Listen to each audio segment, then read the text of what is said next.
Okay, so we are live on YouTube as well, guys.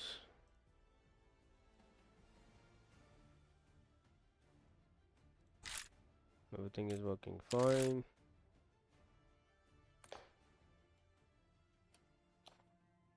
Let's go, buddy. Let's go. SA joined on TikTok, buddy. SA, buddy. How are you?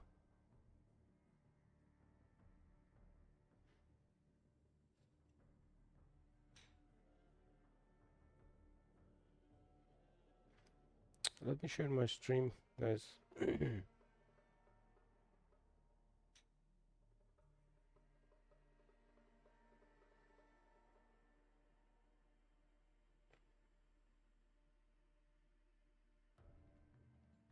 One second, guys. I'm sharing the stream,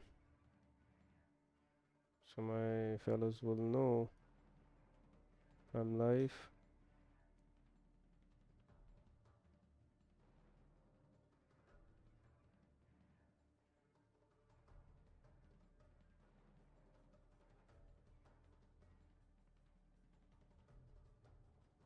Okay, my stream is shared on TikTok. Thank you, guys. Thank you, Heather. How are you?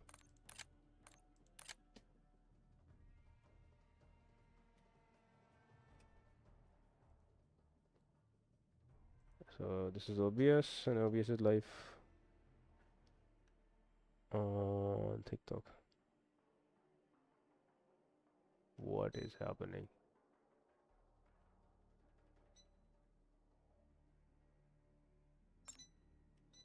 One second, guys. I need to adjust the AC blades.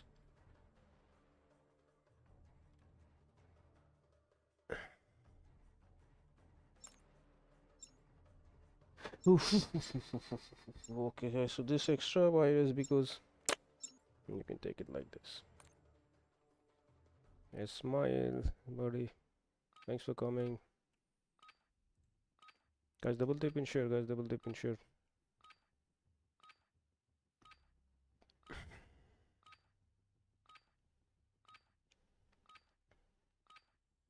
Double tap and share. 5 unique views, full live recommendations, tips for share. Okay.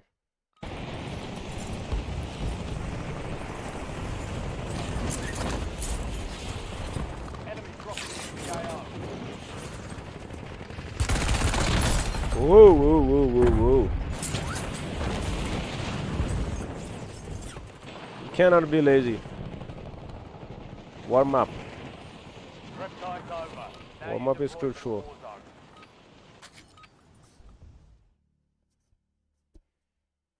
Has to be a quick, good start.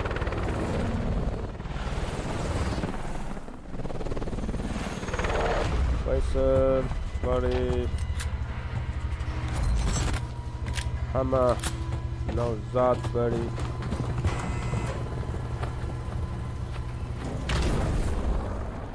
Come on, guys, double tap and share, guys, double tap and share.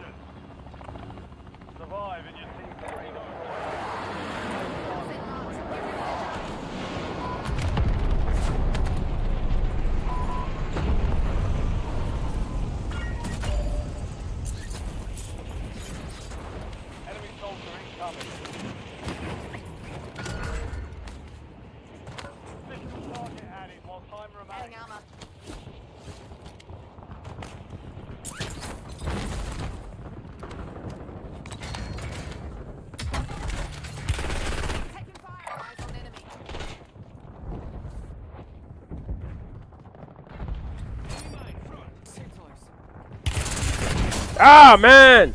He was here. Damn, he was here. Where he went? Oh, he was... Oh my god, he was so scared. He was like camping for me. Okay, buddy, you wake me up. Thank you. A few times you knocked out, your brain start working.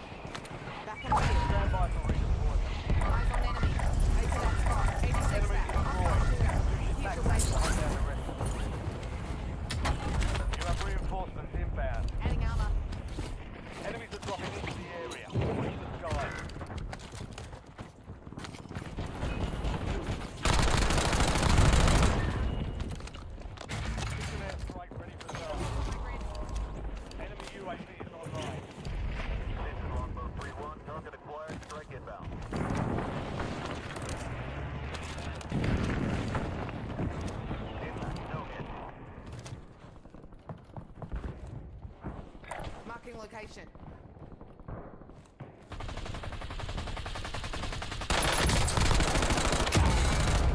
Loading fresh mag. How are you, buddy? What?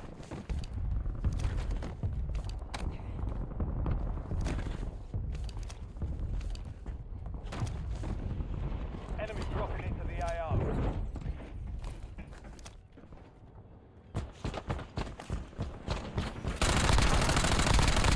Mark the remaining operators from that. Target down. Marking the rest of them. Reloading. Top tab. Whoa, whoa, whoa, whoa, whoa, whoa.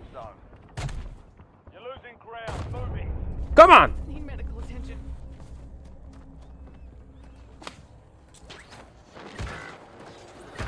Break time's over.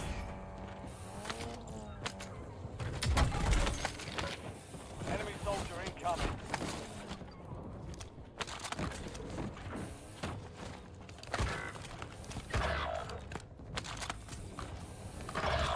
You're the last one standing, soldier. I got Survive this. until your squad can redeploy. Your squad mate's back on station. Good work.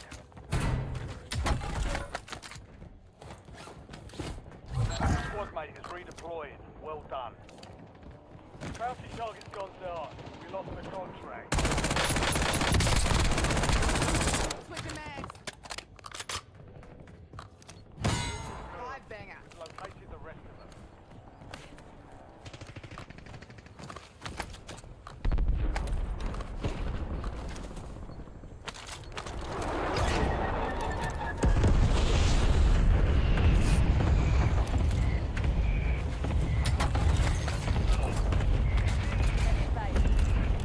Loadout drop heading your way.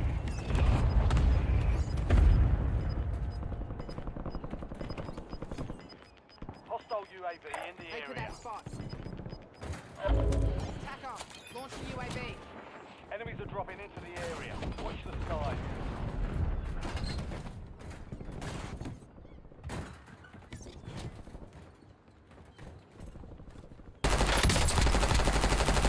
Mark loading fresh mag.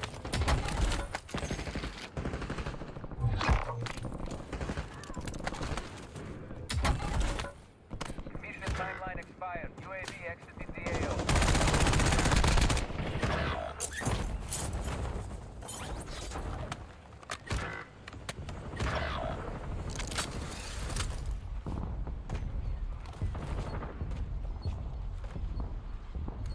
Here's your waypoint. Enemies dropping into the AO. Switching mags.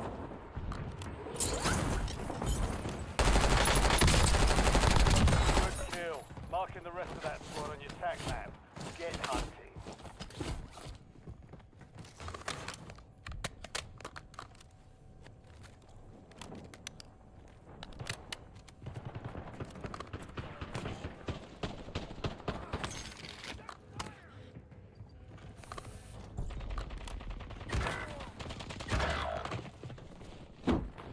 Marking location.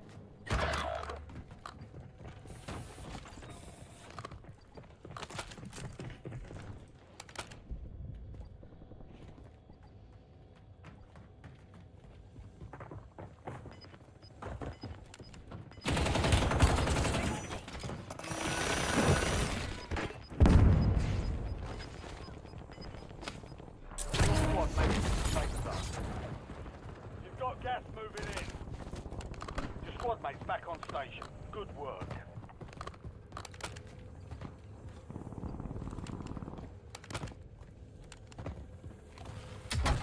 Enemies are dropping into the area. Watch the skies.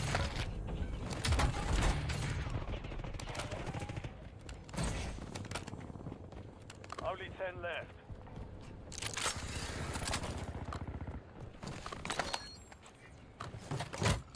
Pack, come and get it.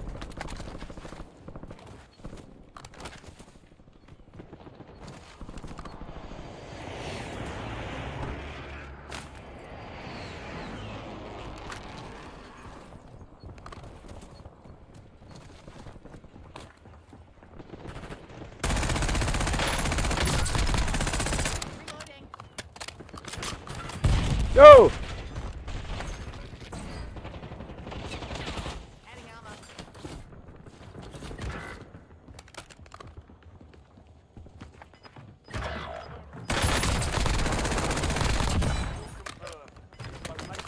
Enemy throwing stone. Use your tac map to hunt down the rest of them.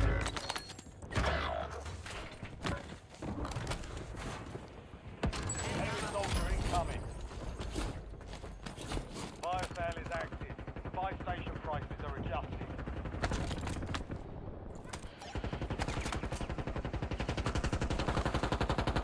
Enemy UAV overhead. Enemy UAV is online. Eyes on Enemy enemy. advanced UAV is active. Your squad mate is redeployed. Well done. Enemy spotted.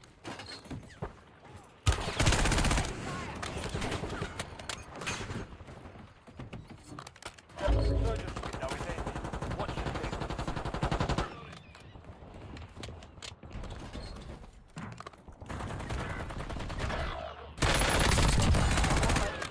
Timer reduced. Well done.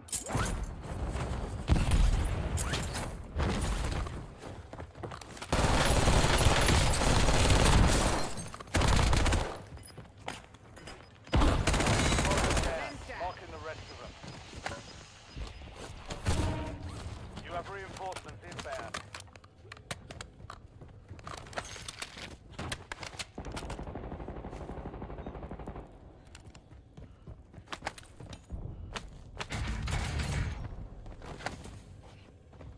We've got 10 squads active in the field.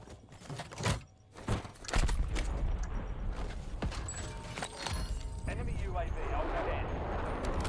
Fire sales over. Adjusting prices.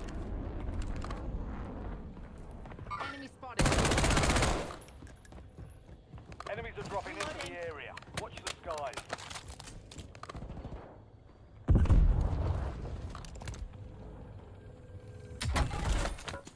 Adding armor.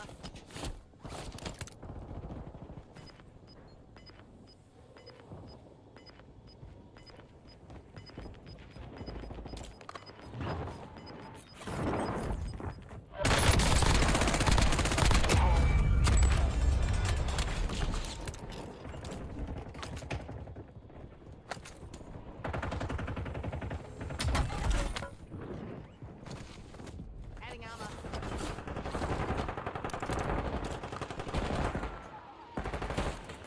Enemy soldier incoming.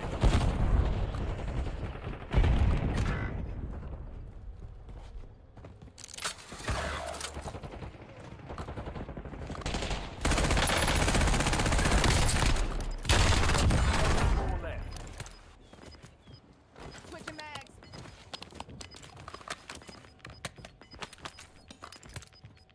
Squad to the safe zone. Leave no one behind.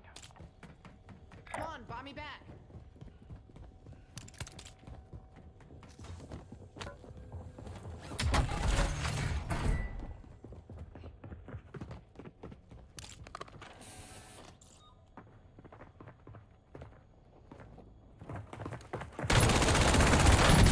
Oh man!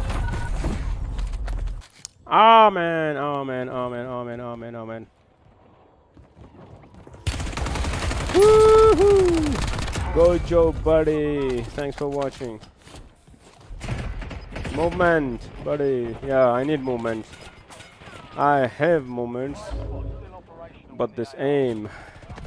You're in the top 3. Don't let up now. I'll say now, sir, buddy. Inserting armor. Thanks. Supply crates have been restocked. Load up. BJJO.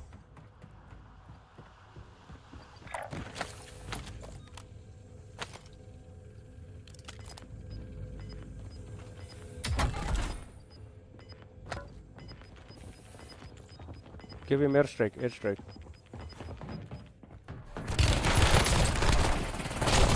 Ah, same thing I have done. Sultan, buddy. Let's play another match with them, guys. It's okay. First match, warm up. Doesn't it matter? Doesn't it matter? This is warzone, buddies. What? Yeah, starting again.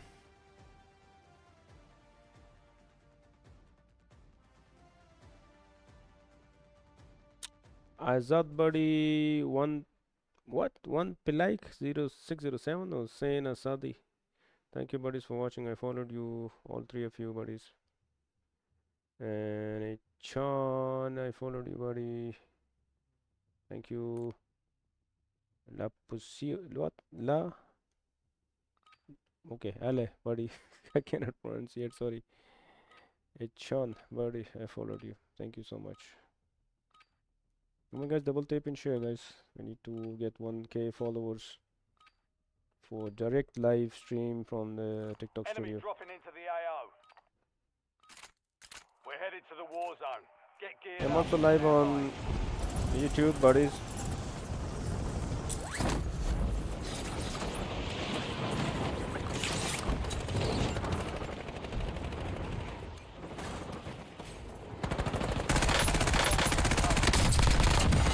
Loading fresh mag.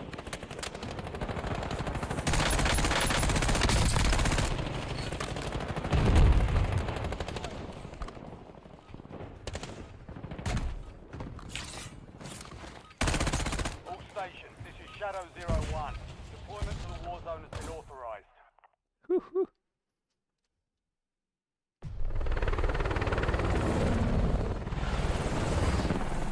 Start a flash goal.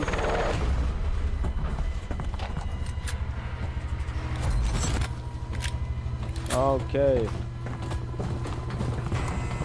Now we need to go to the, yeah, it's exactly in the center. Resurgence. Stay alive if you want it.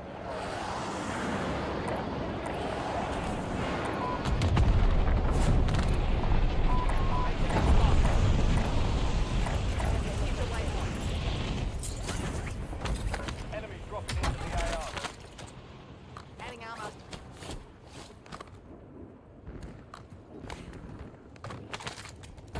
Oh man, come on.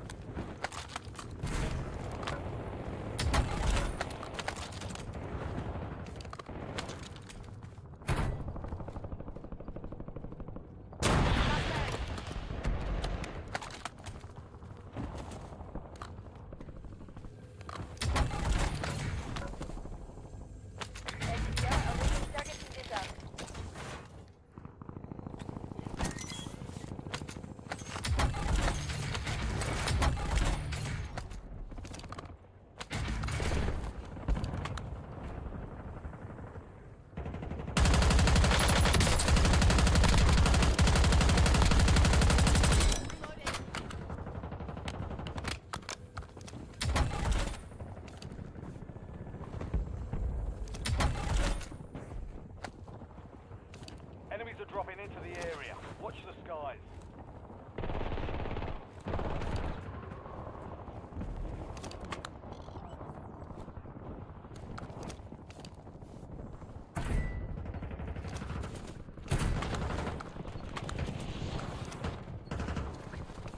What it takes.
lunch.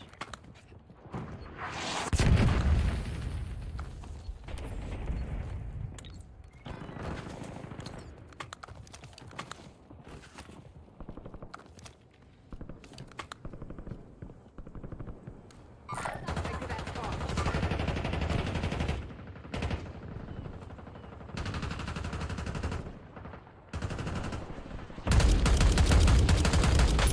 Small cow round. Reloading.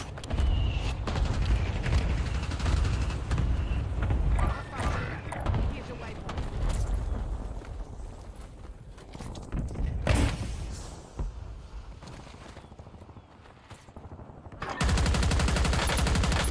Enemy dropping into the AO.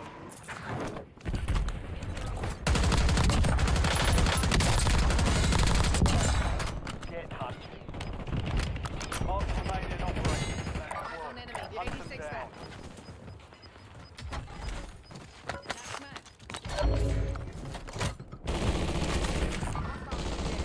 That's mine.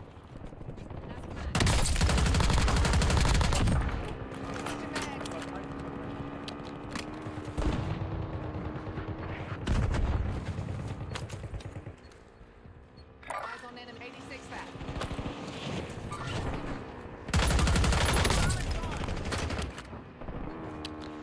Enemies are dropping into the area. Watch the sky. Good kill. Marking the rest of that squad on your tac map. Get hunted.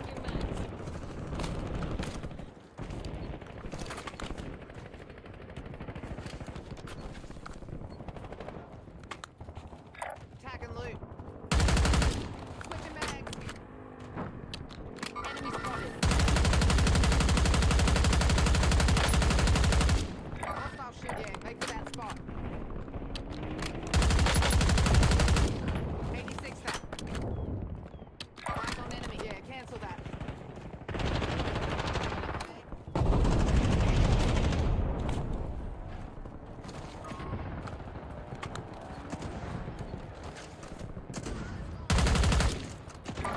Loading fresh mag.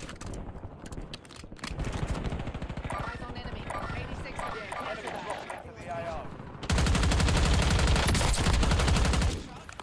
Reloading. Hostile shooter. 80. Make for that spot. Here's your waypoint.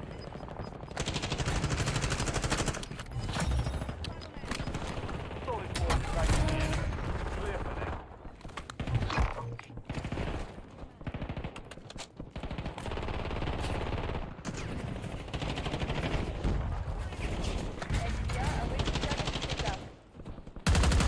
Enemy destroyed.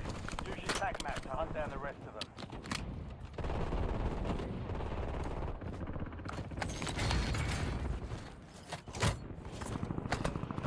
Enemies are dropping into the area. Watch the skies. Loading fresh mag. Hostile UAV in the area.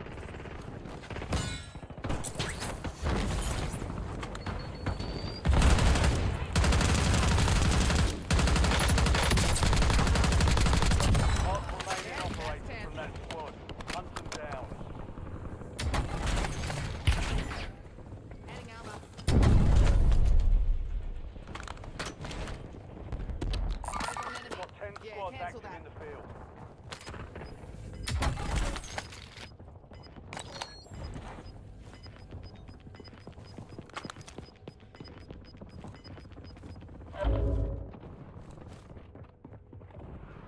Hostile shooter. 86 that. Fire sale active. Buy station prices have been reduced. Target down.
dropping into the area. Watch the skies.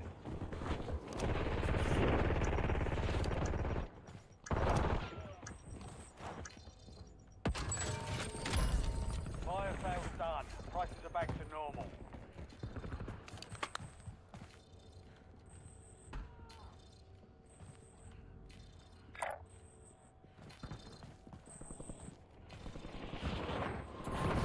Eyes on enemy. Hostile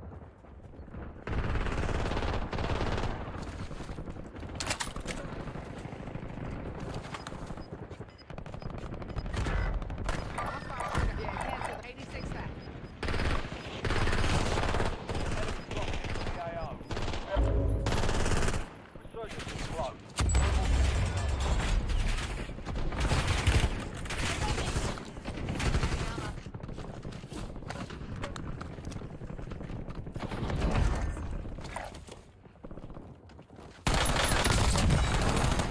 Loading fresh mag.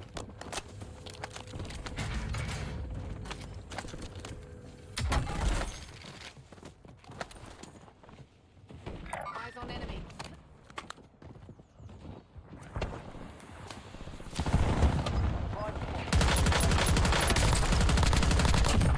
Top three, don't let up now.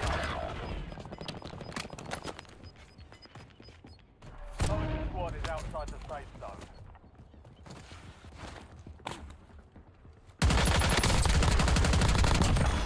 Fifteen kills.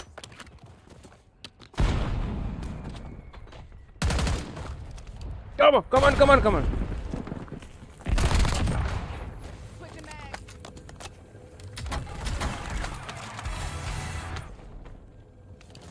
Get some ammo.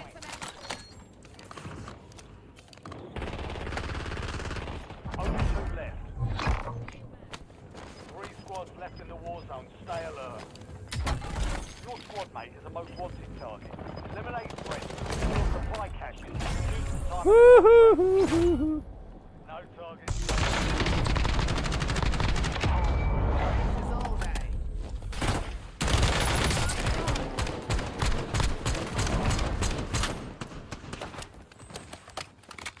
Mona Mustafa, thank you so much for watching. And Black Dot, buddy. What is that ID? Black Dot, Dara Muhammad. Okay.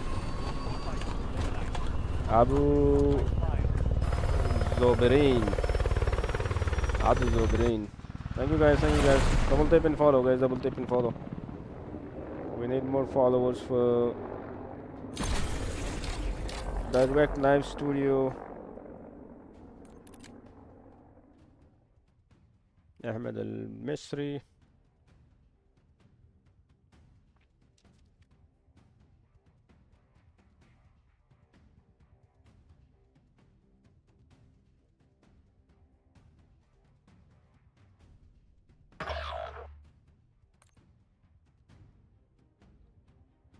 User buddy. Thank you guys. MPSY. Thank you, buddy. Okay, let's see what's happening on our YouTube. YouTube is very quiet today. Guys, I'm live on YouTube and TikTok both. YouTube, I'm live on HD quality stream. TikTok, I need 1K followers, guys. You need your support. So double tap and follow so I can get 1K followers and start direct live stream from the studio. Now I have to do live from my phone. It's not like very good quality. It's fine, but not very good quality, and sound is also not very clear. Still, Warzone is like very good.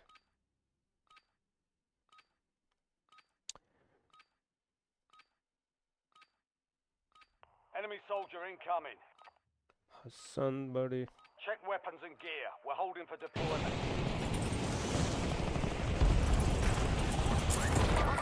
Enemy spotted.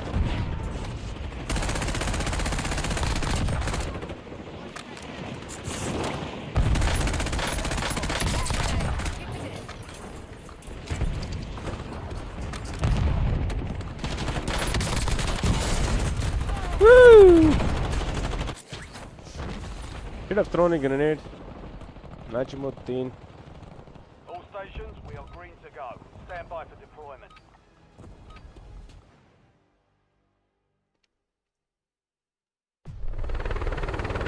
Shahid party. Followed you, Shahid party. Shahid Coker.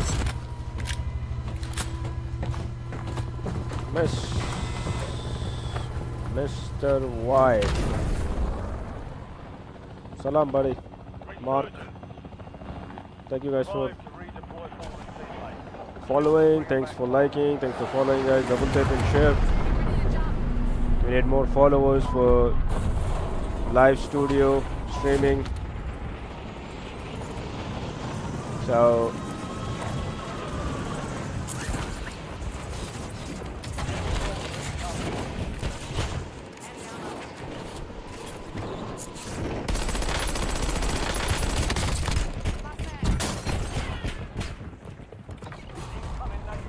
ah, ah, ah, ah, ah, ah, ah, ah, ah, ah, ah. Wow, man, 3, 4, 5 teams are here.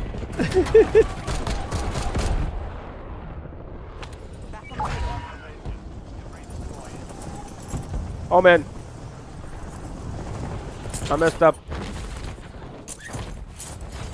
Such a bad spot, such a bad spot, such a bad spot. Man, there is no chance. There is no chance. Behind the building, top of the building, side the building. So many guys are here. Your squad mate is redeploying. Well done. Hostile shooter.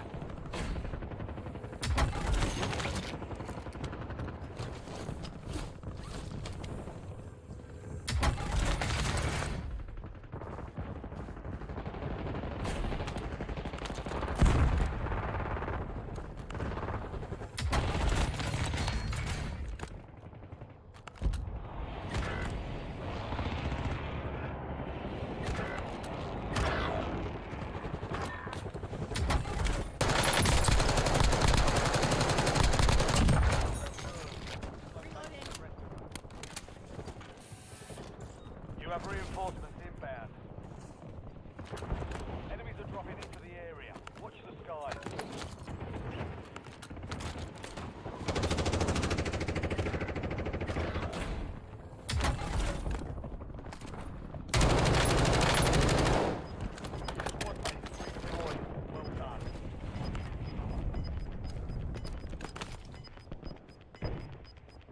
Your squad made it to the safe zone. Gas moving. Loadout drop headed your way.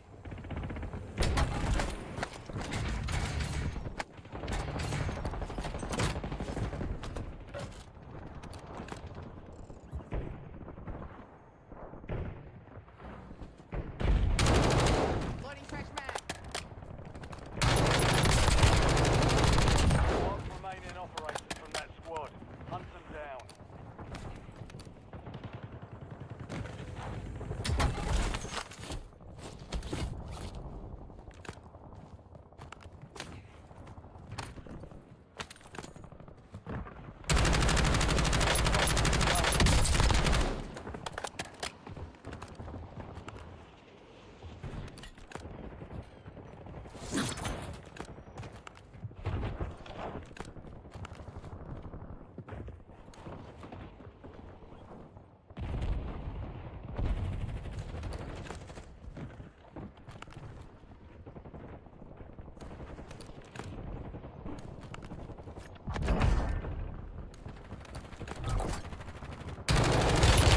Oh! Dropped on the way.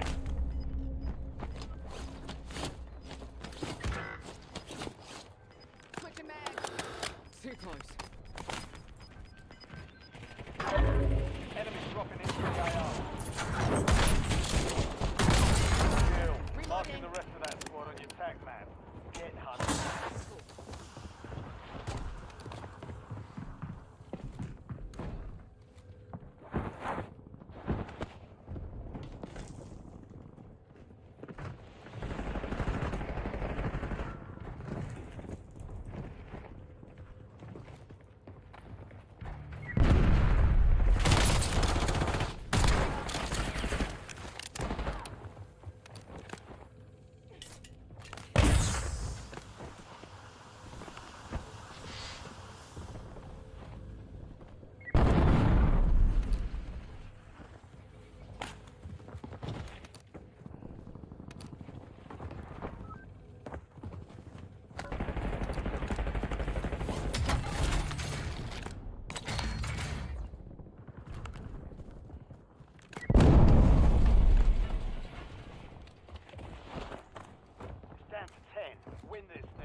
squads active in the field.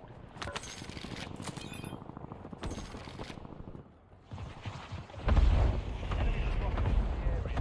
Watch the skies. Cannot hear him.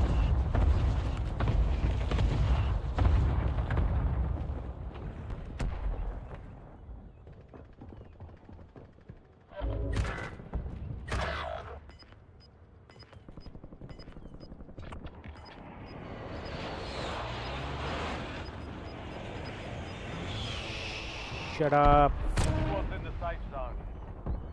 Gas is closing in.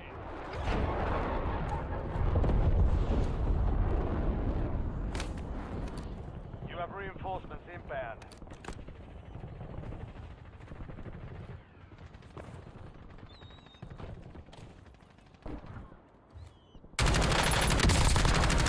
Switching mag. Target down. Five there. Marking the rest of them. Enemy soldier incoming.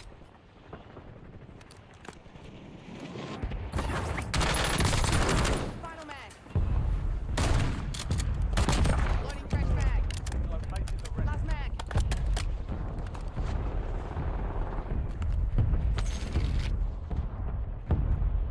We've got 10 squads active in the field.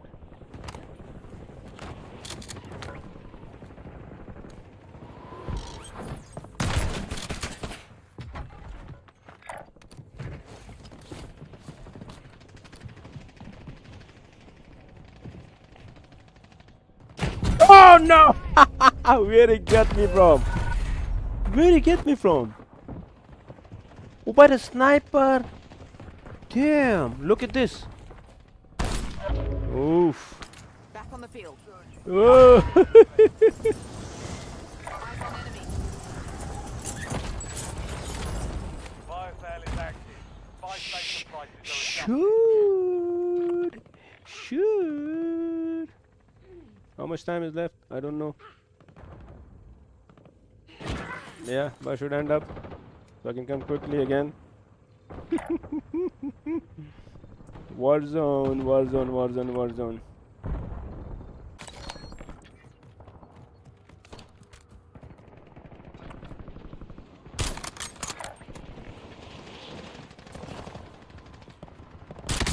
Whoa, nice. Resurgence is about to end. Make it count. Redeployment. Back Ready on for business. station. Go get off. Tag and loot. Come on! Enemy overhead.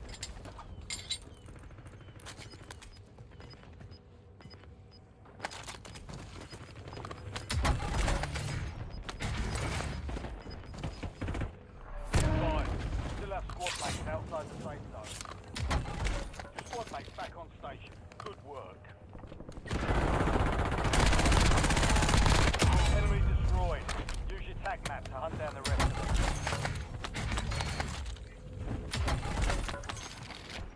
Enemy dropping into the AO. Squad mates redeployed. Well done. Fire sale right. Reloading.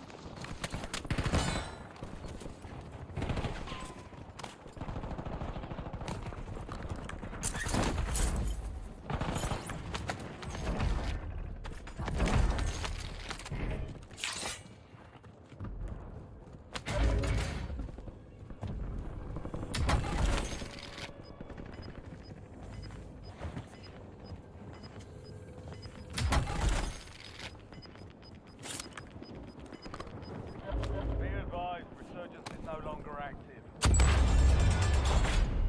Enemies are dropping into the area.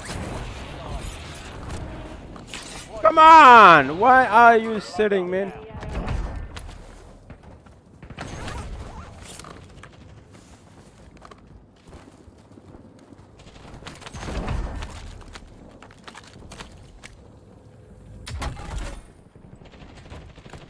Switching mags. Enemy movement. Enemy spot. On fire. Top 5. Bring home the win.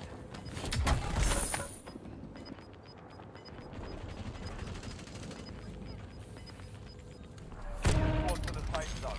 Leave no one behind.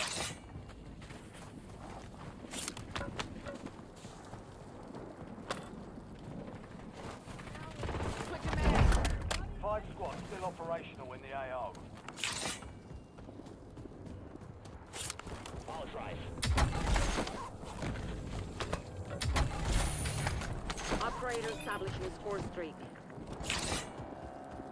Smart grenade. Come on! You're in the top 3. Don't let up now.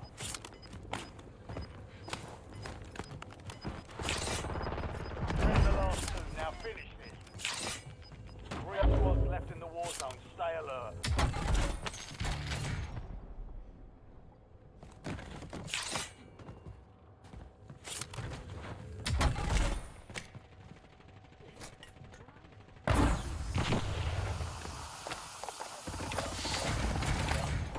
SDR, ready for launch. They picked the wrong fight. Wait till it's done. Woo hoo hoo hoo hoo. GG's, guys.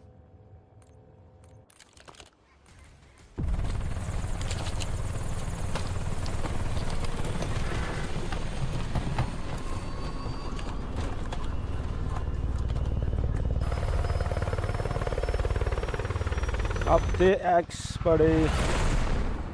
X0 to hero printing. Okay. Thank you, buddy. X0 hero printing. Play with the same squad, Survivor. You're America. Okay, King Bear. Okay.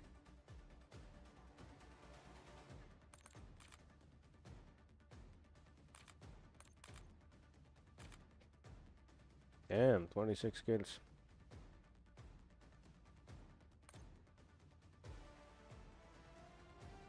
Double tap and share, guys. Double tap and share.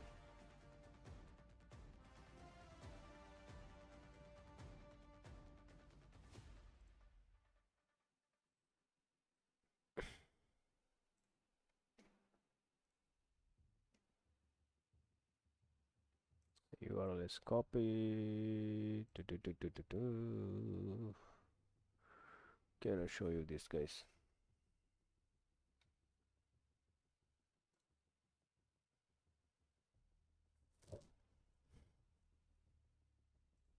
Okay.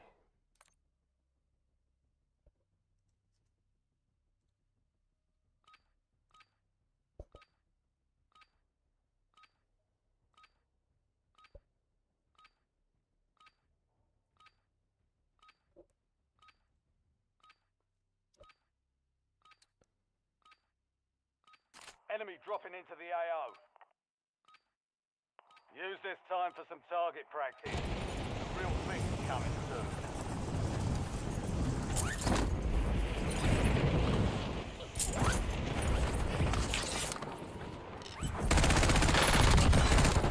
Loading fresh mag.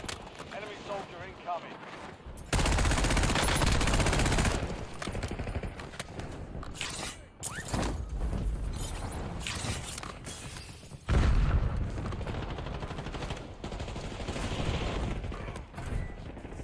Playtime's over. Stand by for deployment to the war zone.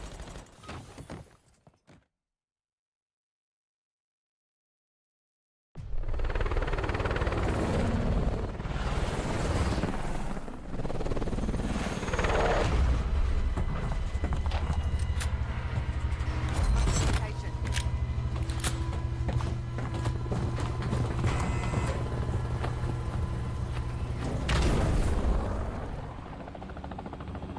Resurgence.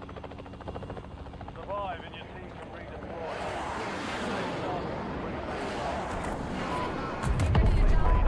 Set a drop point for your squad soldier.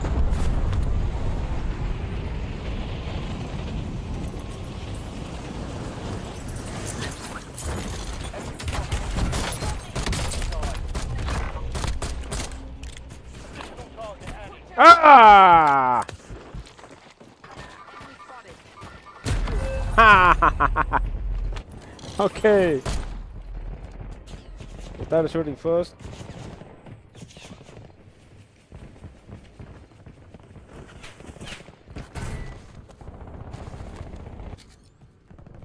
Oh my god, look at this guy. Look at the other guys.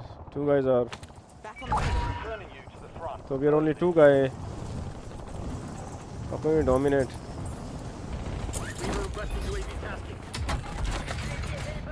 Adding armor.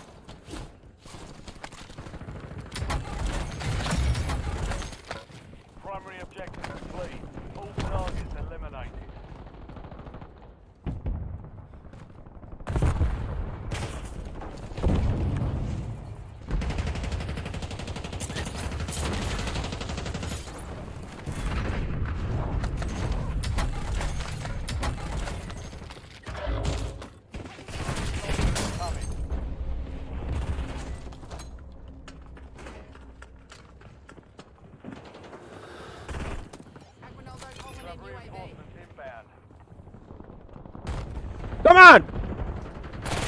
Eh, eh, eh, eh. New medical attempt. Adding armor.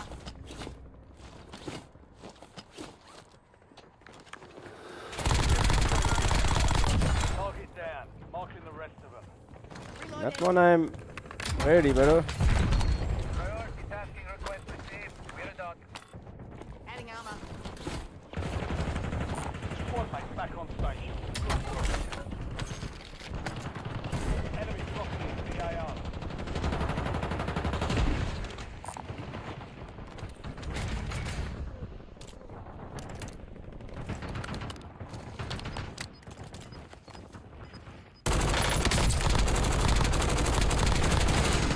Once. Do not fuck with me.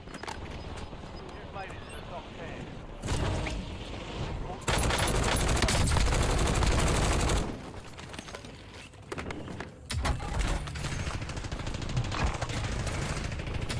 Clear another target. Contact timeline. Hell of a Switching job. mag. Here's your waypoint. Enemies are dropping into the area. Watch the skies.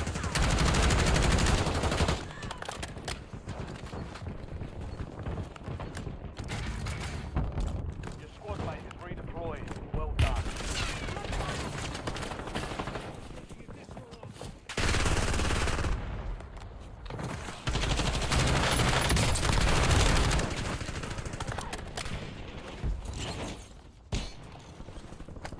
Adding armor.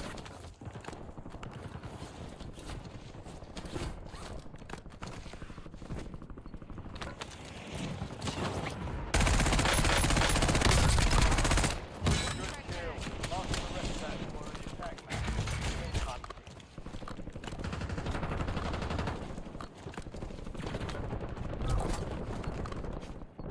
You've got a loadout drop inbound. Mark the remaining operators from that squad. Hunt them down. Adding armor.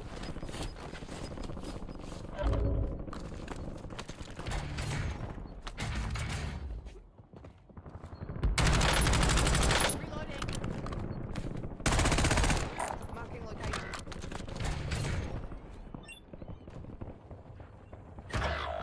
Wait for that.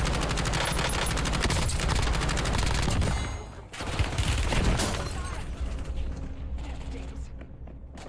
Come on! Armor charge. Reinforcements inbound.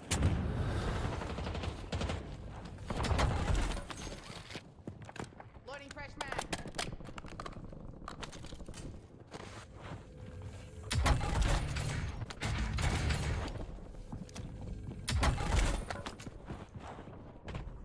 Enemy dropping into the AR.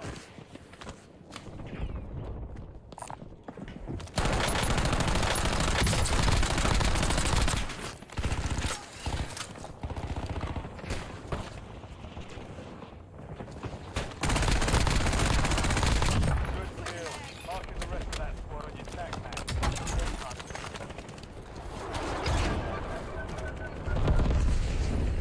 Online. Your squad mate is being tracked as a most wanted target. Eliminate enemies and secure supply caches to get that target off their back. Enemy destroyed. Use your tag map to hunt down the rest of them. Hostile UAV in the area. Enemies are dropping into the area. Ah! Alright.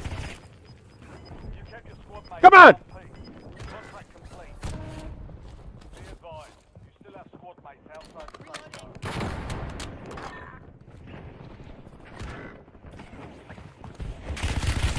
Eh.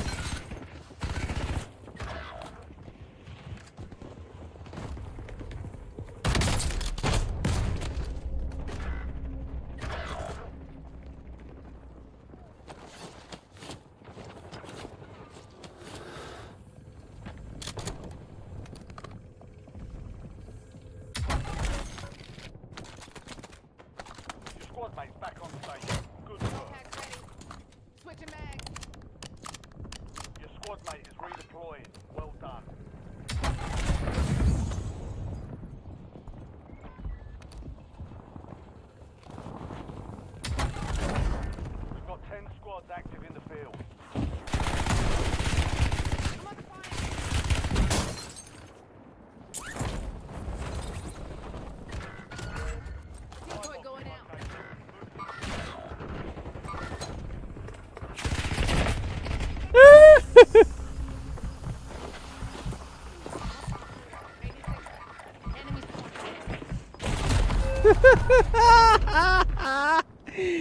Woo! Damn. You saved. I was hitting him on the face. 27. Buy sale active. Buy station prices have been reduced. I'm reloading! Redeploying Get ready for another business. chance. Weapons free. Marked on enemy. Yeah, cancel that. Hostile shooter. Enemy soldier incoming.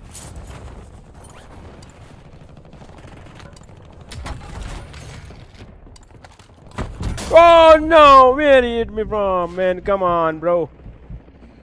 Oh man, come on. Surgeon's window is Look at empty. this. Watch your six. Oh, he shot me. I didn't hear the sound. This bullet sound should be coming to me. Ah man. 1.1k. Thank you, buddies. Come on, guys, double tap and share, guys. Double tap and share. Hostile shooter.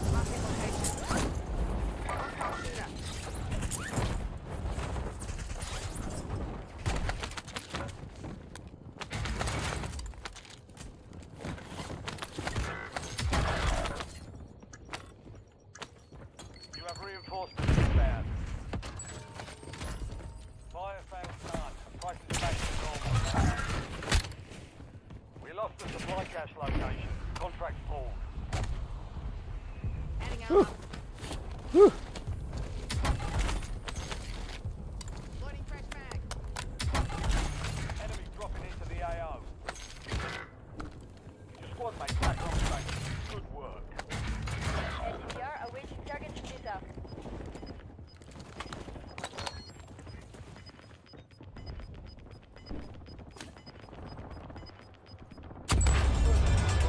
No more second chances.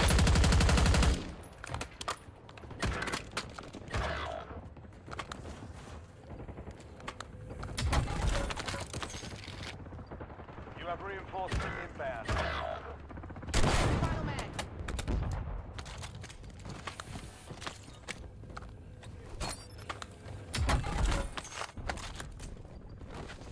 Come on, buy me back. Adding ammo.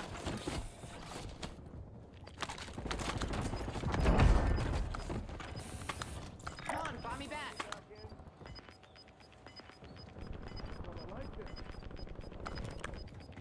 Get to the safe zone. I'm reloading.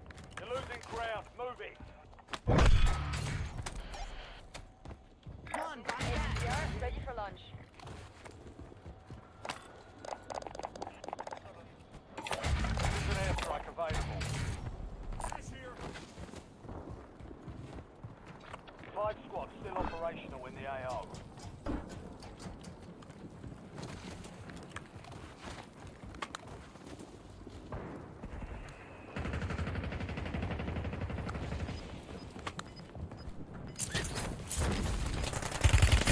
Oh!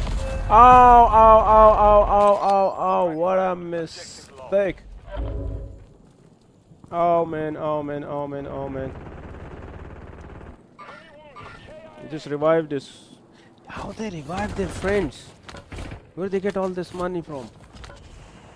You're in the top three. Don't let up now. What the hell?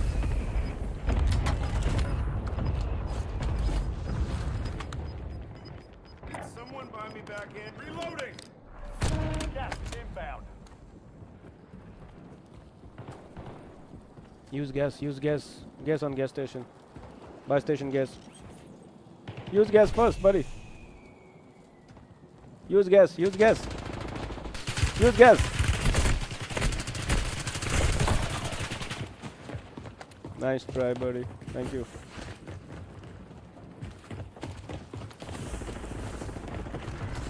Oh, Three squads left in the war zone. Stay he just alert. revived us.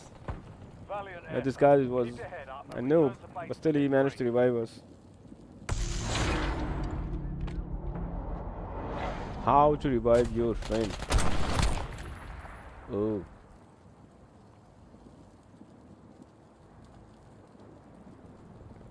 Ammar, Sikandar, user body.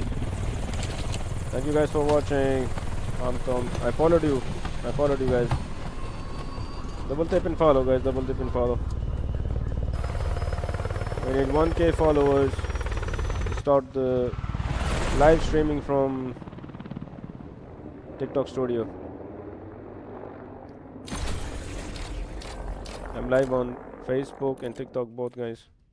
Sorry, TikTok and YouTube. Sorry. Yeah. Whew. Wait a second, guys. I need to.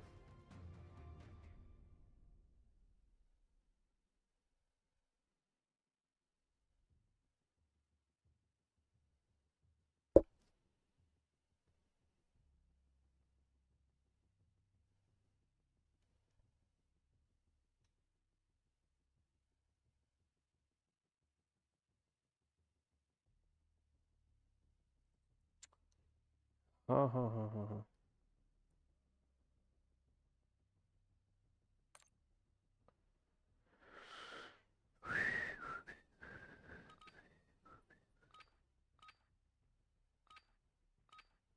Abu Khalid. I need to share the stream, guys. I'm here. Just 1 second.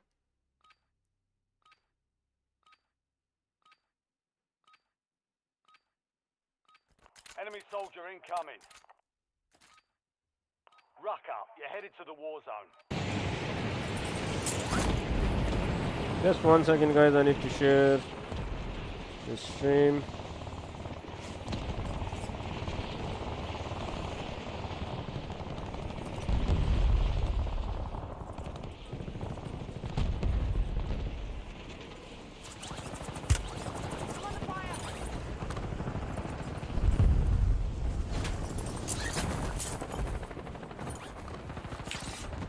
All stations, green I'll light. drive. We're deploying to the war zone.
What the follow?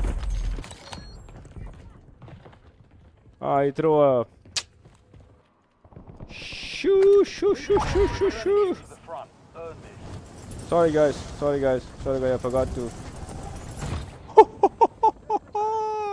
Wow! Wow! I need support at this location. I need support at this location. I need support at this location. I need support at this location. Additional contract Enemy online. spotted. I need support at this location. I need support at this location. Hostile shoot 86 that. Make for that spot. Yeah, cancel that. Revive guys, revive. I need support at this location. Come up on the building guys. Revive me. I need support at this location. I need support at this location. Come up on the building, buddy. Revive me. Friendly Okay, I'm loadout done. drops on the way. Random squads. Yeah. 10 remain. Keep pushing. They're all playing like Dropping into the solos. area. Sky. Stand by for Front of the redeploy. blue. Neutral waypoint. One's wounded.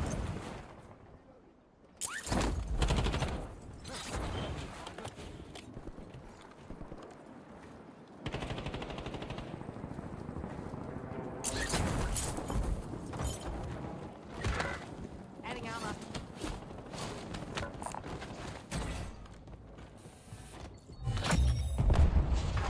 All bounty targets destroyed. Hell of a job.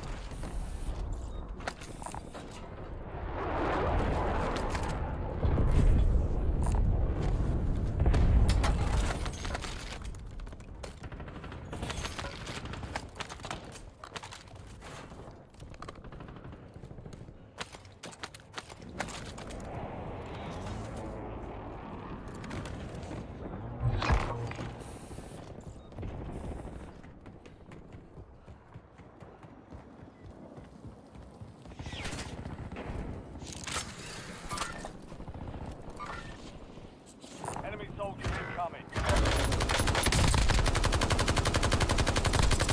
Reloading.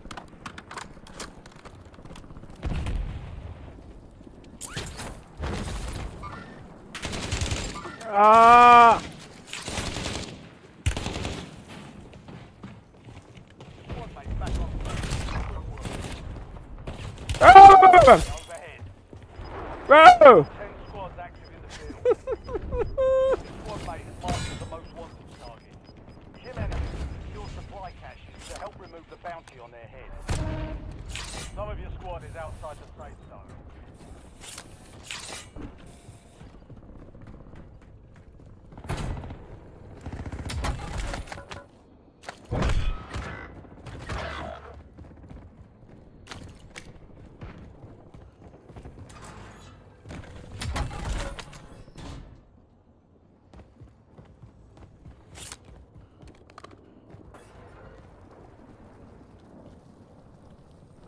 Your squad mate is redeployed. Well done.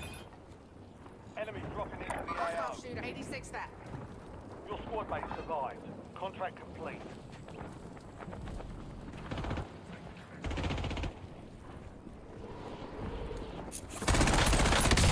Switching bags.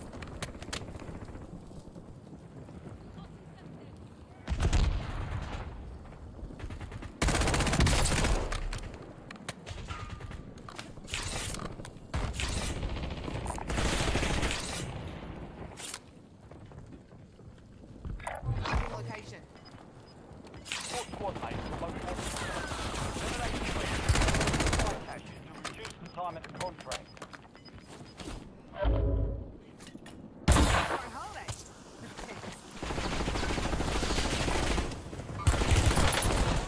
Oh no! Enemy spotted. Fire sale is active. Fire Hostile station shooter. prices Yeah, are cancel that. adjusted. Damn! You kept your squad mate alive. Redeploying, ready for Contract business. complete.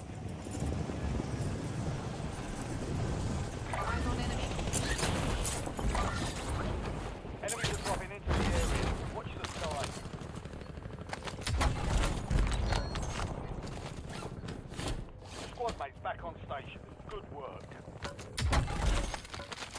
Enemy UAV is online. Hostile UAV in the area. Get ready. Resurgence window is about to close.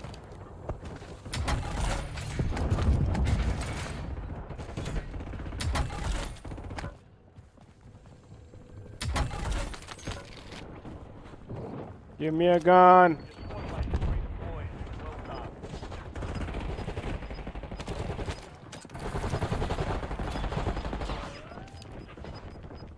Enemy UAV is online. Head to the safe zone. Got gas moving in. Squad mates being tracked as the most wanted target. Trap is set. Eliminate enemies and secure supply caches to get that target off their back.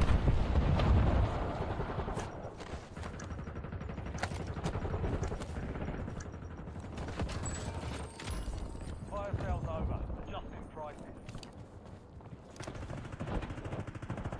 Hostile shooter.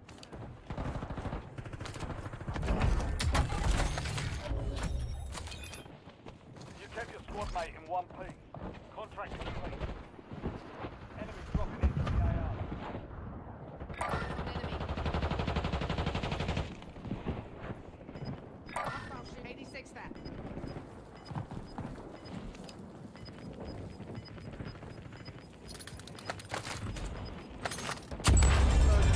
Deactivate. This is the Going area. out.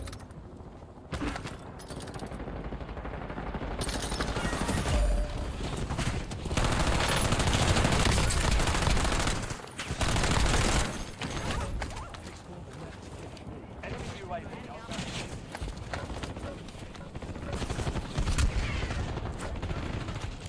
Loading fresh mag.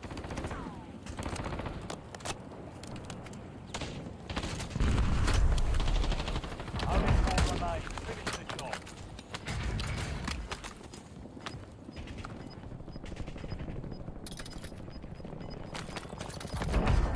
Five squads still operational in the AR. You're in the top 3. Don't let up now.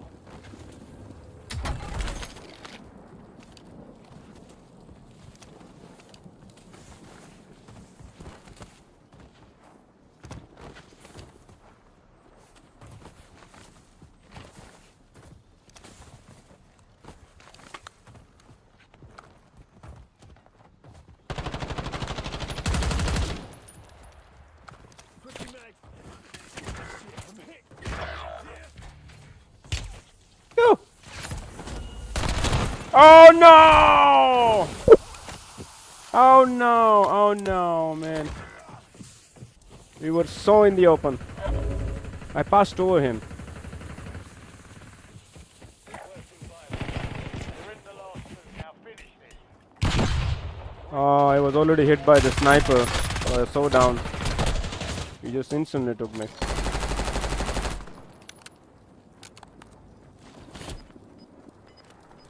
Go up the tower, go up the tower.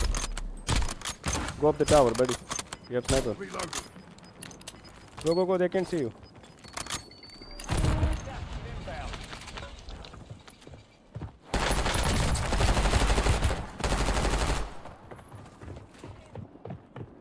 Reload.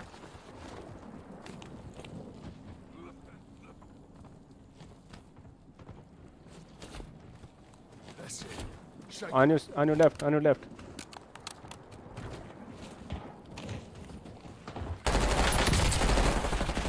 GG's, bro. Too close. Trade your mags.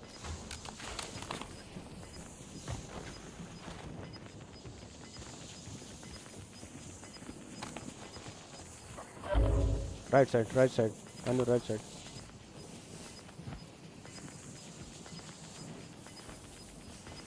He's down. Yeah, below you. Gas is closing in. Throw gas in the ground. Throw gas in the ground.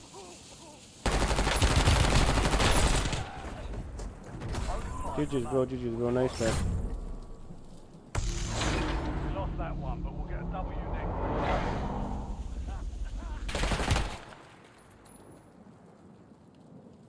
He was clever. Yeah, he was clever. Very clever. Nice game, guys. GG's, bro.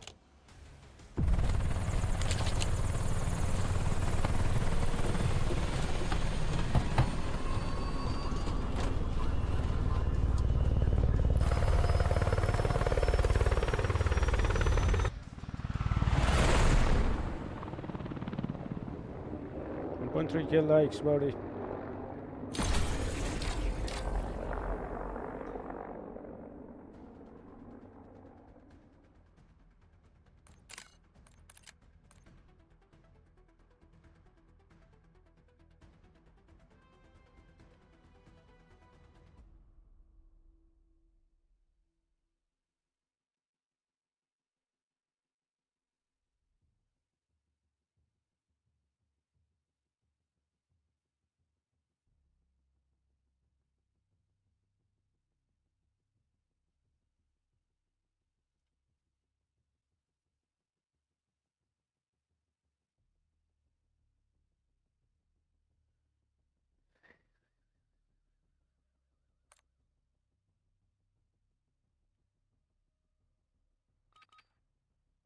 Then guys, double tape and share.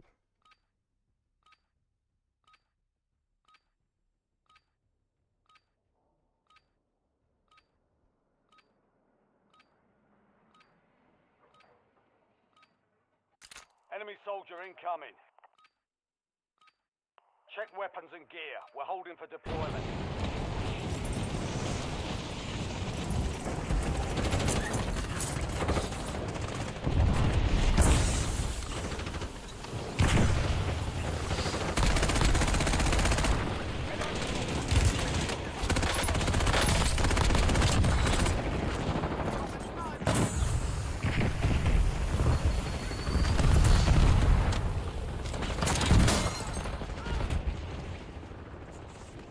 Prep time's over.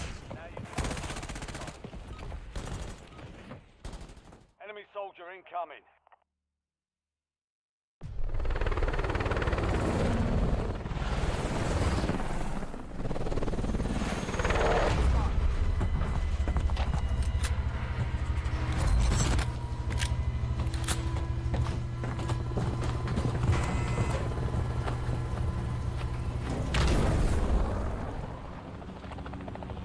Resurgence. Revive to redeploy forward teammates. Bring them back fast. Mark the drop point to the squad in the field.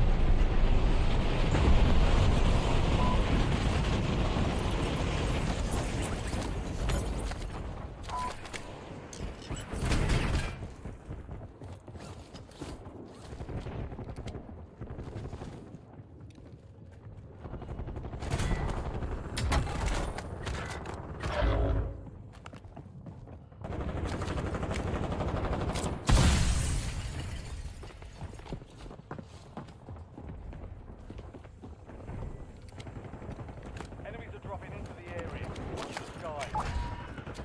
You have reinforcements inbound.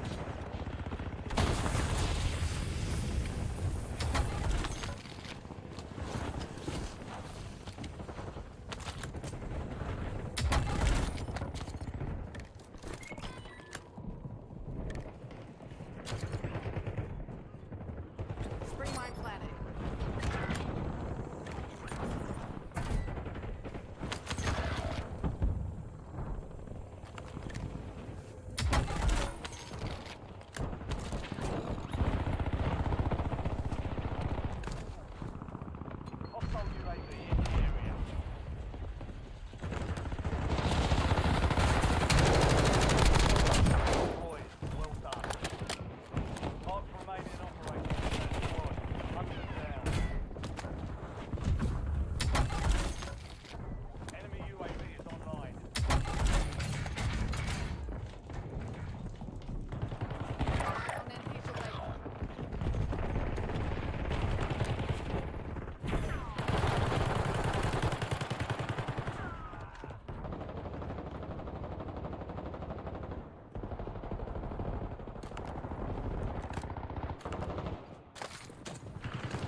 No one behind. Yeah! Sandwiched. Sandwich, sandwich, sandwich.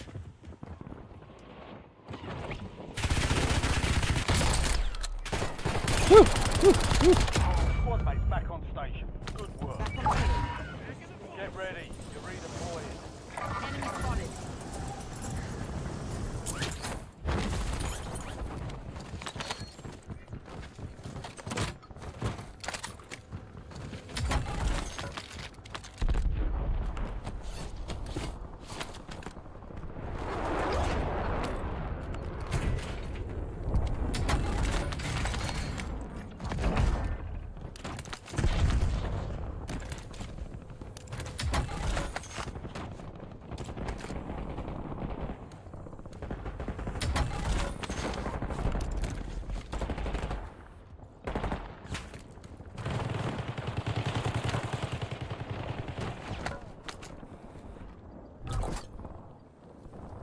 You've got a loadout drop inbound. Adding armor. Installing. Too close. Marking LBDR target.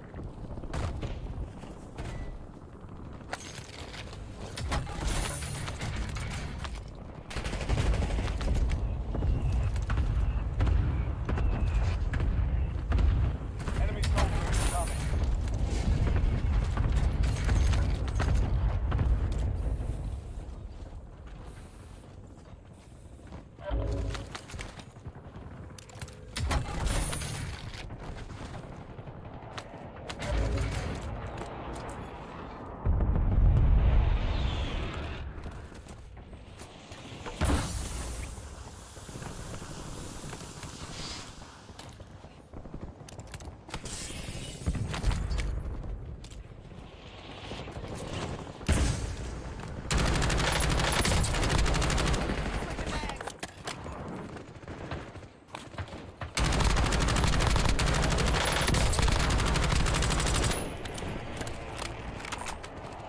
Target down. Marking the rest of them. Tossing equipment. Enemies are dropping into the area. Watch the skies. Site.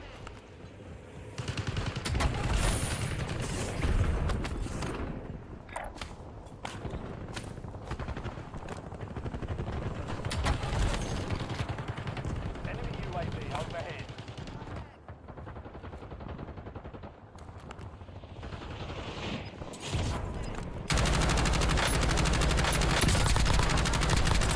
Reloading. Good kill. Marking the rest of that squad on your attack map. Some of your squad is outside the safe zone.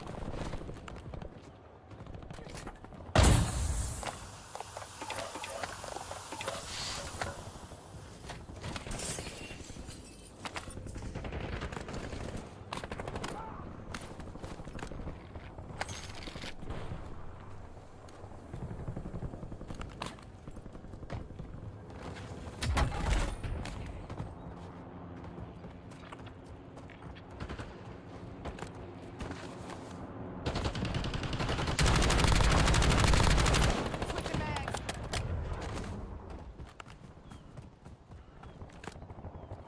Enemy spotted. I'm under fire.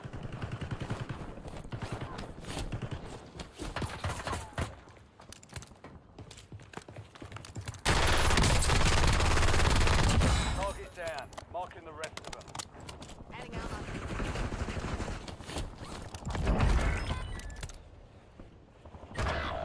Enemy dropping into the AO. Loading fresh mags. UAV is online. Hostile Tack off. UAV in Getting the UAV area. in the air. Adding armor. Enemy destroyed. Use your tac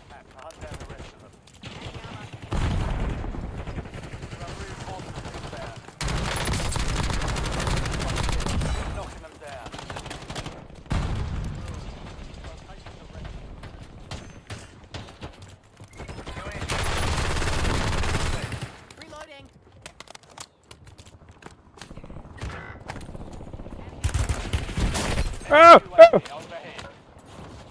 Enemy soldiers above. Ah, man! Mark the remaining operators from that squad. Hunt them down. Use the self-revive. Adding armor.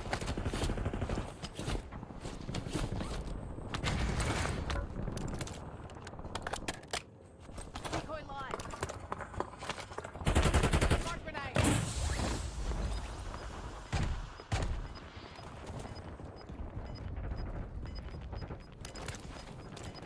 Break time's over. Safe zone. Gas moving.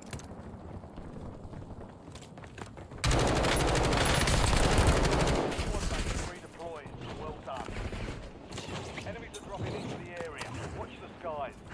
Adding armor.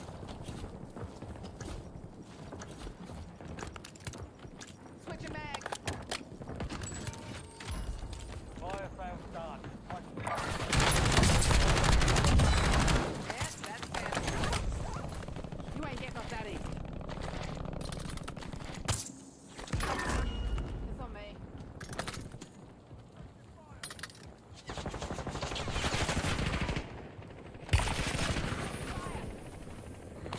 Come on!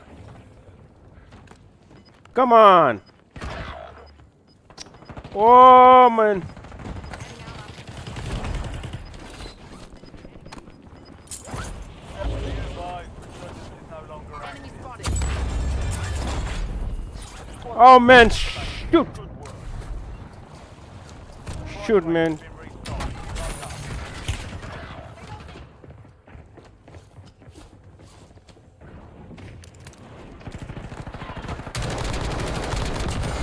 Switching mag.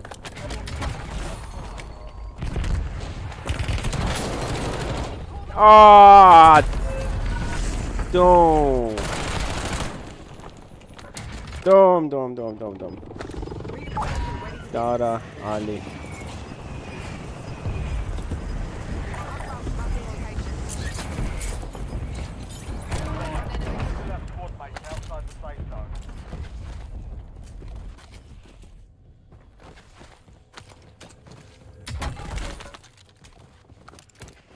Adding armor. Marking location.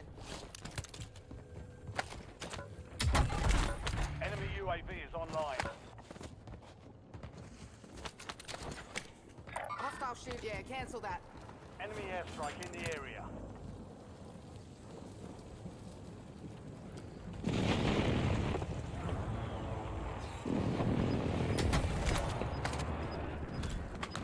Adding armor.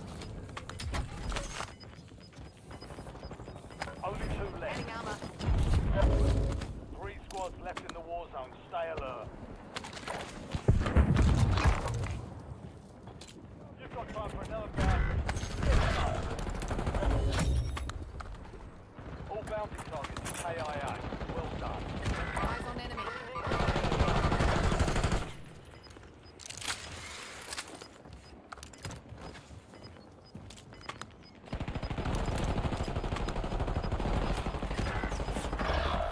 Squad is stay alive to bring her back.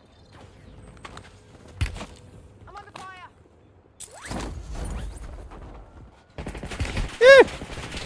Come on, buy me back.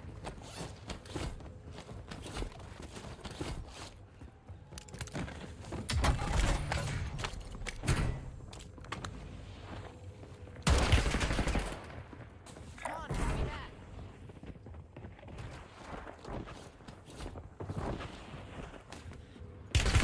They got me.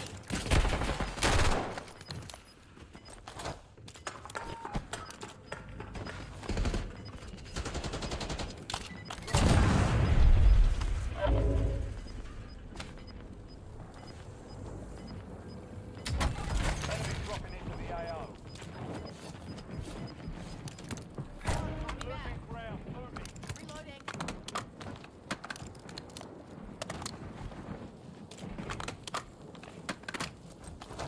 Come on, buy me back.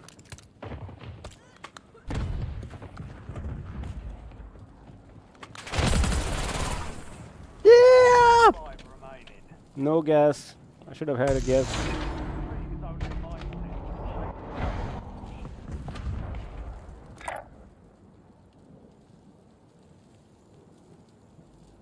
Should I wear a gas or a gas mask?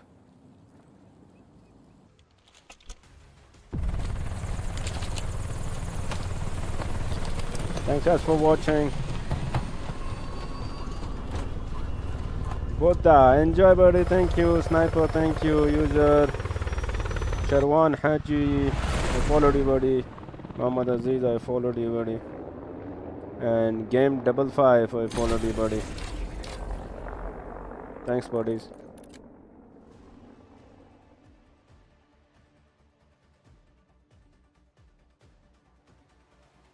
Double tap and share guys, double tap and share. We need more followers. Enjoy, you don't wanna play? What time you are playing?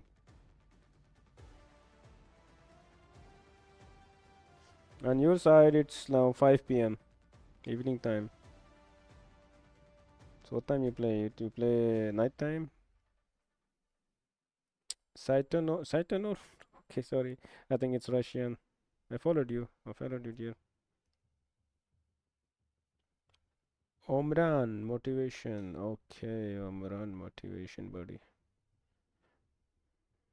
How are you?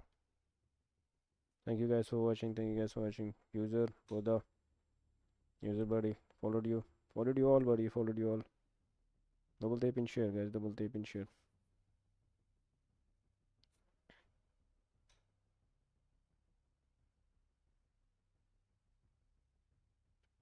Was a close crunch fight, huh?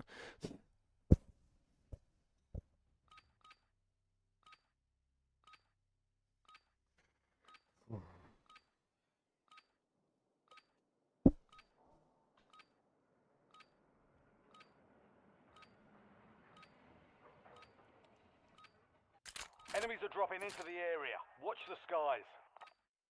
We're headed to the war zone. Get geared up and stand by.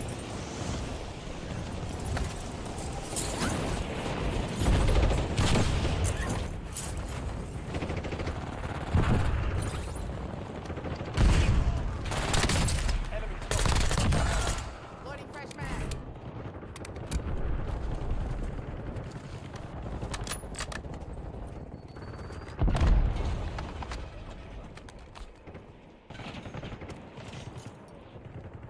All stations, green light. We're deploying to the war zone. Enemy soldier incoming.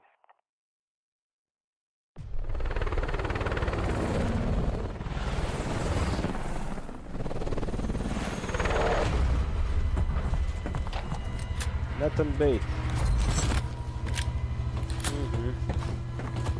Nobody liked this name, but he changed his name, Nathan.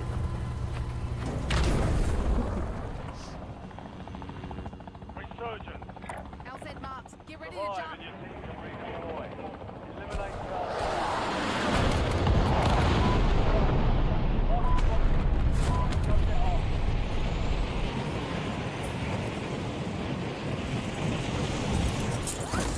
Enemies are dropping into the area.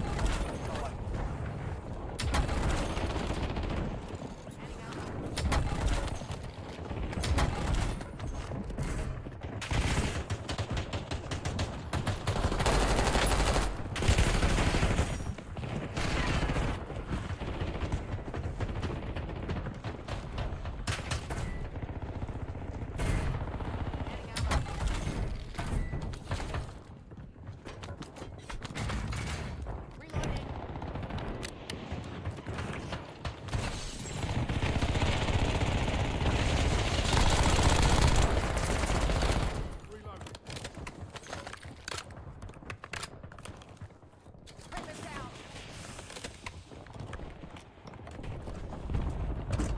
Here's your way.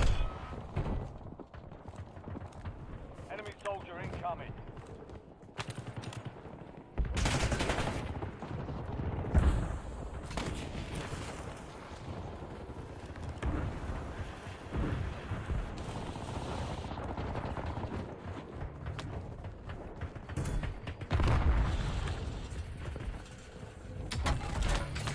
Gun strike ready for delivery.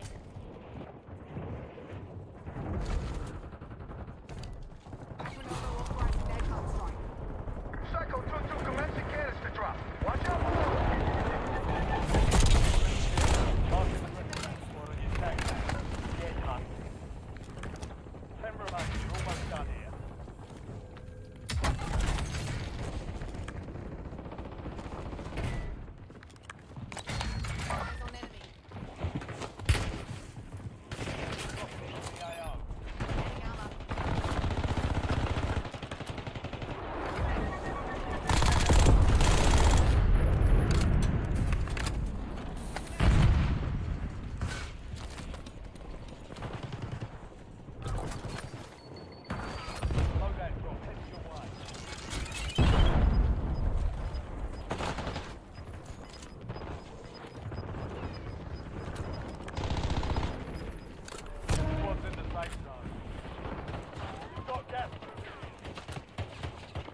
Whoa! I thought it's mine. So damn confusing, man. Came from the backside, huh?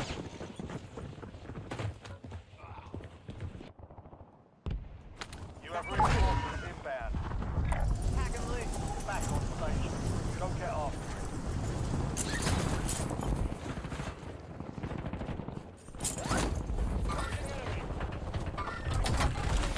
Enemies are dropping into the area. Watch the skies. Loading fresh mag.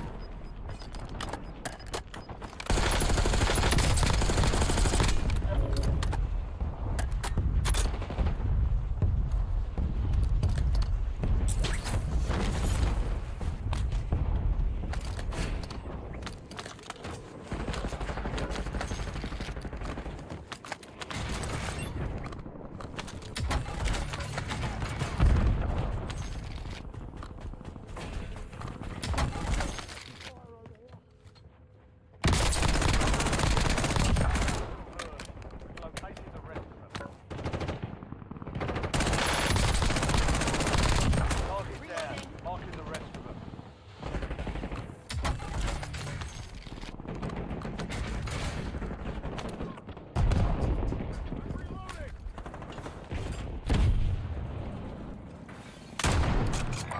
Marking location. Hostile shoot. 86 back.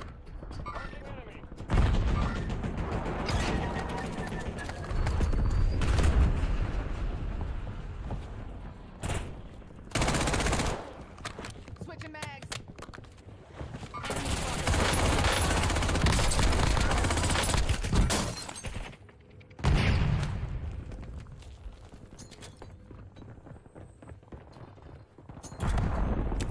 All remaining operators from that squad. Hunt them down. Enemy dropping into the AO.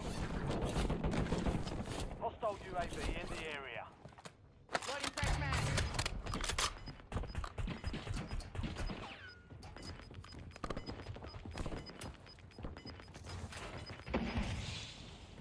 Squad making the safe zone.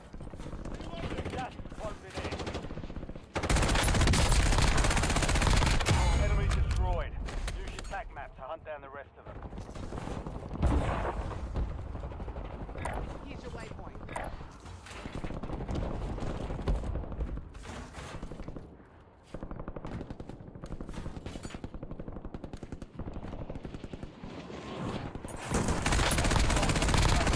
Reloading.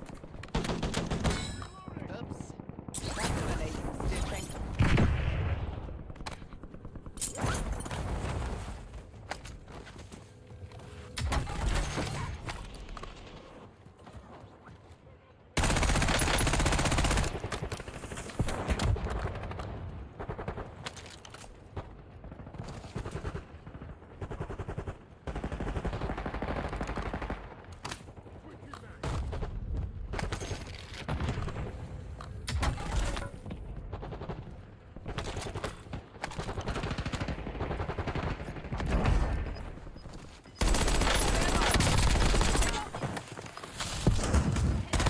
Target down. Marking the rest of them. Loading fresh mag.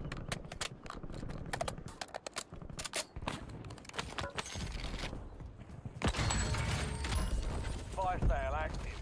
Buy station prices have been reduced.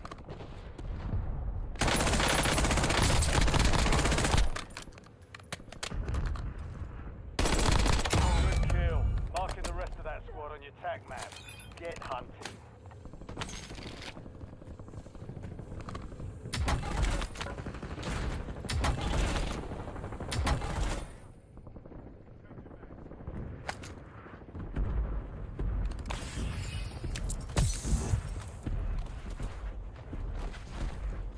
Resurgence is about to end. Make it count.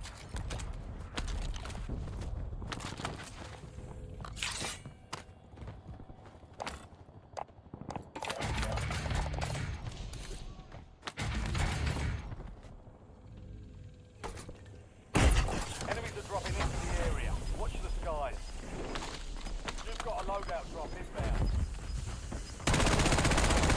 Reloading. Squad mates are in the safe zone. You're losing ground. Moving. Mark remaining operators from that squad. Hunt them down.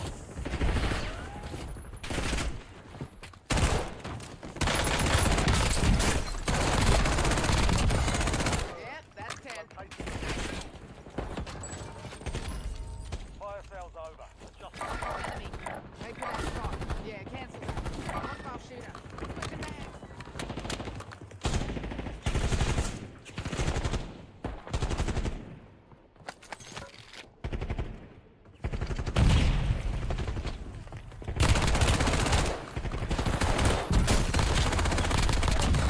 CAO. Enemy destroyed. Use your tac map to hunt down the rest of them.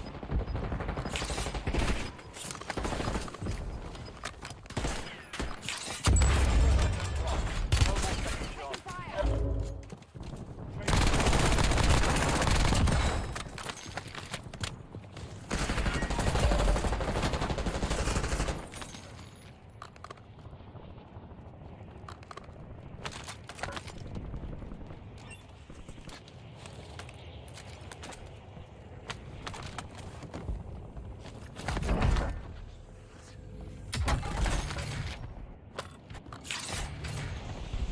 Enemy soldier incoming. Enemy spotted. Switching mags. Enemy. Safe zone. Gas is inbound.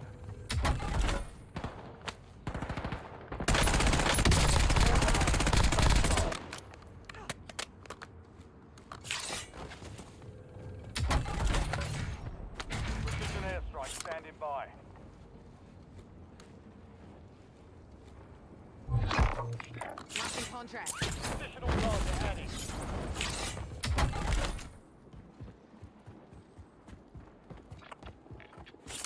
'86 that.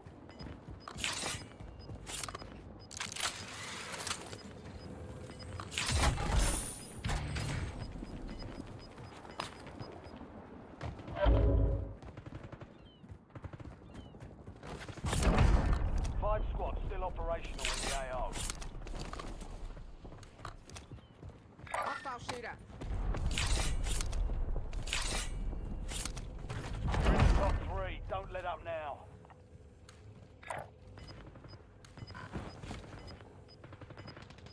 You're in the last two. Now finish this.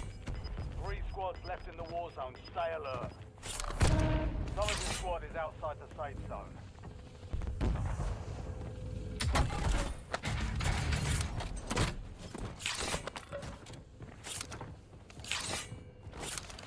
Eyes on enemy. Here's your waypoint.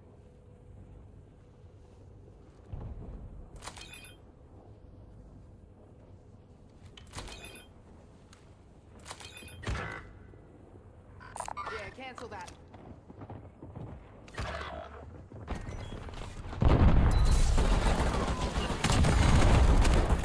All enemy squads eliminated. That's a job well done. Woohoo!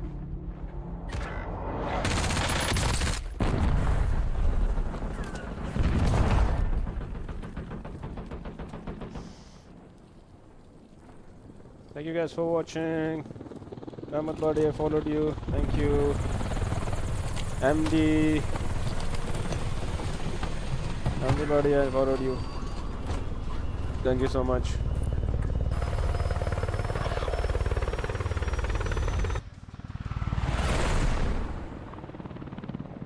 Double tap and share, guys. Double tap and share. We need more followers.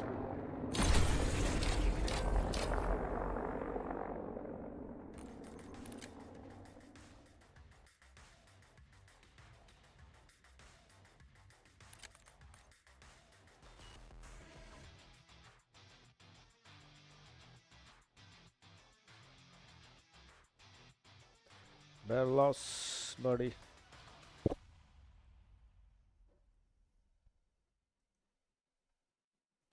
Just need to see what's going on on my YouTube.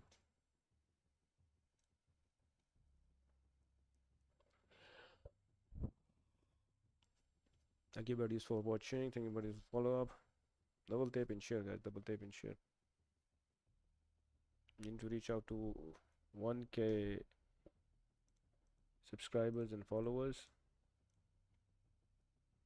both on YouTube and TikTok, guys.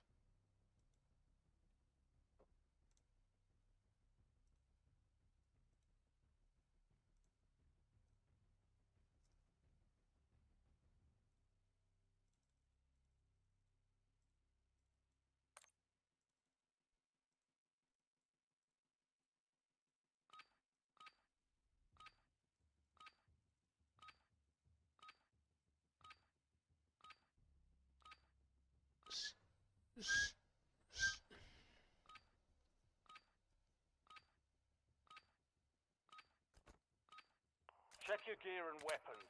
We'll be deploying shortly.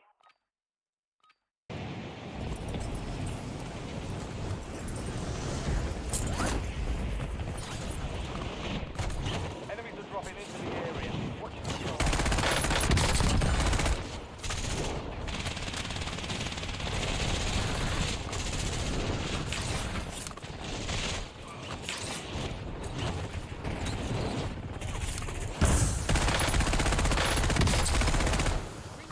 Enemies dropping into the AO. Playtime's over. Stand by for deployment to the war zone.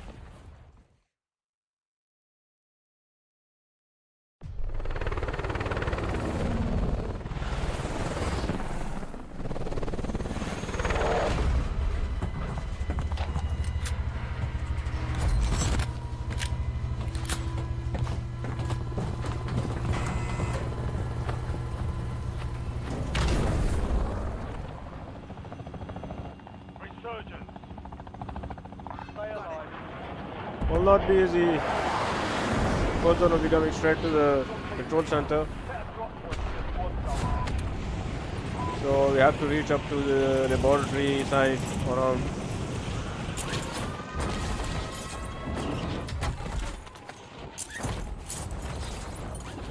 Enemies are dropping into the area.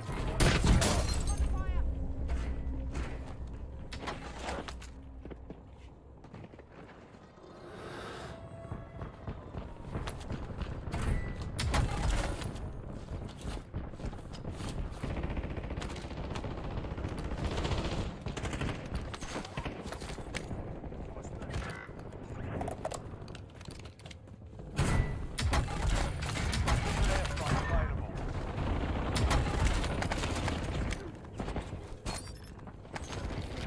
Adding armor.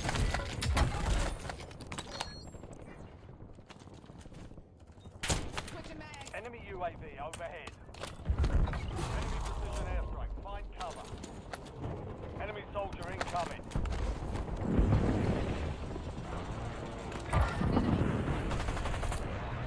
Battle space full, cannot comply.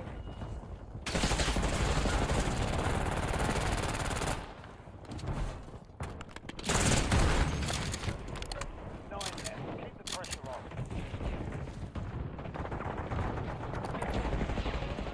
Hostile shooter.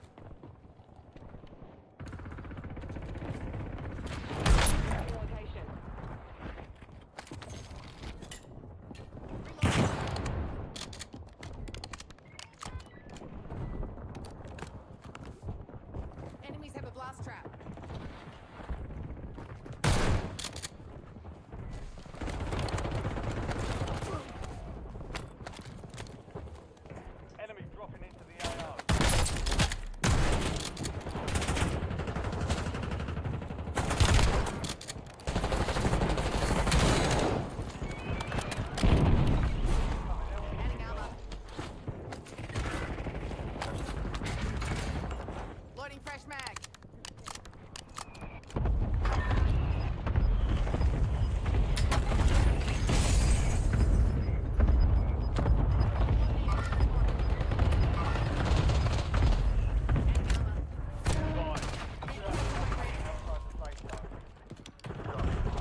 Mark remaining operators from that squad. Hunt them down.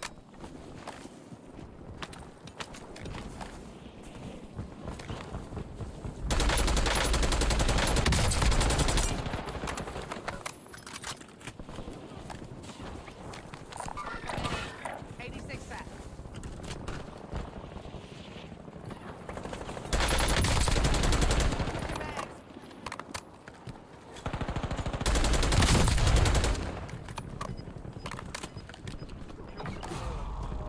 Hostile here.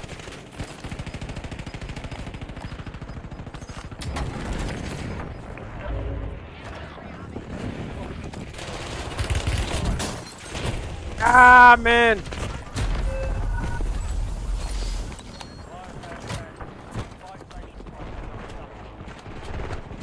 So much noise, I couldn't even hear him.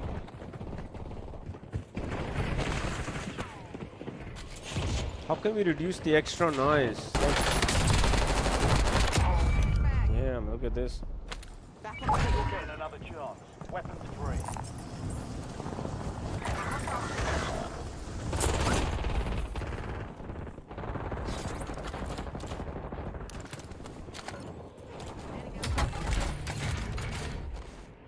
Resurgence window is ending. Watch your six. Enemy dropping into the AO. Yeah, awaiting targeting data.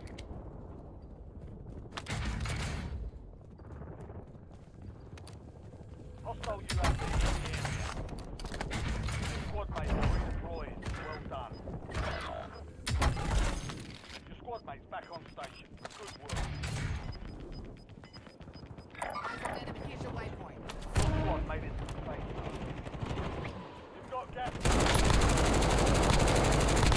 Enemy Loading fresh destroyed. mag. Use your tac map to hunt down the rest.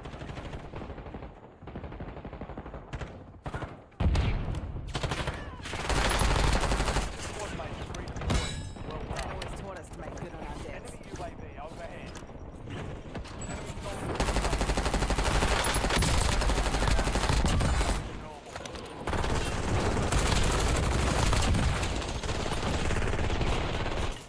target down. Marking the Adding rest armor. of them.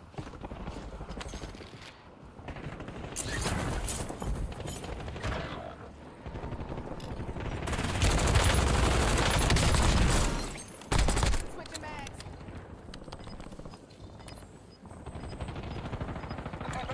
Mag. Mark remaining operators from that squad. Hunt them down. Insurgents have been deactivated. Adding armor. Engage. Positional contract online. Flight rate Adding armor. restart. Like to load up now.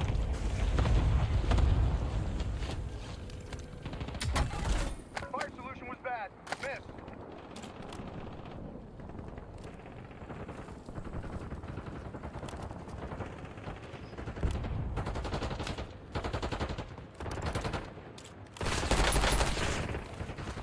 Switching mags. Taking fire.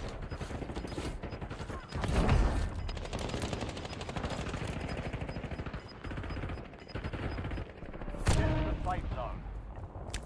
Gas is moving. 5 squads still operational in the AO. Hostile ship marking location. Enemy spotted. Reloading. In the top 3, don't let up now. Primary objective complete. All targets eliminated.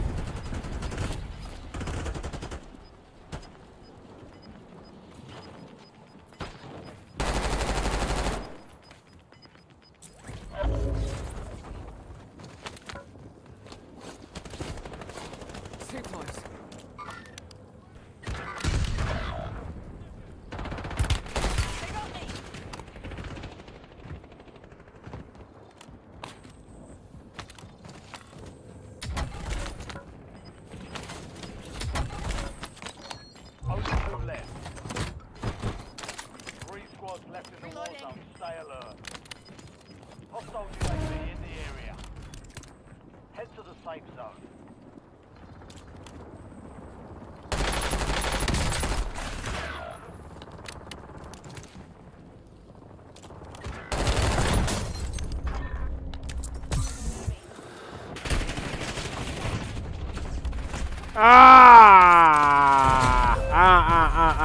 From all the four, the 10, the every side, man. Next time we'll take that. Ooh.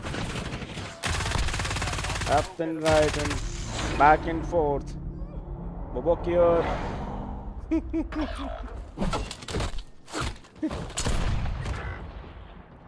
Yeah, you can do that. And stay dead. Bobokir, Meg, Muhammad. Azad Sheikh.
Guys, double tap and share, double tap and share.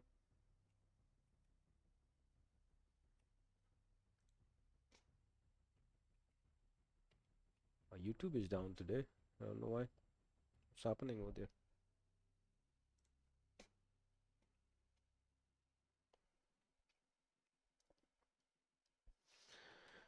What is the time? Okay, it's going to be 9 p.m.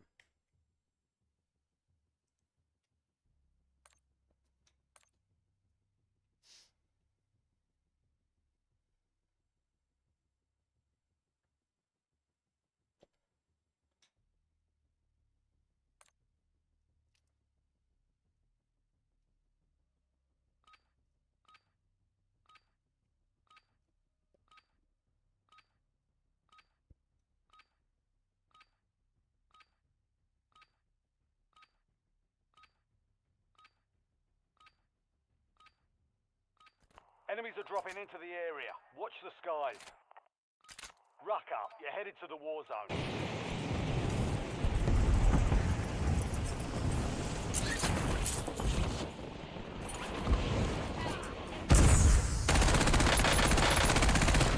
Reloading.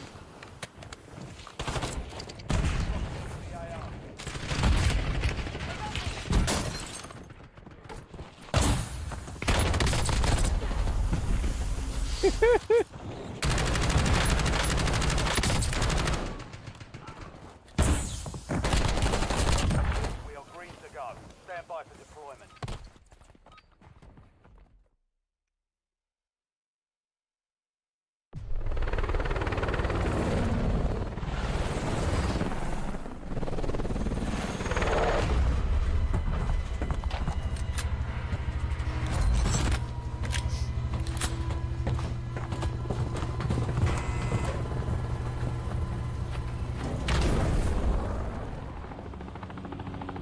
Resurgence. Survive to Oh, we have to go to the prison, buddies. back fast. Because when the first zone is coming, there is no getting out. When the first zone is coming, there is no getting out. Enemies are dropping into the area. Watch the skies. Targets during contact timeline. Adding armor.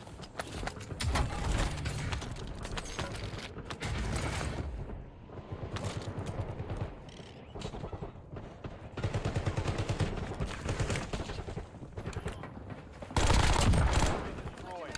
Use your tag map to hunt down the rest of them.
Target They down. say Marking flying the is rest of safer them. than driving.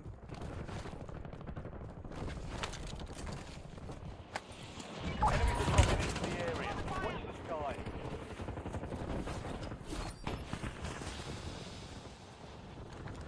You've made it to the top 10.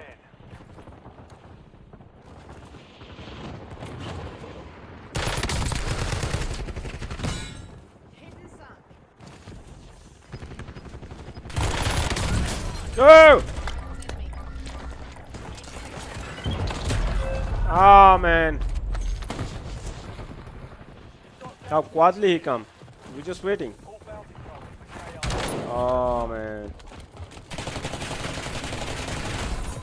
Oh, man. He took the other one as well. Well, one of them.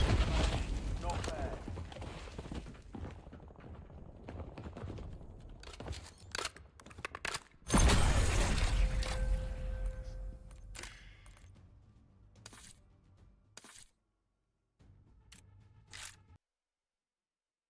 What happened?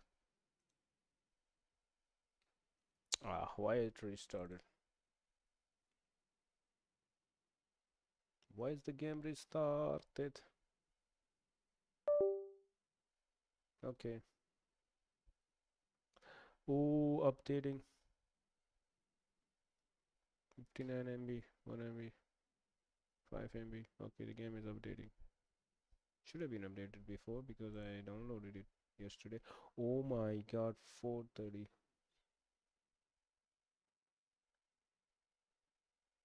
Even on 5G fiber, look at the speed.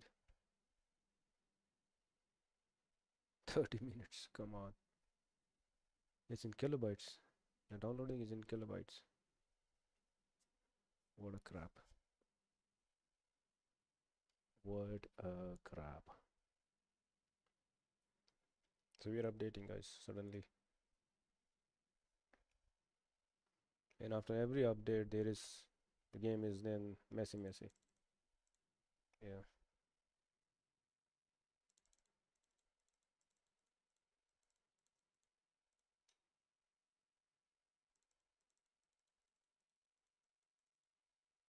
Thanks guys for watching. Double tap and share, guys. Double tap and share. So see, you guys can see the game is updating.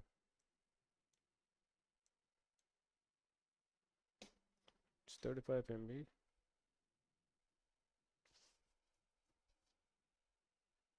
And oh my god, showing long time.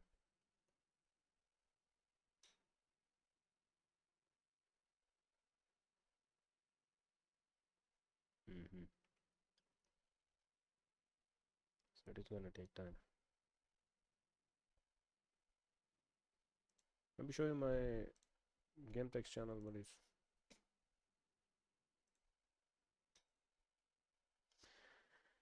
So this is my game text channel. Vision Fortella is going on. Let's see the update. Where is it? Reaching out. Close to Alma. We have started following our protocol on the ship, and we are going to continue monitoring closely to see what the next actions. They have not onboarded the ship yet, so we just have to continue observing. And you still in communication with all boats so far?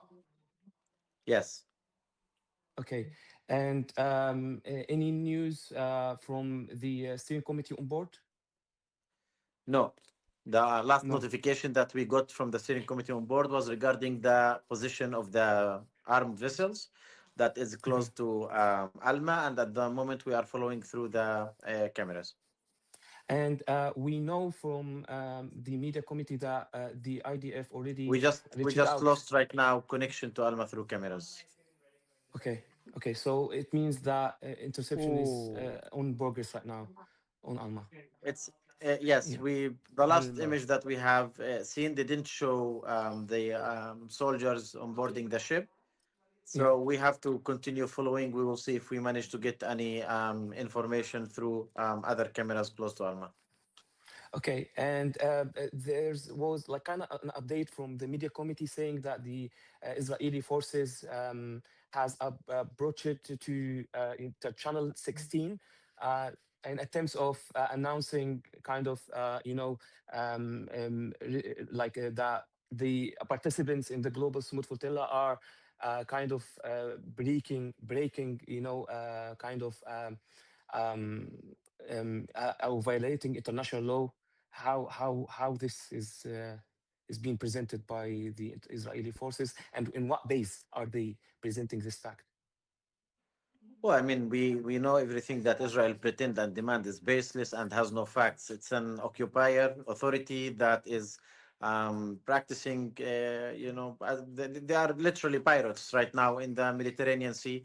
Our vessels, our fleet is going through the international water protected by international law and for Geneva Conventions, carrying humanitarian aid with human rights activists to denounce complicity, genocide, and we will just have to continue forward. We understand who is committing the illegal acts in this context, and we understand who is committing the crimes. What we can do as a civil society, a part of this mobilization, is to continue denouncing these actions, regardless of what's gonna happen in the coming hours. We are determined to continue our work Okay, guys, we globally. have We to are be really, determined really to continue careful mobilizing to because break the siege even in just genocide in flashing a Gaza. light or having our phone, we see this as provocation. Regarding the all the proposals and the offers that's been offered to the global smooth flotilla to deliver aid and to allow aid to be delivered to Gaza through different parties. um, uh, I know that you already published a statement, but what's your thoughts, and how do you comment about it? Well, it just shows us another face of complicity for those governments. And if they really had the will to end the genocide and break the siege, they could do it. The fact that some vessels came from Turkey, from Italy, from Greece, allowing us to go through the coast, from Spain, shows that those countries can and able to move their vessels around, and they can use it in the right way to try to end genocide and break the siege. The way that the proposals were presented, it seemed kind of Palestine is suffering a natural disaster where there is lack of aid, and it's very difficult to have access because of I don't know, an earthquake or a flooding or any of those reasons, unfortunate situations that uh, can happen at any place. In our context, this is a man-made disaster, crimes that are being committed on daily basis by a genocidal government. Their only aim is to displace the Palestinian people and to continue committing crimes and ethnic cleansing against the Palestinian people. Those crimes cannot be replied to by just having another locations where aids to can be delivered to. Those crimes must be confronted, and the fact that civil society is taking ships through the Mediterranean to break the siege, it shows us why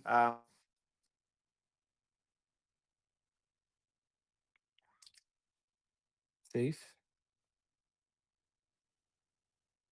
safe. Can you hear me?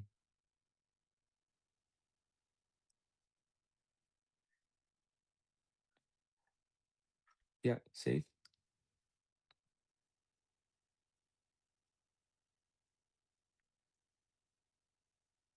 Um, we just still waiting for Safe to reconnect with us. So far, what we have been receiving from the committee and from the Global Smooth Flotilla right now, that more than 20 unidentified vessels approaching in different. I'm sorry, I cannot hear you. Yeah, can you hear me now? Can you hear me? Safe. Yeah, Safe. Can you hear me? Yeah, Yes, yeah. now. Yeah, so yeah, I was updating just our audience regarding the progress of the interception at the moment. As you confirmed, Alma has been approached by different vessels, and you lost communication with them so far. And yeah, you were carrying with the point of, yeah, the base of international law and the proposal by different government that they are offering delivering aid to Gaza, while they are not given any kind of protection for the humanitarian aid that the flotilla is carrying right now.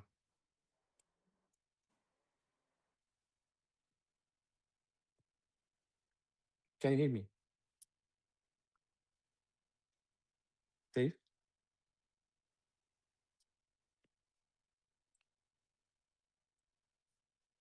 Also, until we have connection with Safe, so Safe, Yes. can you hear me? Yeah, sorry. Now, So yes. yeah, you can carry on with your point of the proposal that's been, and can you also comment on the last statement by the Spanish Defense Ministry, holding you as a global Sumut Flotilla responsible of the safety of the participants, and asking you to be reasonable and to not enter any kind of restricted areas? Yes, well, it's just once more those governments are asking the oppressed to take a step back and justifying the actions of the oppressor. This scenario, these realities we have been living for so many times as Palestinians on regular basis, where we can see that always the crimes that are committed by Israel are being justified and Palestinians are being blamed for it. Once more, civilians from every place decided to come together to denounce complicity, participate in a mission to break the siege and end genocide, and they are being blamed for that action. They are being blamed for that action because basically they made it evident that if there is a will to mobilize, then we can mobilize. And those governments, if they want, they are able to end complicity, but they are so complicit that they don't even see it. They are willing to risk the lives of their own citizens. They are willing to justify the actions that genocidal government of Israel may take against their own citizens, and they still ask us to step back or ask us to be responsible for whatever actions are being committed by a government, not by random people. A government with an organized army, we should be responsible for their own actions. While they are committing crimes in international water, they are committing crimes not in their territorial water, and they define where their exclusion area starts. We haven't seen this before, but what we have seen is that continuity of complicity and continuity of silence on such shameful governments. And so far with the progress and what's happening, and that does it mean that the vessels provided by the Italians, the Spanish, and the Turkish, are they now kind of behind the flotilla, away from Well, the they are at 150 miles. okay? And have you received any kind of communication after entering the restricted zone? No, well, the only notification was that they are not going to enter into such zone because they are respecting the decisions that that Israel uh, has announced before. It's Yeah. again, it's just shows us the true face of complicity. We are seeing it live. It's not enough that genocide was still being broadcasted live for the past 22 months. We see that once more new crime is being committed by the Israel government, and we see again once more the silence and complicity of many international governments. And let's go back to the flotilla itself and how it's kind of a simple movement of activists and humanitarians, advocates who just trying to, uh, kind of break into the siege, the countries that's been imposed on Gaza for decades. Um, how do you feel that the global smooth flotilla will make that difference in such a way? I mean, we always see every solidarity action, every mobilization is an accumulative process. It's one step forward within building bridges for what to come next. Uh, we by people coming from everywhere together, managed to prove that this global mobilization is possible. It's possible for many people to come together and organize and be in solidarity, and not only to go through a sea mission, rather than organize at land at the same time. So this is a new process. What is coming after for solidarity movement is definitely not the same as before. We are not gonna live for those standards that they have been trying to impose on us, segregating and dividing us as movements in many countries and locations. We will continue building up. We will continue enriching by experiences of every mobilization, of every movement, of every organization to make this strong. We say that they are united in their oppression, in their crime, and in their complicity, and we are united in our solidarity.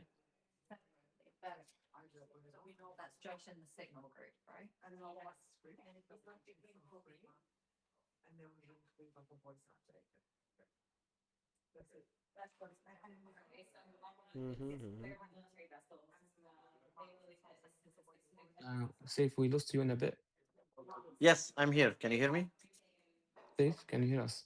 Yeah, we lost Yes, you for a bit. Safe, yeah. yes. We can see that Alma is back, and we don't have a notice of any vessel at the moment close to Alma. So, mission continue. We continue moving forward. We continue sailing together. Inshallah. Yeah, Safe. Sorry, we lost you for a bit. Uh, we couldn't hear what you said like in the last part. I said that as we can see from the cameras, we have Alma live again on camera, and mission goes on.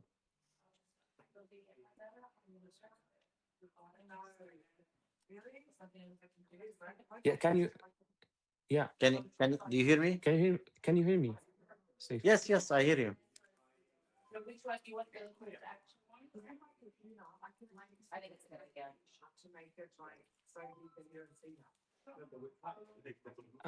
So we can see right now on the CCTV that we managed to have Alma back safe. Alma is back on the Yes, we got CCTV. we got Yeah. Alma back. Yes, So is there any confirmation if there's kind of interception happening right now, or not they at the still not moment. being not at the moment? We can see the participants on Alma right now. I can't Yes, see any they kind of took they took the any position. other uh, military vessels entered or uh, No, in the view right now. Can you no, they confirm to are me not. what's our current situation with Alma? Our participants on board, they took the position that we have trained on for interception. However, at this moment, there is no ship on board of Alma, no soldiers on board of Alma. We are just following our own protocol. So there is soldiers on Alma No, right now. there are no. Safe. Your voice keeps interrupted. So you Yes. said there is 20 soldiers right now on Alma on No, board. no, no. No soldiers.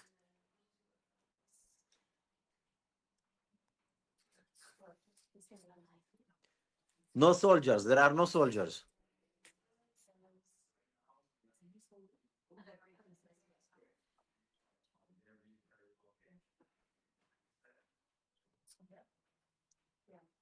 Yeah, safe. S- Can you hear me? Yeah, I can hear you now. Yeah.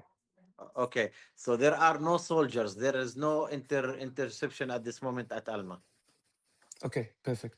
And do you have any updates from Alma? Have you received any communication Um, since we have Alma not CCTV is back? Mm.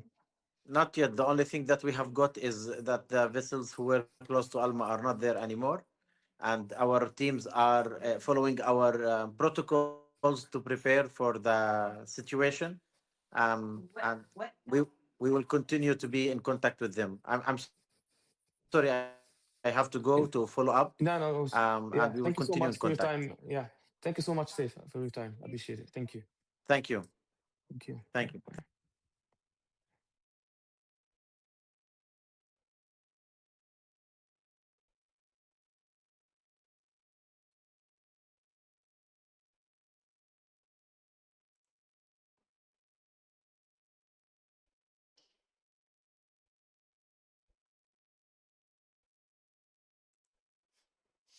Okay, guys. Okay, guys. So the Freedom Flotilla ships are moving. That's still okay. 150 miles of Gaza, still I think in international water. Yeah, supporting it, guys. Supporting Palestine.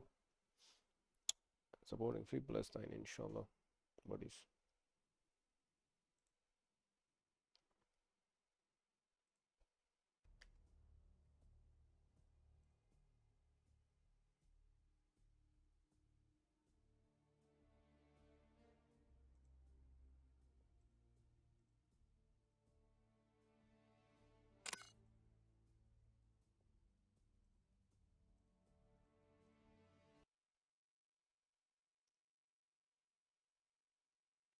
What, restarting again? Has already restarted, buddy.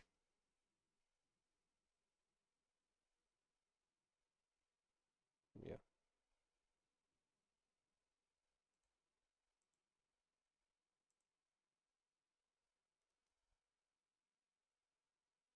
Ahmed Yusuf. User.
Okay, guys, we are back. We're back to the game. The game is updated.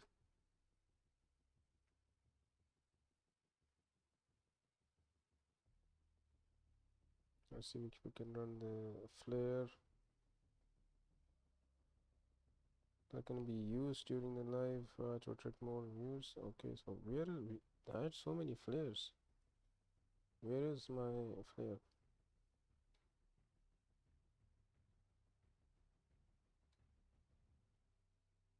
Oh my god.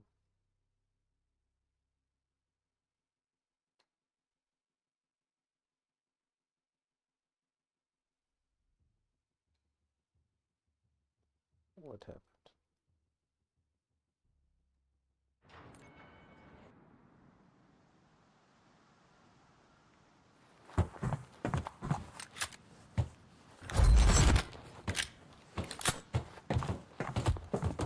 Fuck, there is no sound. What happened to the game? Make for that spot. Resurgence. The Lions. Okay, so after the break, let's go.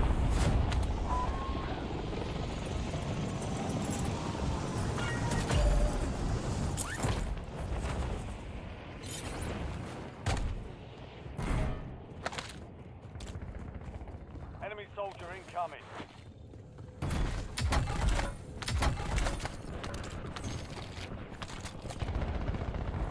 Adding armor.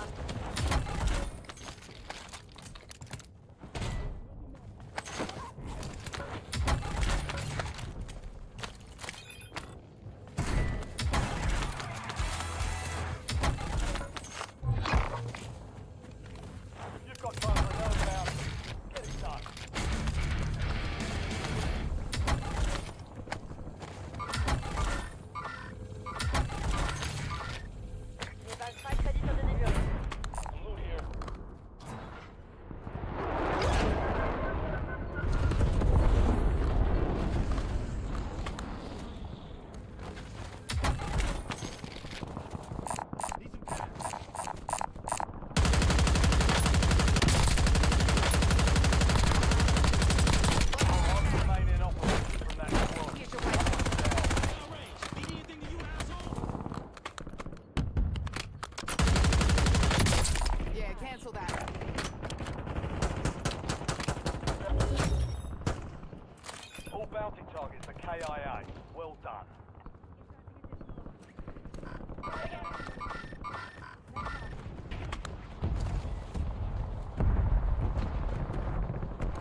hunting.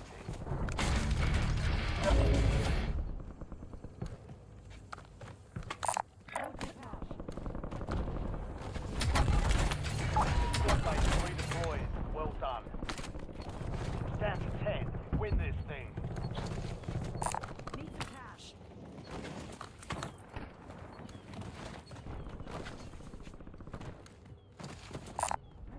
Wait for that spot. Marking location. Reloading. Your squad made it to the safe zone. You've got gas moving in. Too close.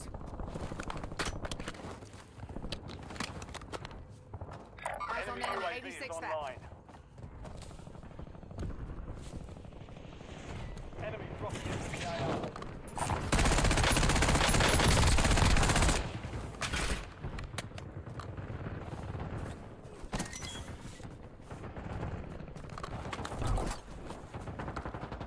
You've got a loadout drop inbound. Switching mags.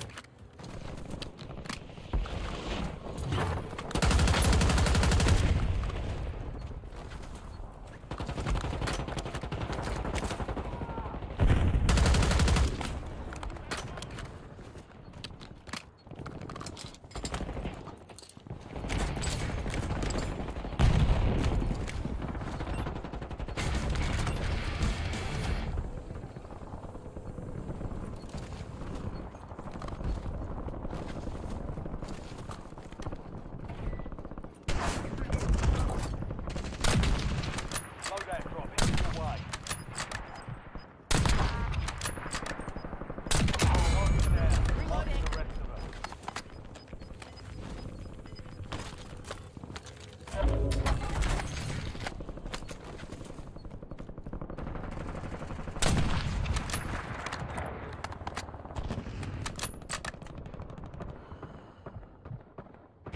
Hostile shooter. Enemies are dropping into the area. Watch the sky. Enemy destroyed. Use your tag map to hunt down the rest of them.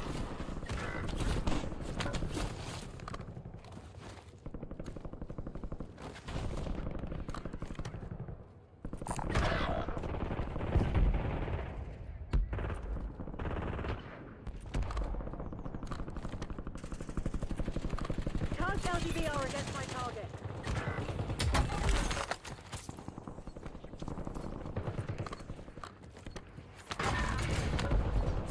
Squad mates back on station. Good work.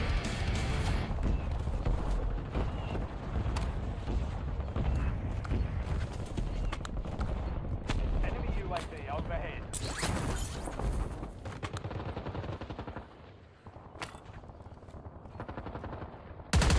Loading fresh mag. Eyes on it. Wait for that spot.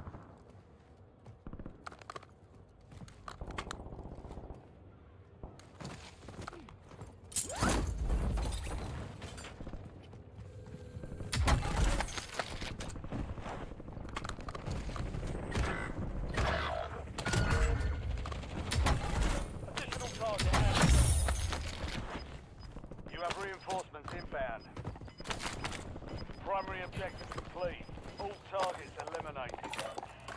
We've got 10 squads active in the field. All squad mates are in the safe zone. Enemy soldier incoming.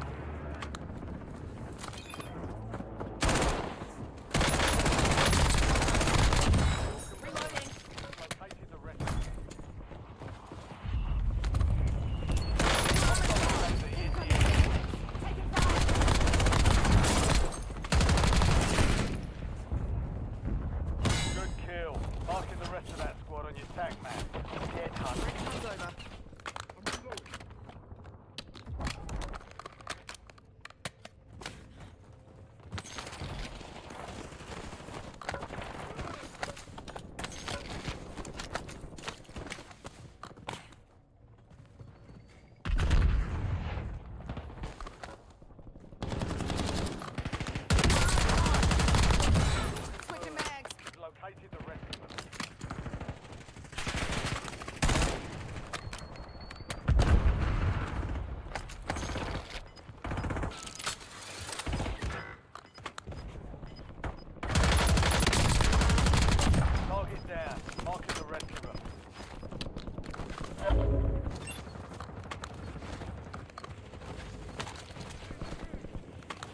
remaining operators from that squad. Hunt them down.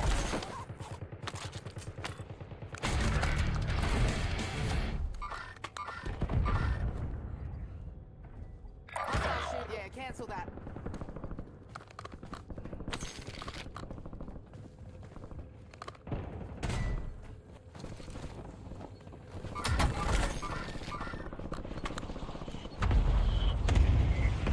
Get ready.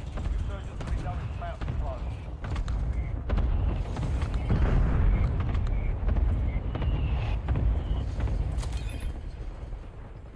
Your squad mate is redeployed. Well done.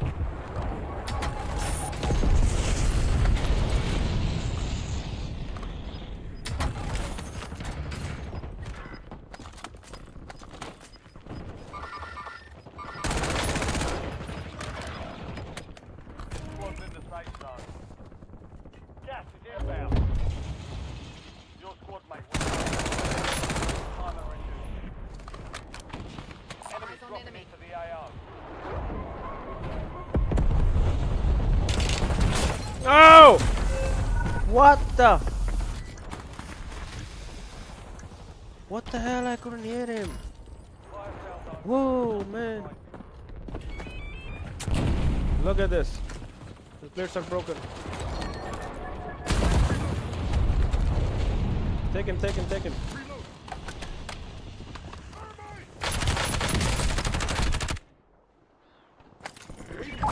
another chance. Weapons free. Hostile shoot. 86 back.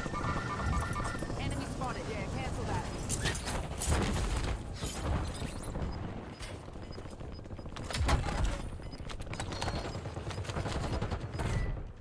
Insurgents is close.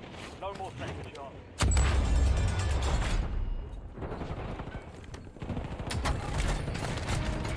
Right, ready for start. Time you to load up now.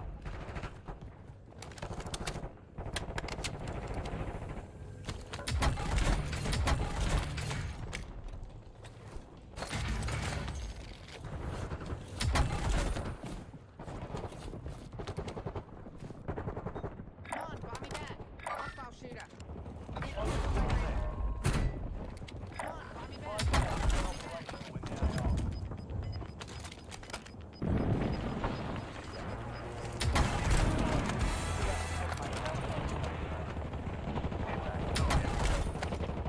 buy me back.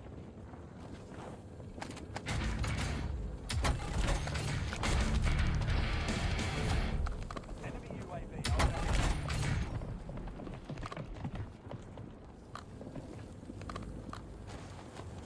Enemy UAV is online. Come on, buy me back. In Enemy the marking area. location. France UAV. Enemy UAV overhead.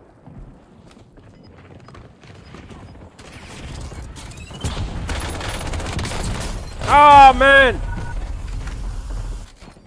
It was lying at my feet. Woo.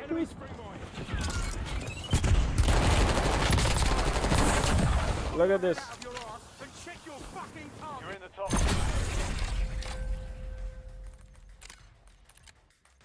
Change the team.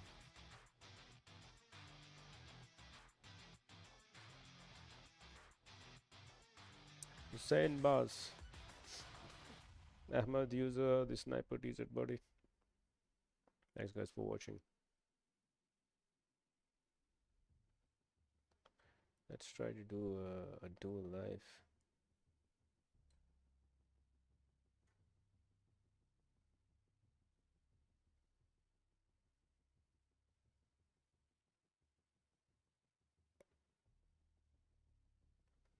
That's it, buddy. Thank you for watching.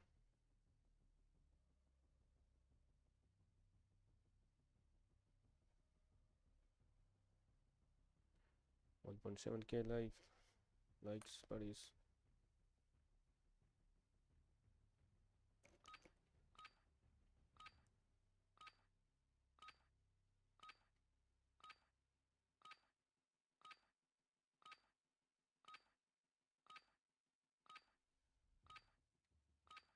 To claim is not activated. This one expires. Enemies are dropping into the area. Watch the skies.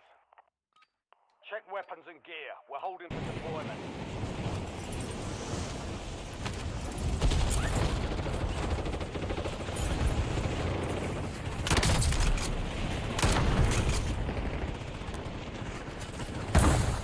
Enemy dropping into the AO. Loading fresh mag.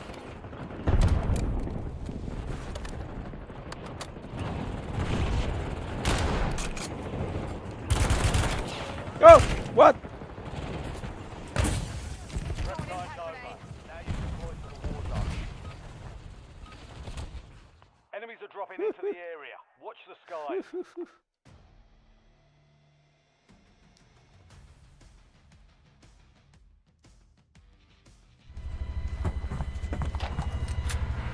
What happened?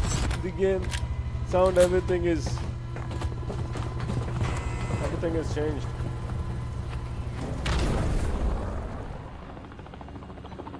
Resurgence. Survive and you deploy.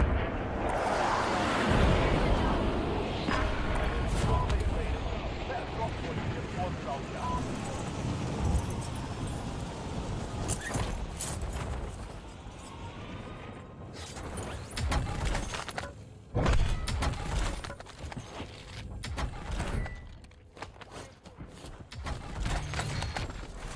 HDR, ready for launch. I'm trying to fight 5 seconds. Out.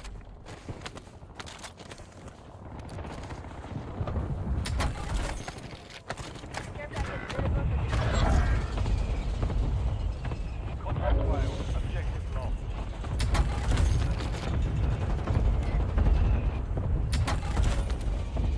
You have reinforcements inbound. Fire solution was bad. Missed. Reloading.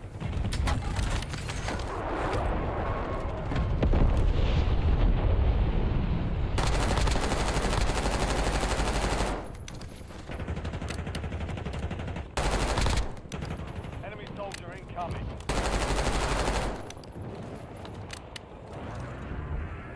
Send me a camera.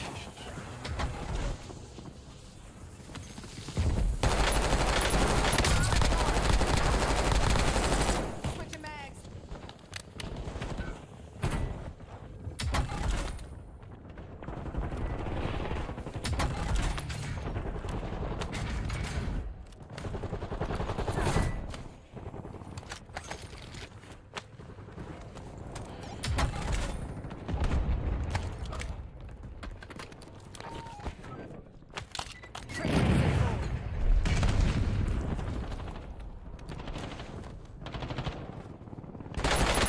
Enemy destroyed. Oh! Hunt down the rest of That's them. mine. Adding armor.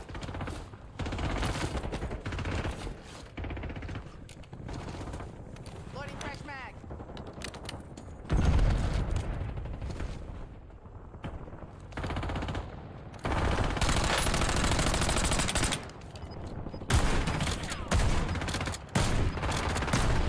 Reloading. Enemies are dropping into the area. Watch the skies. Your squad made it to the safe zone. Adding armor.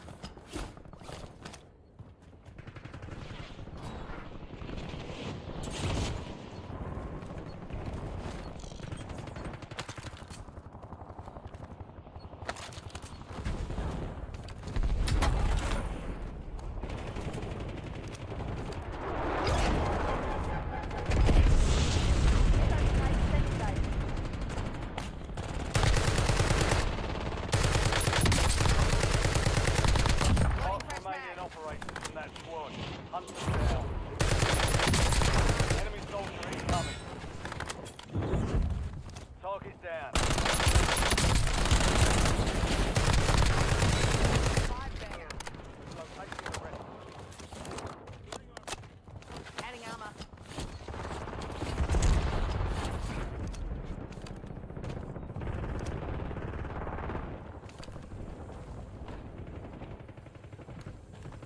Enemy advanced UAV is active.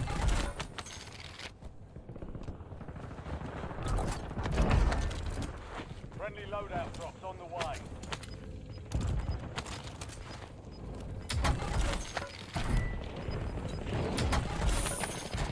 Enemies dropping into the AO.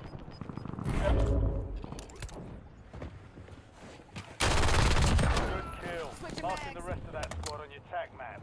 Get Enemy destroyed. Use your tac map to hunt down the rest of them. Hostile UAV in the area.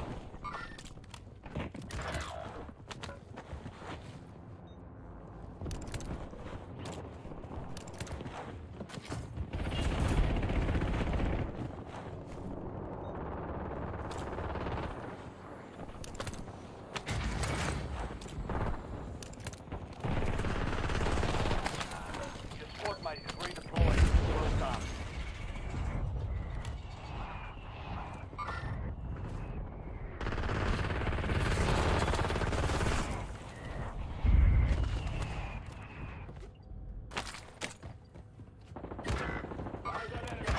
Enemy soldier Hostile incoming. shooter.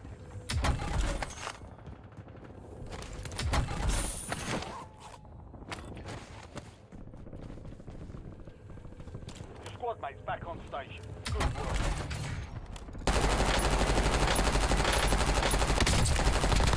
Loading fresh mag.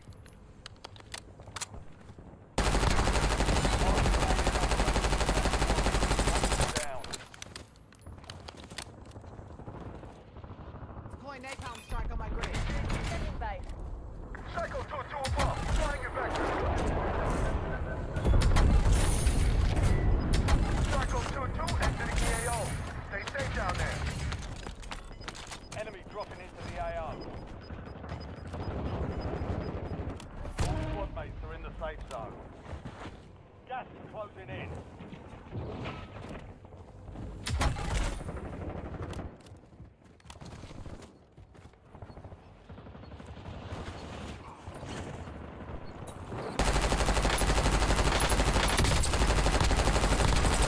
Last mag.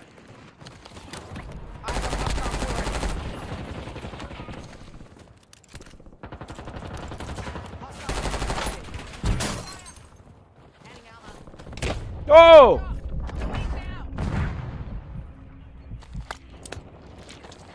Where it took me from? Use the smoke device. Enemies are dropping into the area. Watch the skies. Bringing in recon. Tack on. Launching UAV.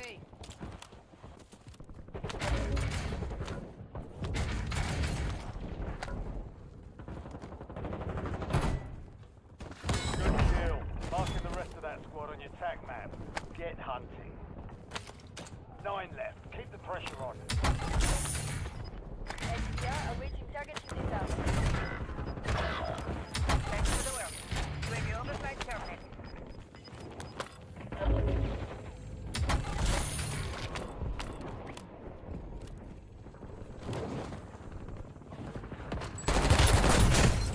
Oh, está ako pa daw.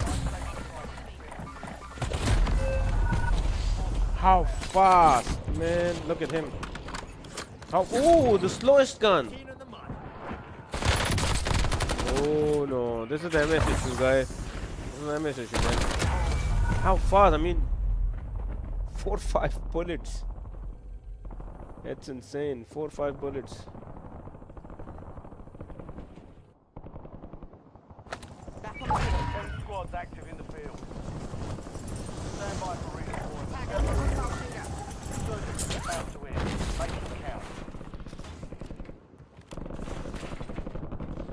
TACOM, get me a UAV.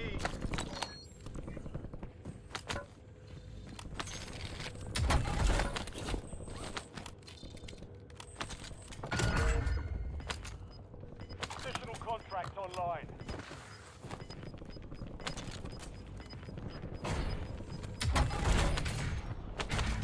Soldier squad is outside the safe zone. Enemy dropping into the AR. Hostile shooter. Target down. Marking the rest of them.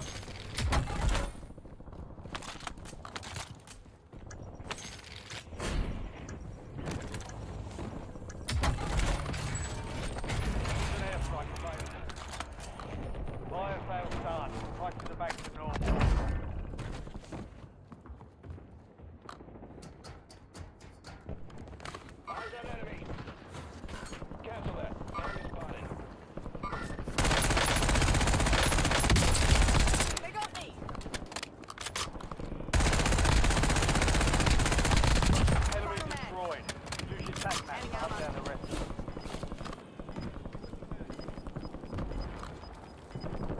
Need cast on my grid. This is the air gate.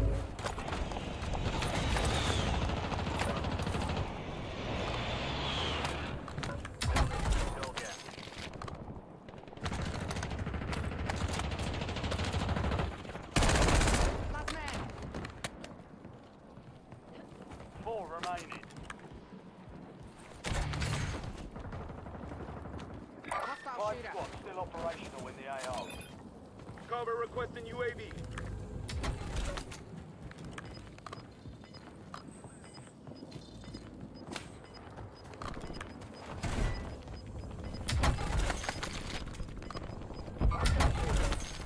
Squad to the safe zone.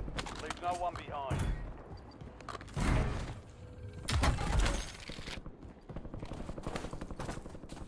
You're in the top 3. Don't let up now.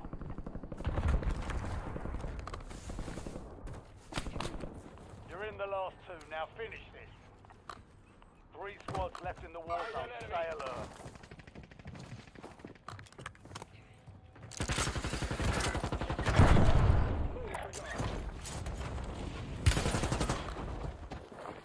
Enemy UAV is online.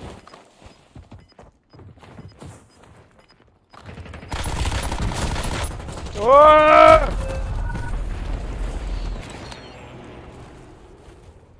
Oh my god.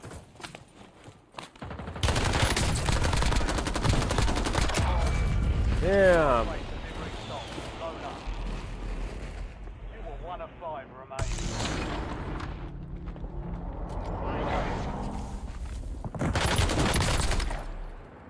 Damn.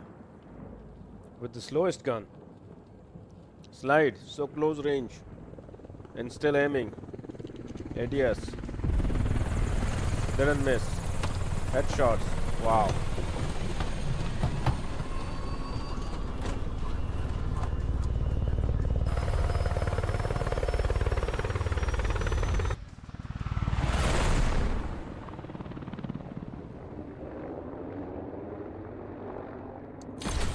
Thanks guys for watching.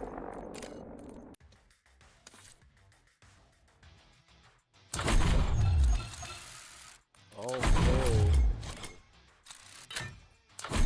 A little more to the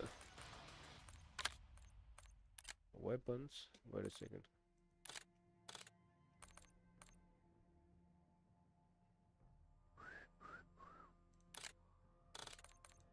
Smith. Particular damage and sludge rounds. Bullet velocity. Hip fire spread is bad. And what is this? Fire rate. This is. Buffer mark trigger.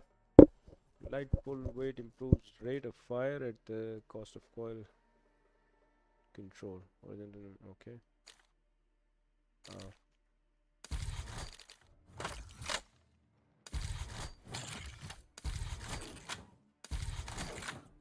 Magazine, under barrel, crossbow, but nobody's gonna use crossbow. Yeah, this is bad. So, wow, look at this.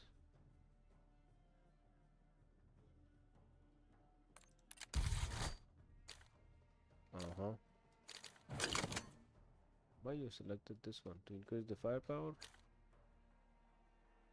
But the accuracy is bad, so it won't give any benefit. Okay.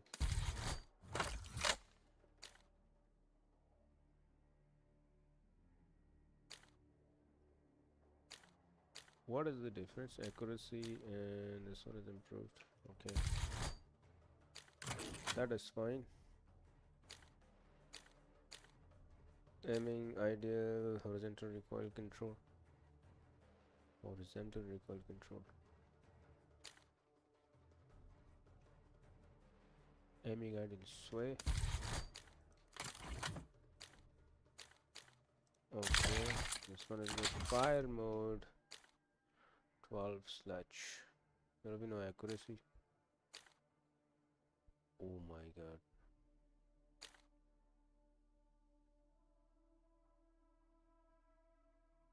Incident damage, minimum damage range.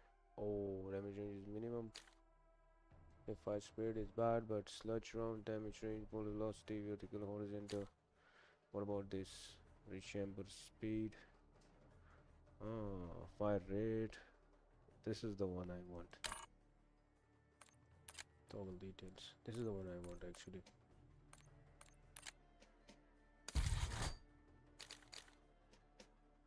This is the one actually we want.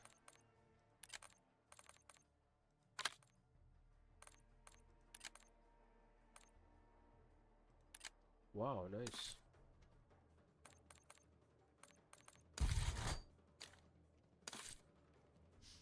Okay, so we don't know which one is it now. This one or this one. Gunsmith. If you can also go like this, who's best? Handling is bad, accuracy is bad, mobility is same. This is सबसे best है. This is the best one. Yep. Okay, this one is termite.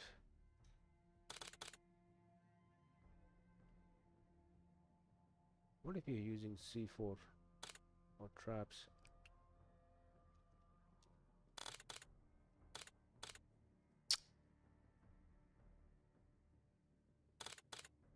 Cocktail.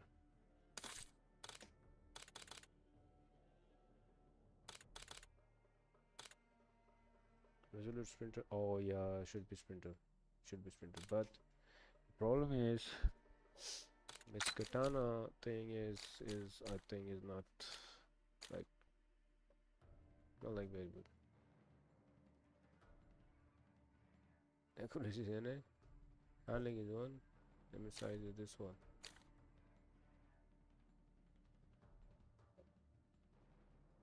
Moderate damage, moderate long attack speed. Moderate long attack speed.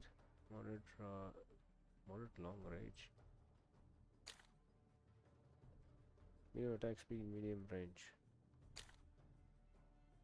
Low damage, very fast attack speed. Short medium range, fast attack speed. Oh. Short range, moderate attack speed. And what about the low range? Very fast attack speed. Moderate range, fast attack speed, very short range. Low damage, extremely fast speed, short range. Short range, moderate attack, permanently unlocked. Moderate damage, fast attack speed. Ah, and long range.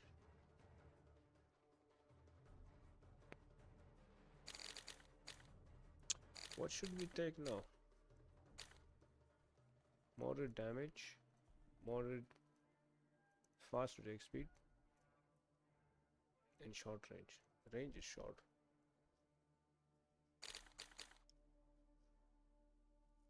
This is a medium range, huh? Low damage, short range, moderate attack speed, moderate damage. Ah, long range, moderate fast attack. This one is better than anyone.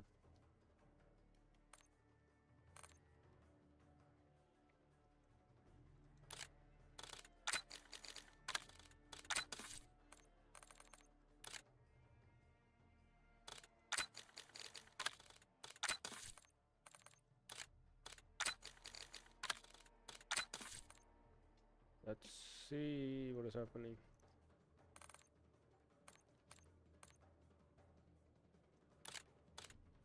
What is the meaning of that? 4 kill mean equip 2 primary and secondary weapon. Euro provides SC box 3 extra attachments. Okay.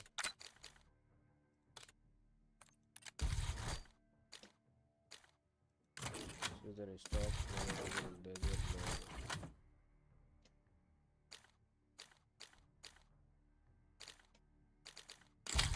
Okay, it says bullet without.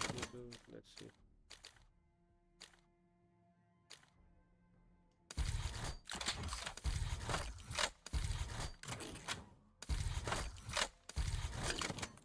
Optics is also not.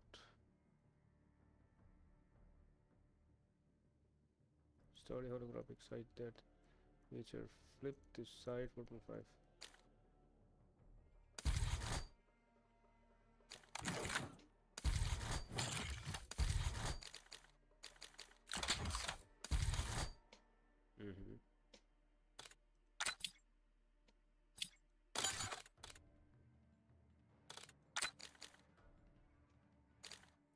Oh my god, look at this.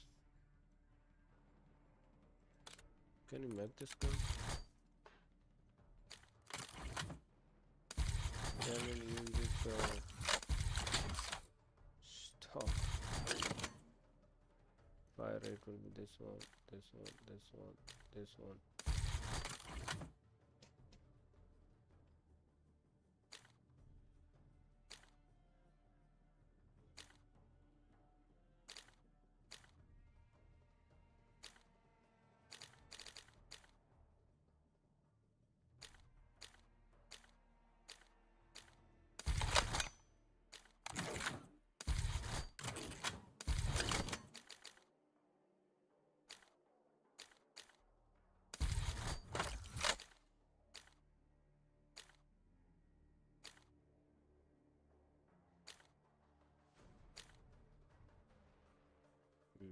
No better.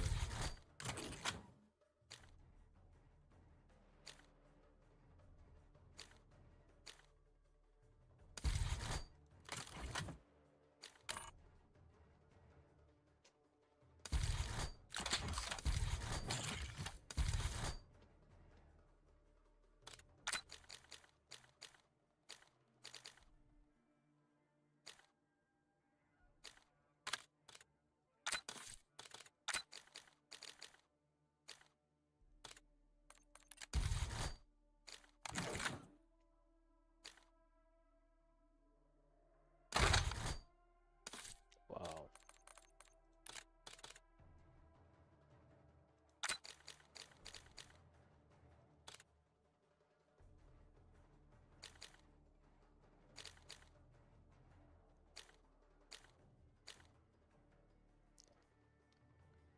Revolver has less damage. Glock has more. And this one is even more? Even less?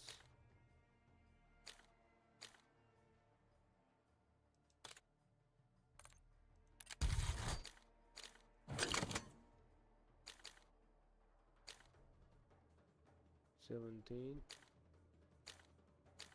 Oh, there is one mag with 24. No.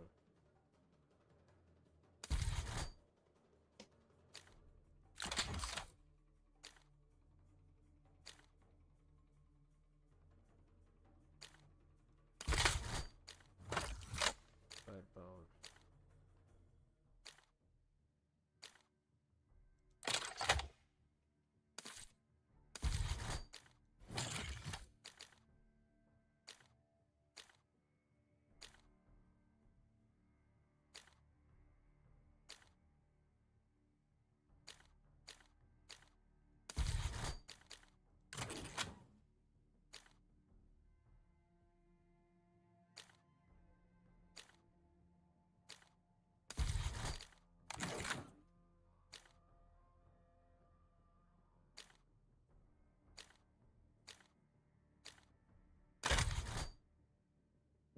What magazine?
Thank you guys for watching. We're going into the game.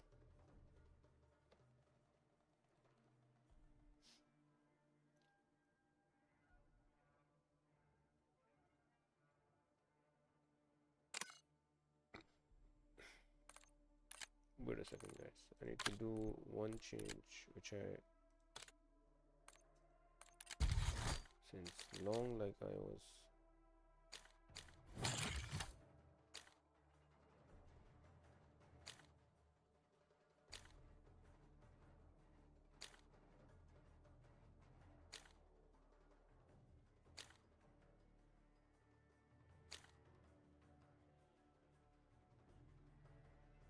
Fire movement speed,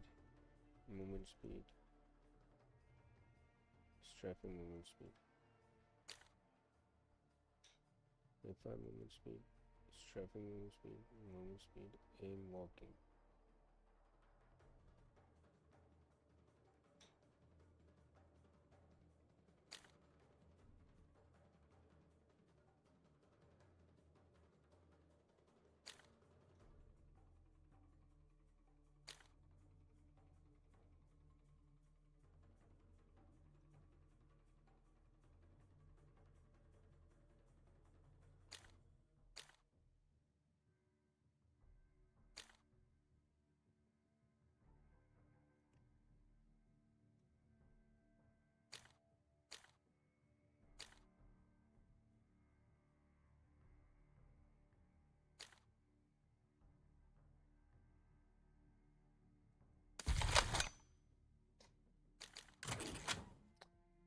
Yeah.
Wait a second, guys. Wait a second.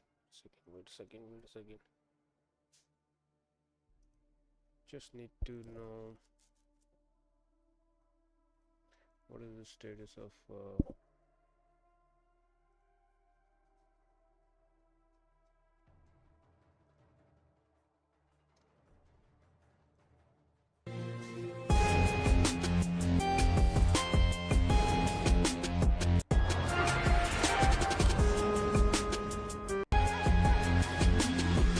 I take one look at you, you're taking me out of the ordinary.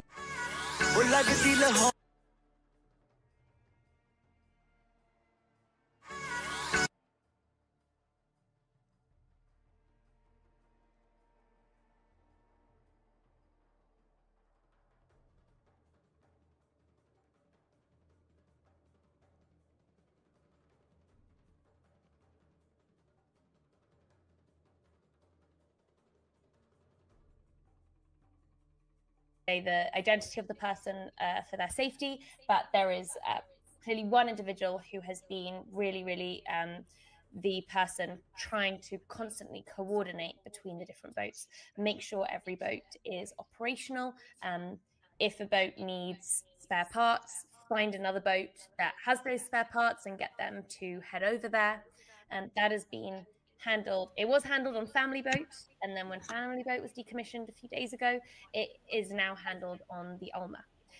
Since Ulma has confirmed being intercepted, the second boat that this would go to would be Sirius.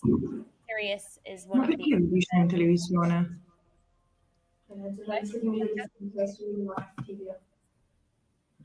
Is our audio working okay? I'm hearing a sort of feedback. Yeah. Just yeah. We just have now Francesca Albanese, the international UN international reporter. Thank you so much for your time today with us, Francesca. We were just discussing the situation right now is happening on the flotilla. Can you hear us? Yes, I'm also Yeah. communicating with, sorry, it's a bit of a hectic moment. Yes. No worries at all. No worries. So what we have received so far is confirmed. Alma and Sirius are both on board and intercepted. And so those are the two operational. Can you just give us, the international law aspect of the interception operation that is running right now in the international water? Yes, look, there are two aspects of it. It's illegal to intercept vessels in international waters and without a valid reason anyway. And this is a humanitarian convoy. It's totally legitimate. It's humanitarian in nature, just carrying humanitarian aid. So there is no reason to stop it. Second, Israel has no authority to intercept it anyway, because this is not going to Israel. It's going to Gaza, which is unlawfully occupied.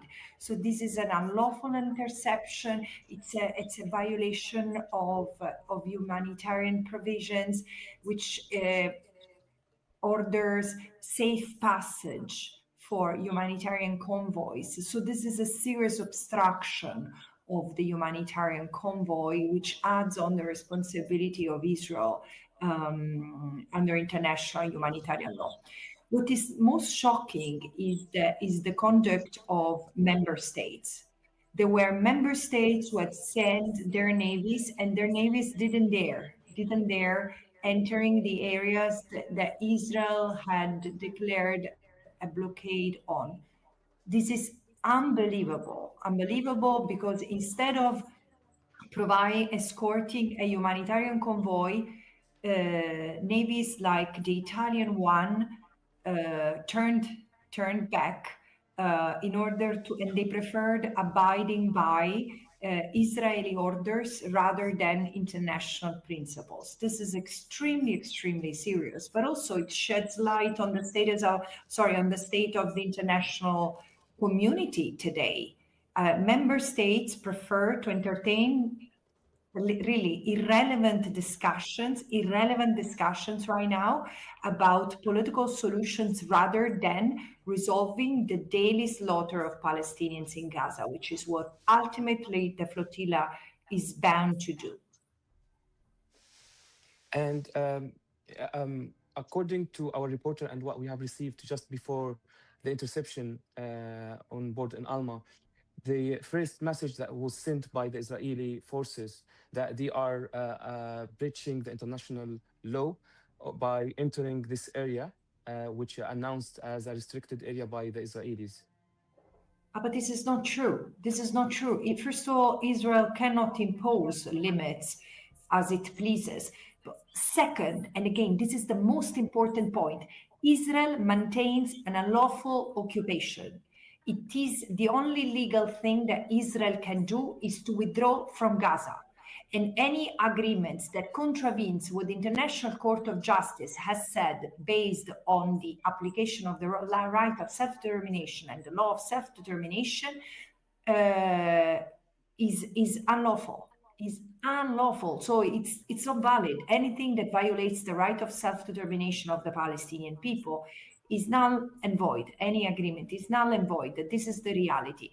And in the face of this, what I can say that Israel has no rights to establish what is legal and what is not, rather the contrary. So makes no sense whatsoever, and we should stick to international law as we know it.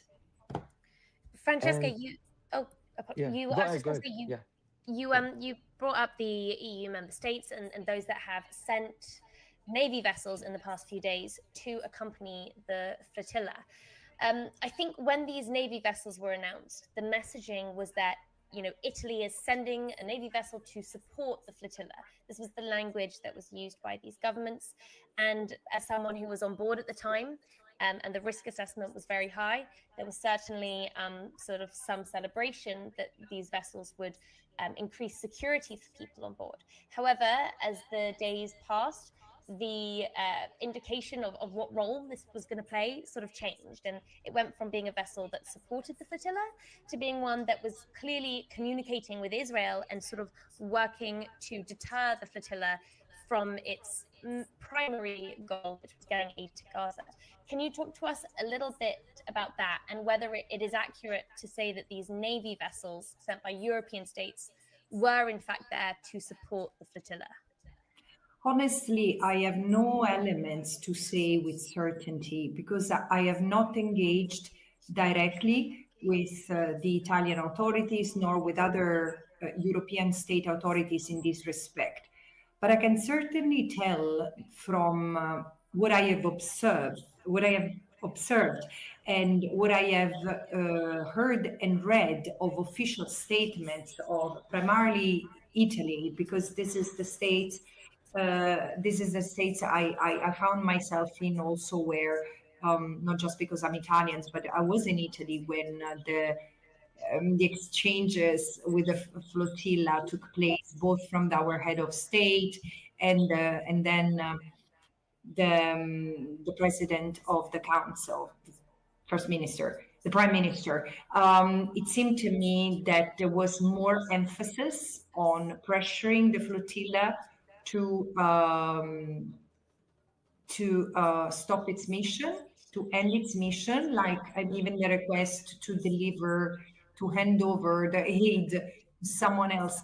Clearly, they seemed to miss the point that it was not about the aid itself, it was about breaking the siege, because it was clearly that was the purpose of the mission, breaking the siege and start delivering humanitarian aid. So yes, I had that impression, and also I found inopportune the language that Italian authorities and others have used vis-a-vis the flotilla, infantilizing it, diminishing the importance of what it has done. But hey, this is really the hiatus between the international community in its state apparatus and the international community as grassroots movements. The people are behind the flotilla, and this is increasing the criticism on a UN apparatus, on state apparatuses, regional apparatuses that do not serve the interests of the people, clearly. So this is an incredibly tense moment, and I hope that political leaders understand what's happening. Yeah, something that Giorgia Meloni said to the flotilla today was that they were jeopardizing the fragile progress, important progress of Donald Trump, US president's so-called peace plan for Gaza. Is that something you're able to comment on? Yeah, regrettably, the Italian Prime Minister doesn't strike me as someone who really understands what's happening in Palestine, what the peace process is, especially in the context of the Middle East. This is not peace. What has been proposed is not peace. It's oppression in disguise.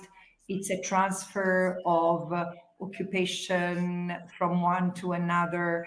It's apartheid in a different shape.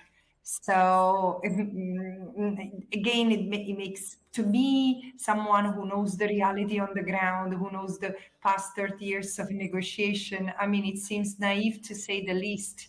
I mean, the comment of the Italian Prime Minister seems, unfortunately, naive to say the least. Yeah. And sorry, at risk of making you sound like a broken record, I think for people joining the stream, probably the most important thing we can get your perspective on here, and this is going to be something that plays out in the media coverage of this again and again. Israel is saying to the flotilla, they have been saying this on the radio, that the flotilla is entering a naval blockade. Israel is saying it is a lawful naval blockade, and that the flotilla is breaching the law by trying to enter this territory. And Israel is saying that it is therefore the one in the legal right to intercept the flotilla. Can you just tell us what does the law say when it comes to an interception like this? No, this is not correct. It would be correct if the flotilla were trying to enter Israel's territorial waters, if Israel's waters. Israel has no, let's start by this.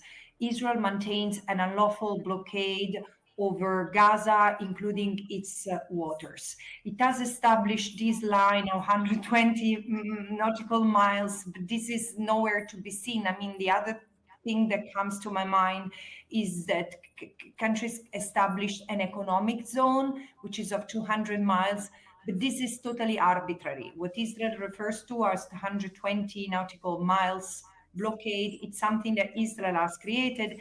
And as far as I know, Israel doesn't make the law by itself. So this is, from a legal point of view, an unlawful interception of a humanitarian convoy in international waters. Therefore, Israel should immediately cease and desist from continuing, from threatening further interception of other vessels of the flotilla.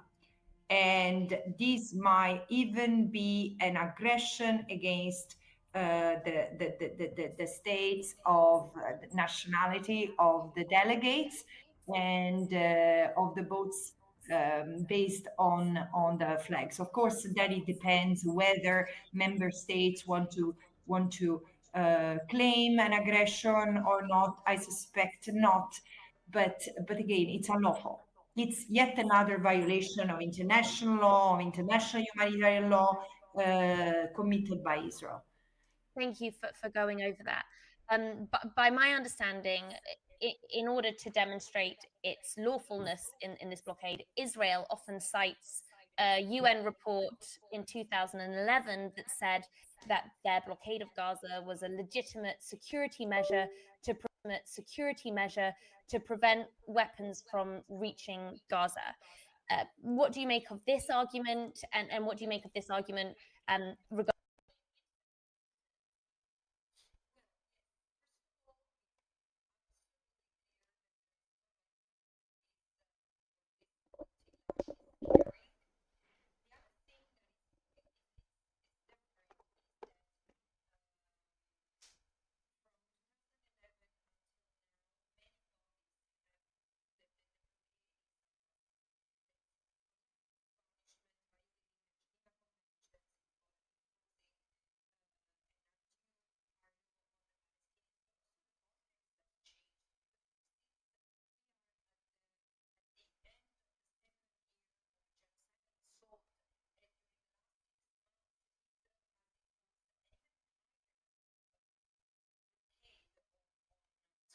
the blockade has been tightened to the point that there is no food, no water, no fuel, no medicines entering the Gaza Strip. So it's absolutely compulsory, and the principle of humanity and saving life and the right, the duty to protect, to break the blockade. But this obligation is on member states.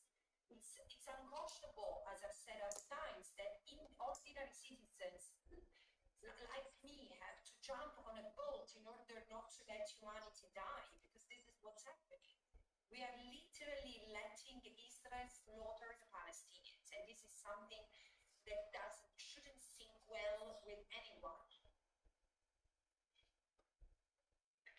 Thank you. And talking about legality, how do you explain the Spanish statement just before the interception began? They announced the entry of the Freedom Flotilla to the area declared restricted by the Israelis could endanger many lives. Also, they added that we argue the Freedom Flotilla to act responsibly. How do you explain that like states and officials are just actually in fact forcing what Israel has so far been imposed on the international water? Excuse me, the question is, unfortunately, and I apologize, it's the internet on my side, but the question was not very clear. But also, I need to disconnect. I indicated that I had 10 minutes, and I need to go, but I will try to connect later. Is it okay? Of course. Thank you so much, Francesca. Thank you so much. You're welcome. You're welcome. Thank you. Khalid, I think something that you and I can both speak to is Francesca's comment about there being no weapons on the ships. You and I were both present on the flotilla as journalists in order to verify, these points. What was your experience of the flotilla regarding the alleged presence of weapons that Israel is now repeatedly using to justify their obstruction of the flotilla? So from the day one of the preparation, the organizers and participants were trying to be openly explaining what exactly the flotilla is carrying on their mission. I have myself witnessed all kind of aid that's been provided, all the boxes that's been donated by certain NGOs and charities in Barcelona until we even arrived to Tunis. The kind of aid that's been provided is the minimal that any kind of civilian movement can carry, and it's not like kind of amount of aid that could provide or help the humanitarian situation in Gaza. But as they mentioned, the organizers and the participants, it's the mission itself is not about delivering aid. It's about opening a humanitarian corridor and trying to aid the humanitarian crisis in Gaza. And in such illegal siege that's been imposed for decades, not just from October 23. No, this siege has been imposed since 2007. And since then, Palestinians and the civilian population in Gaza were very restricted to access to the kind of basic needs in Gaza. And the thing is, even with what happened after the October 7th, and imposing even more harsh measures on restricting the kind of products and the commercial routes to access to Gaza, these things even made it worse. So the main idea or the main message by organizers, by participants that we discussed all together, me and you, Matilda, on board with everyone, it's not about delivering aid. And we can see from all the official response and from all the states and what they have offered so far before the flotilla arrived to the Orange Dome. Everyone was willing to deliver aid. So the question here, why no one from the international community was acting before the flotilla to try to deliver this kind of aid? And if it's that easy to access, which is one of the questions that I have heard from the participants, if the states are able to act and they are able to deliver those aid, why we didn't act for 2 years? Now, we've been trying to get someone on board a whaler to connect. If you can see the live stream, a whaler is in the bottom right corner. It is the US military veterans ship. And a person who has been trying to connect, but he is saying that his internet is being blocked. As we were discussing earlier, this is one of the first key tactics that Israel imposes during the interception. It's a means of firstly concealing anything that may occur, but luckily the live streams are still coming through. Khalid, should we just do an update on the situation again? We know that the lead boat, the Alma, has been intercepted, and the second lead boat, which took the reins as soon as the Alma was intercepted, the Sirius boat, the interception is also confirmed. There was a mayday call and visual confirmation from another ship that Sirius was also intercepted. The Global Summit Flotilla says that cameras are offline for a number of vessels, and they believe that they have been boarded by military personnel. They are actively working to confirm the safety and the status of all participants on board. We will try to get you, as soon as possible, a number on how many boats have now been boarded, but of course there are over 40 boats in this flotilla, and so this operation could take some time. As you can see from the feeds, there are boats such as Captain Nikos, where people are just waiting, and they may be waiting for some time. I think that that's something also very, very difficult for people on board. I'm getting some communication now, people who are just, it's starting to wear them down, the waiting and the not knowing. Again, that's a key part of the training is how to stay calm when there are deliberate tactics trying to instill panic in the participants. We've just had a feed come off from Aurora. I'm now hearing that Adara has also been intercepted.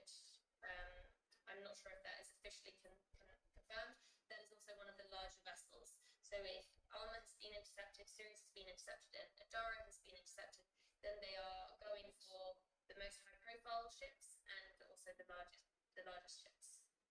And we don't have any confirmed numbers of boats that's been intercepted yet. But if so far the 4 boats are confirmed, that means we still have more than 59 boats to go.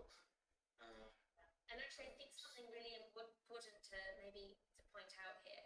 I'm just looking at this pattern: Alma, Sirius, Adara.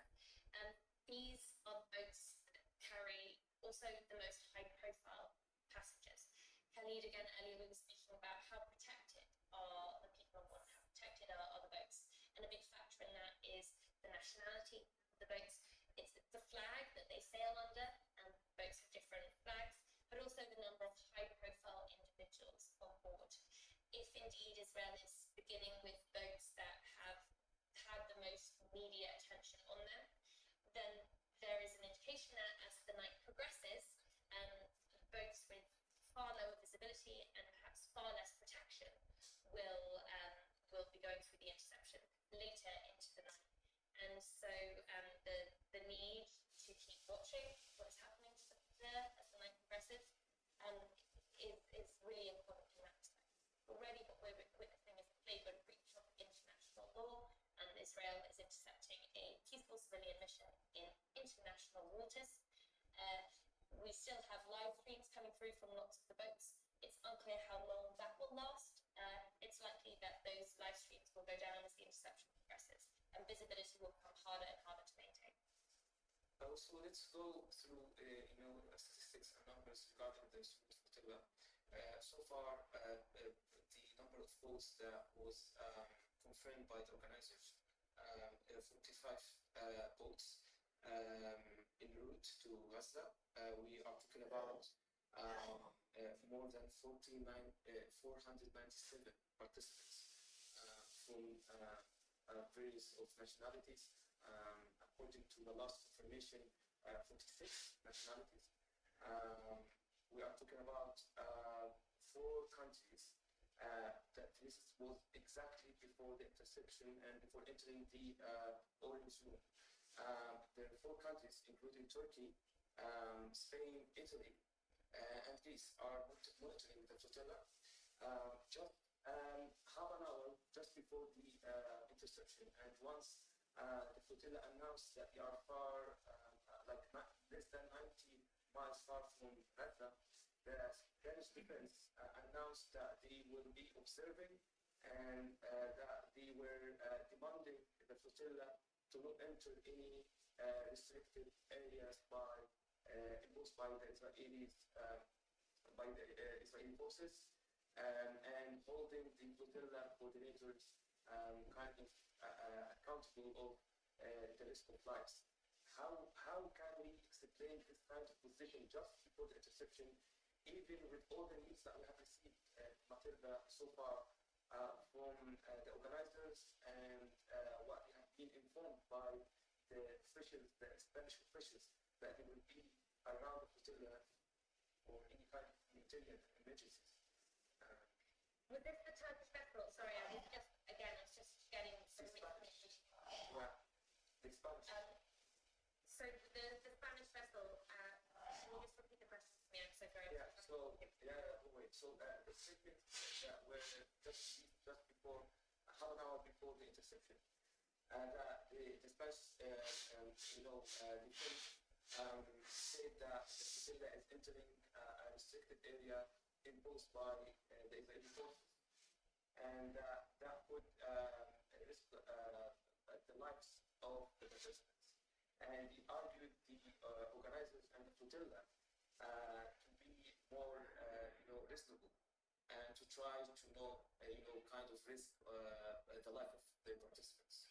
Yeah. How do you explain all of this, especially in the context of having the Spanish officials informing coordinators, as we witnessed so far, that they would assuring them that they will be there, they will try to protect their citizens, and they would be part of any kind of emergencies and military operations in the area if needed. I think that this just really embodies in so many ways how these governments have approached Israeli crimes for a long time.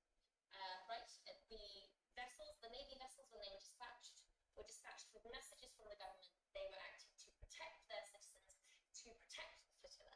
But in reality, what we're seeing are governments trying to protect themselves. They are in an incredibly awkward position, these governments, if their citizens are really, really at risk. And let there be no doubt, people's lives on these boats are at risk, have been at risk. We were attacked, Khalid, both you and I, while we were on these boats, we experienced attacks that could clearly be fatal because these are attacks happening on vessels in the middle of the night, in the middle of the high seas. And so this is incredibly pressurizing for governments, European governments, governments that on the one hand have a duty to protect their citizens and will also feel the wrath of their electorates and their populations if anything does happen to their citizens. But who, on the other hand, as we continually see, are under immense diplomatic pressure to turn a blind eye towards Israeli crimes. And there was a sort of culmination of this a few days ago after the drone attacks on the middle of the night on the flotilla about a week ago, was it the 23rd, 22nd of September? And it was just after Israel had begun saying this is Hamas flotilla, and then they had executed an attack on 14 vessels of the flotilla. The next day, European governments said, okay, and Italy dispatched its first naval vessel, and then Spain followed, and then Greece followed, and then Turkey followed. I think that this was a sort of culmination of pressure. It was the point at which it became really, really apparent people might die. And governments had absolutely no choice but for maybe the first time to act to defend international law in international water when it came to Israel. Right? We saw NATO forces use military power to actually hold Israel accountable under international law and ensure the safe passage of the flotilla through those waters. However, I was going to say that has not extended now to the point of the naval blockade, right? And this was the case while the fleets were approaching the interception zone, 150 nautical miles from Gaza. These governments made it clear, or actually they were pretty ambiguous about it, but it has become clear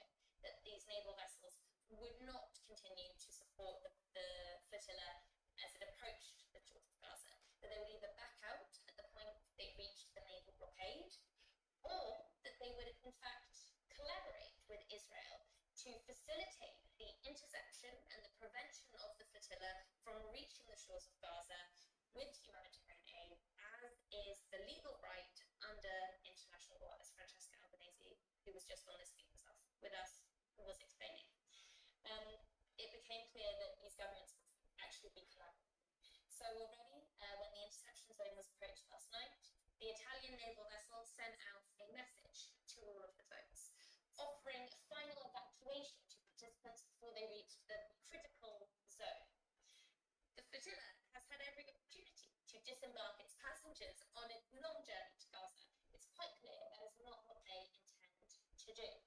And as the flotilla said, any attempt to discourage them from reaching Gaza is not them being offered help, it is Israel being offered help.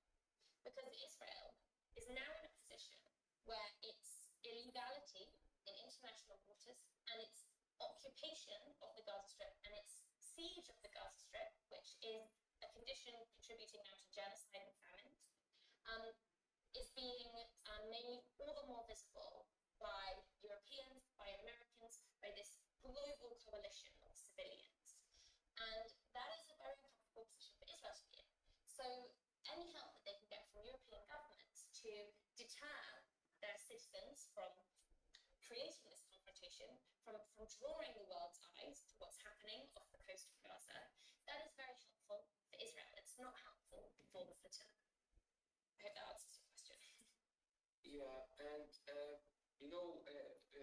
like based on your personal experience, and I know that your family during your deployment were in touch with the British officials to ask them for any kind of like measures or kind of procedures that they will impose regarding the protection of the British citizens participating in the flotilla. And in terms of numbers, we got confirmation that more than 15 British citizens are participating in the flotilla. We are getting numbers of, I guess, almost 4 boats under the British flag. And, with what we have heard so far from the British officials, that they are still, observing the situation. But they haven't announced any kind of, procedures. Yeah, this is indeed the case. And actually, I can speak to this on a personal level as well. So for anyone who's joining the feed and isn't aware, to actually how Khalid and I relate to this flotilla, both Khalid and I were on the flotilla as it proceeded to Gaza.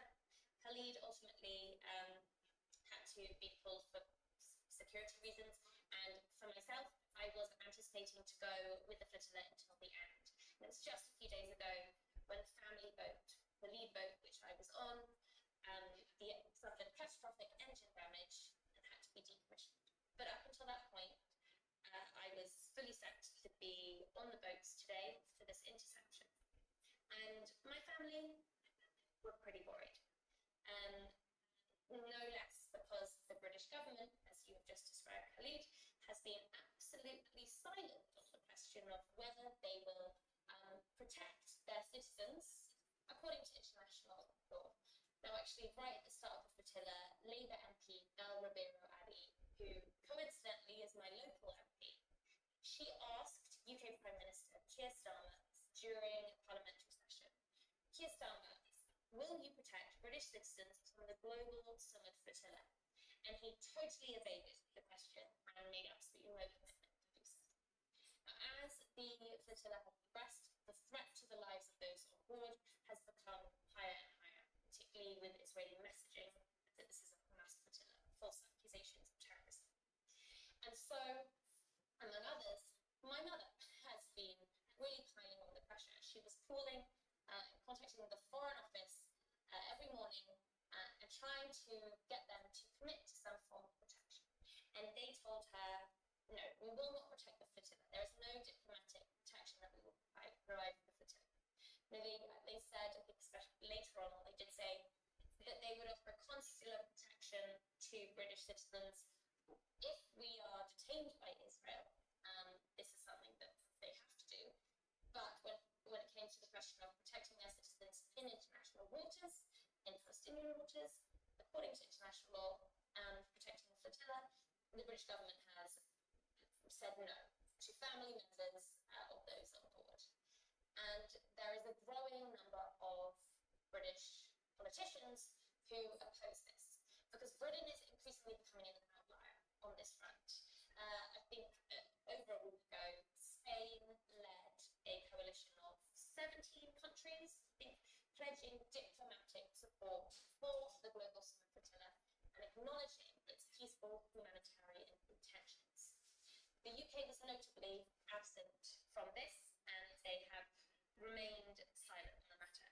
Well, I can also tell you that as we anticipate the British citizens and everyone else on board to be taken into Israeli custody, there will be a protest tomorrow in Parliament Square, I think at 5 p.m. in the afternoon, organised by politicians who are trying to get the government to admit this.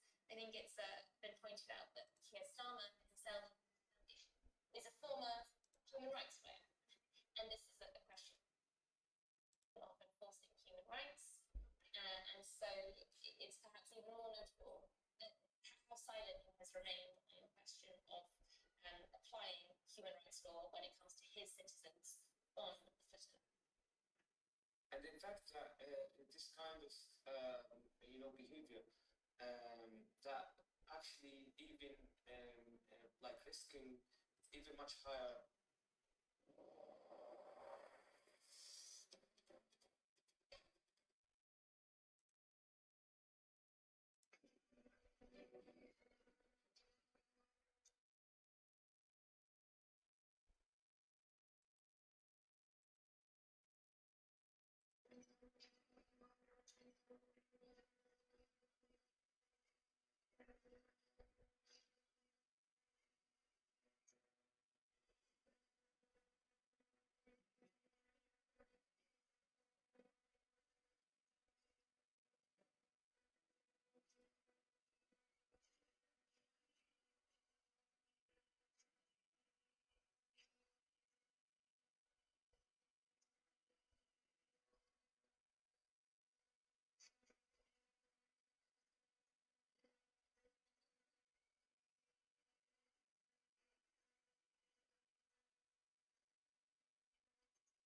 a critical zone.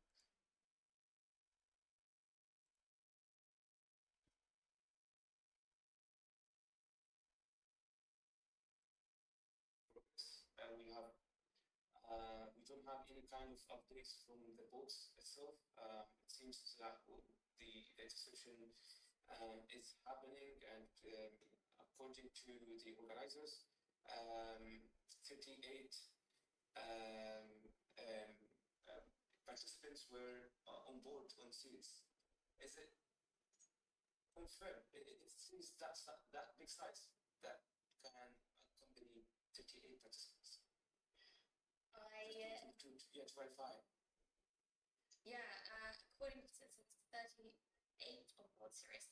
What I do know is that Sirius definitely has more passengers aboard it tonight, or prior to interception, than it did when it initially departed, because as various vessels have suffered irreparable damage, and there have been attempts to reallocate as many as possible.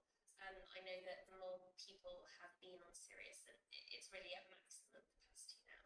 I don't know that it is as many as 38 people. So basically, there were like kind of participants were reallocated due to the capacity issues with their boats. And Sirius was the second biggest boat after Ulma.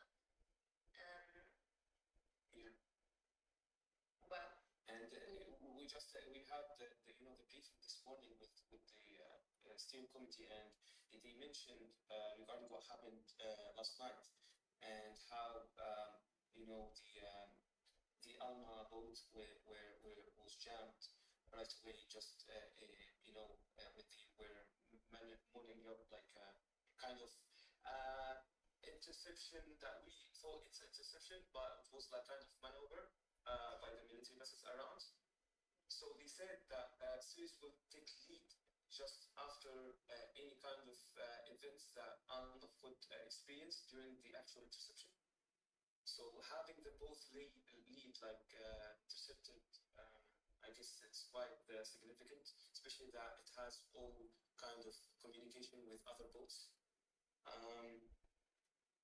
Yeah, we've just been joined, I believe, by Motinali, the Green Party deputy leader. Can you hear us?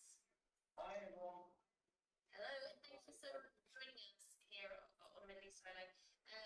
We'll step back to the previous conversation we were having, Khalid, about the UK government and the diplomatic protection or lack of diplomatic protection that has been pledged to the flotilla. Talk to us about what the Green Party is saying on this.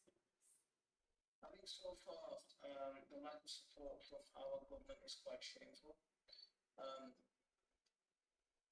To not protect ships sailing in international waters on a peace mission is frankly a little bit, very, very disappointing. Zach Polanski has put out messages in support of the flotilla. I put out messages in support of the flotilla. Our party line is that we're supporting this humanitarian mission. And it's disappointing when we see our governments refusing to take that line as well. There's lots of grandstanding that takes place, and often it's done for show. And when it really matters, people cut out the support, and that's what we've been from this government. And we can't continue like that. I mean, we've got a genocide going on. We've got so many people being killed every single day. On some reports it says that a classroom full of kids are being killed every single day, and our government is silent. It's just not. Yeah, I'm just trying to see if someone will can join us. I'm just sending the link, so let's see if he jumps on. Because it would be great to get an update from on board. Just say join if you can. But yeah, am I right in thinking that there is a rally of some sort happening tomorrow in Parliament Square with the intention to try and get commitment from the UK government to ensure the safe homecoming of British citizens, the 15 British citizens on board the flotilla who we are currently witnessing being abducted in international waters in what Israel says has been promoted with their potential incarceration. Are you aware of any action taking place in the UK tomorrow around this? So the campaign has already begun today. There's a campaign, a letter writing campaign to MPs and to people of influence to say that we need to encourage our government to speak out. That campaign has already started, so it's already underway. People are already trying to raise their voices, and it's important that more people raise their voices because these people who have gone out there need our support and they need our solidarity. So it's incumbent on everyone with a moral compass to raise their voice right now. Yeah, I mean, I couldn't agree more. This is something that I was very aware of while being on board. You know, even though I, was there in the capacity of a journalist, not as an activist. We have seen total impunity from Israel in the way that it treats people regardless of whether they are protected, carry protected status as journalists, as medics, as citizens, as humanitarian workers.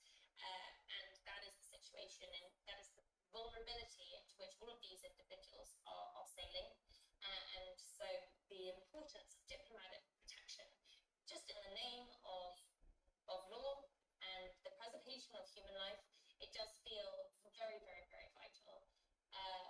And it's not just about the protection of their lives, but what will happen in the stages that follow.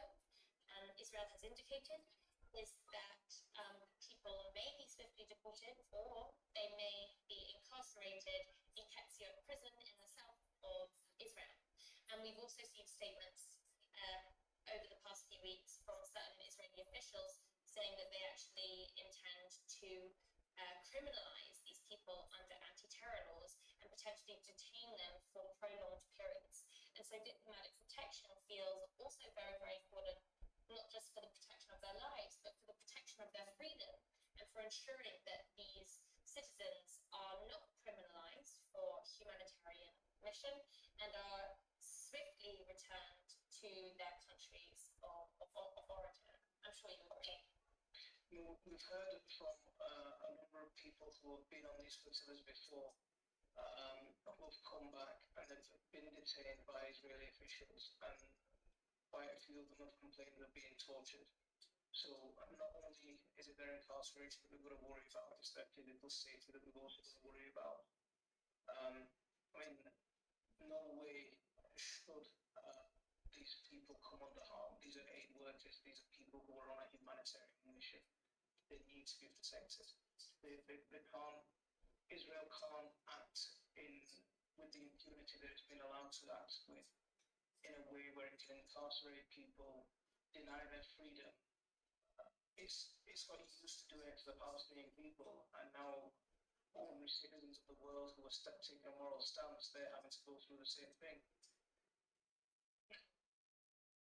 Yeah, I've just been asked actually from the office of Roberto Hadi, Labour MP, who's also, like you, been a loud voice calling for protection, whether any of the ships that have been intercepted are flying under the British flag.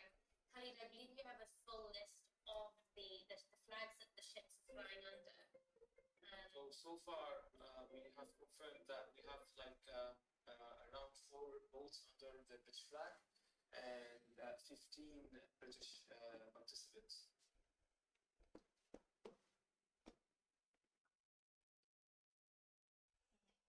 Yeah, I mean, that's very telling. I'm also just sorry, I'm getting that we have someone else who can live stream. Trying to head off. Kelly, sorry, would you mind just repeating that? Yeah, absolutely. So talking about the measures that is being taken by the officials in the UK. Oh, we got Tommy on board.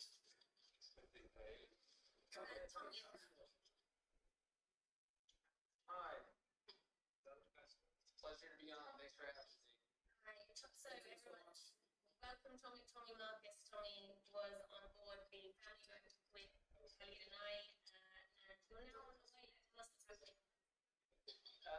We've basically just been seeing Israeli boats circling around a lot of the flotilla ships, flashing lights on them, doing a couple circles, doing the big headlights, making big waves, and then not boarding them. So it seems to be more of a reconnaissance operation for now. Like, I think they're trying to garner, actually they're going to do these interceptions, because as you know, they've only, unless I'm mistaken, that there's only 3 confirmed interceptions at this point. Yeah, that's the information that we also have. So that is, it's been a couple hours at this point, so the feeling that we're getting on here is that it's going to be kind of like an all-night situation. How are you holding up psychologically? That sounds, like I suppose the process that could undermine a lot of people's feeling of safety. I'm okay. Honestly, I knew what I signed up for. I knew that, unfortunately knew that this situation was a possibility. I wish it wasn't. I want to get to Gaza. We're still slowly moving towards Gaza. We're pretty damn close. But I knew that being boarded by the idea of what is a possibility. I knew that going to prison like that, like Livve, is a possibility. It's what I signed up for. And it's not about me. It's about the Palestinians in Gaza who are being starved, bombed, and just cleansed and genocided by the Zionist regime of Israel. That's currently just being really annoying to us. So that's the big news. They're monitoring us right now. First is slaughtering children, which would be the big difference I would highlight. It's a difficult feat. That's to be that Israel would increase the damage to the communication feed. Tommy, you said that you knew you were getting in, that an interception like this has been implemented. Can you just talk us through how you've been preparing on a whaler, especially because I haven't seen it for a few days. I want to know how you guys have done it. How have you been preparing this way? Yeah, first off, sorry you're not on the wheel. But we had a wonderful group of mostly United States veterans on this boat, and the preparations have been very intense. We've been preparing for every sort of situation. I have to give a credit to Greg Stoker. He's a really wonderful veteran, sitting about 3 inches away from me currently, who's very intense about the preparations, for good reason. We're up against not up against, we're slowly floating with peaceful aid, but we're currently being intercepted by a force that is known for killing innocent people. So they're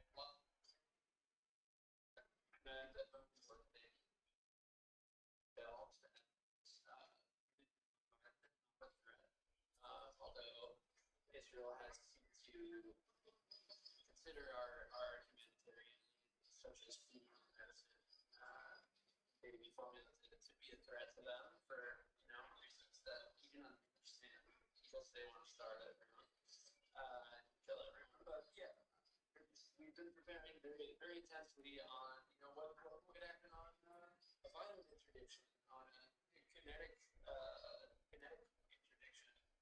Things that we don't think are going to happen tonight, given the intelligence that we have. But it's good to be prepared for everything when you're facing a genocidal regime that is hell bent on destroying anything that is in its path. And the reality is the Global Student Flotilla is a movement that is very significantly challenging Israel and opening eyes. So they do kind of view us as a threat in that sense. And I can't argue that part. I can only argue that we're completely peaceful and don't deserve to die. But besides that, I can understand why they think we're a threat. Or a threat to the false reality that they play and show to the world and the science of the world. Yeah. No, I'm so sorry. I'm just going to ask, thank you so much for joining us. Just while we have Tommy, to make sure that we preserve as clean a feed as possible, would you mind jumping off so we can preserve that? Yeah, absolutely. You mentioned that you had intelligence that this perhaps was not going to be, this was going to be a lighter interception. Can you tell us about what you and what you anticipate is going to be happening? Well, we've seen the way that 3 boats have been boarded so far tonight. And, initially, I think really try a PR campaign of calling us Hamas and terrorists and violent, and it didn't work. Because it's so laughable. So, while there were certain Israeli outlets in the past couple days pushing the Hasbara that, they're preparing the hospitals for likely capital, we were able to see through that kind of stuff. And, the Bible word is not really fear. It's, we're mostly just, I think we're mostly just a bit disappointed because we got so close. And, it seems like we're not going to make it. But, yeah, intelligence really just being, sitting here on a boat full of United States veterans who serve their country. If they were to hit us with some sort of kinetic force and cause casualties on this boat, I think objectively that would be one of the largest international crises of ever. So I think that gives a little bit of comfort on at least on this boat. I do believe that Israel is now allied to the United States. We have veterans, and then we have myself and David Adam, Jewish, totally half Jewish. So we have Jewish ancestry on this boat. My Jewish grandfather fought in World War II. Dave's Jewish grandfather fought in World War II. Wouldn't really be good for the campaign of Israel being the harbor for Jewish peace to kill 2 Jews. So, I think that helps us a lot. Yeah, and when you said David, you're talking about David Adams. He was also on the boat with you there. Something he's been really, really proactive in is being trying to mobilise political action on the land as well as the Tommy, you yourself, you've been reporting to America following events going on. Can you tell us about how this has been trying to create mobilisation by land as well as by sea? Yeah, the hope here, the reason that we all signed up for this is not thinking that we ourselves are going to free Palestine. We're all realistic here. The hope is that with this movement and with the uproar of global solidarity, we inspire a larger uprising. We've already seen a drastic shift in public sentiment towards Israel, towards this genocide. People realizing every single day that, wait a second, Israel really is just killing children relentlessly without regard for human life, and they really do view Palestinians as subhuman. They really do want to kill them all. They do want to Gaza. And there's a lot of horrible things going on in the West Bank daily as well. So that's the hope. Likely everyone on this boat is going to be spending a good amount of time in prison. And we want that prison time that we do sign up for. Not for public campaigns of free time, free grab, free, but for free Palestine. That's what's important. Talk to us about this chapter ahead, this prison time that you just mentioned. Something that was happening in the government was a collective decision about who would be signing the nuclear deportation order. So there's a lot of background noise coming through. Just to explain this to listeners. Maybe someone else coming through. Hello, which boat are you talking about? See you.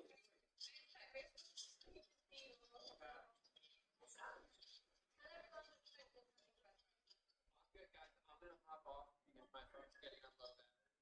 Tommy, Thank you so much, Tommy. Love you guys.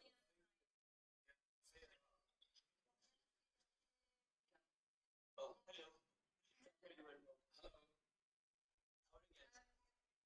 right. Yeah. Yeah, good to see you. Very good to see you guys. So yeah, we've been sent quite a bit. we've been circled twice by Israeli ships. We heard rumors that they've been spraying gas and water on some people. I don't know if you heard of that or if you have confirmation of that. We haven't received any confirmation yet. Can you repeat again, sorry? Okay. Okay. Just so you know, if it cuts, it's because the internet is going up and down, as you know. So yeah. Oh, do you have a camera of my ship here? Do you have access to cameras? So far, can you see the CCTV that we have on screen? This is the only CCTVs that we have access to. All right, you see. All right. Do you have the other one? Is there no one alright? I mean, as much as you know, as far as you know. Yeah, let's see what the latest update is actually from that's been confirmed. It's been, to be honest, the comms have been pretty patchy since the confirmation of 3 boats intercepted. There has not been further update. The last we heard from who's on a whaler is that there is a lot of sort of inactivity. There's a lot of boats circling and not boarding. Again, just to emphasize to everyone that with 43 boats in need of interception in Israel lines, this is likely to be a very drawn out interception. Yeah. It's going to be a very long night. I was expecting them to be catching. Yeah. But they started noon, they started at 8. So they want to be home for breakfast, I guess. Do you have any indication when you're likely to be intercepted? Your boat is likely to be intercepted. Sorry, say again. Have you had any intel from your boat about when you anticipate you guys are facing interception? Absolutely no idea. I have absolutely no idea how to guess that. Because Is there any communication? Yeah, the communication has been jammed many times. Internet has been down many times. We even had a close encounter of the Zionist type, where they got really close and they spot us with the wait a second.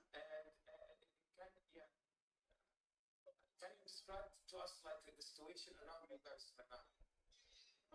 We are on the watch, and keeping all eyes open, except mine because I'm too busy talking. But yeah, so we are checking around. Those ships, they are really ghost ships. It's quite crazy. They appear out of nowhere. They weren't expecting that. They're big, they're fast, and they appear really out of nowhere. But when they use a spotlight, you can see them. But as long as they shut it down, they disappear in the night, So it's quite impressive. Naveed, I didn't totally get which ship you're on. Katarina. Katarina. We had a CCTV of Katarina earlier. Yeah. Sorry, say again? We had a CCTV of Katarina earlier. Oh, cool, nice. So it works. That's good news. Yeah. Yeah, it works. It's not on our feed right now, but yeah. How many people are on Catalina?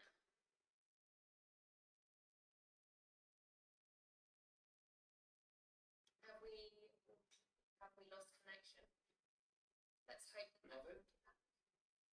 I guess, yeah. It's normal with the circumstances that jamming communication could cause a lot of issues.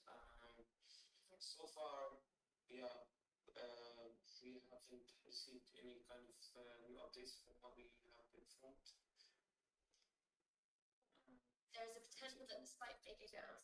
We've been told. Potential of the site going down, the website going down. So the tracker went down. So now the website. Yeah, it said that this is a potential risk. It may go down for 10 minutes. This is actually something that may need to be done for security method by the global flotilla due to a potential cyber attack that they need to defend against. They may take the feed down for about 10 minutes. If that does happen, they will work to swiftly restore the feed. This is, of course, the feed you can see on our live of various vessels which have CCTV set up on board. This is all coming through the global submarine flotilla. And so, yeah, just be aware that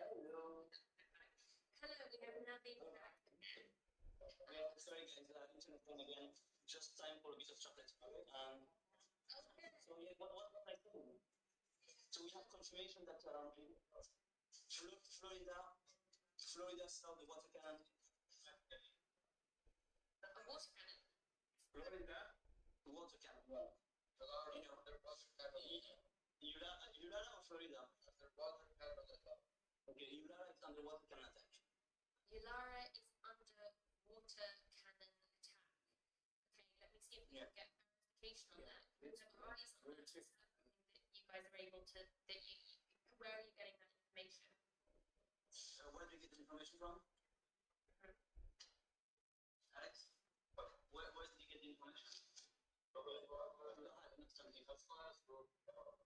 from one of the internal chats that we have, like the email chat. Okay, we're trying to get verification.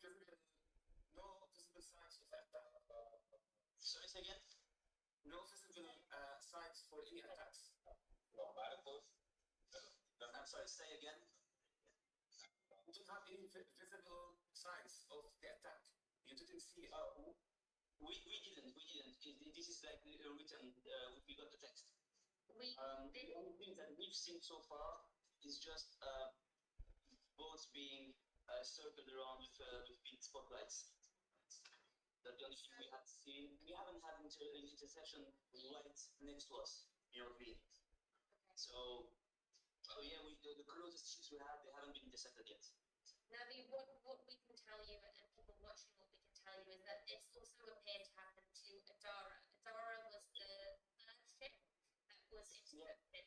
That interception began with them being sprayed with water as well, and having bright lights shone on them, and also shouting directed at them by the commandos. White light, water, and what?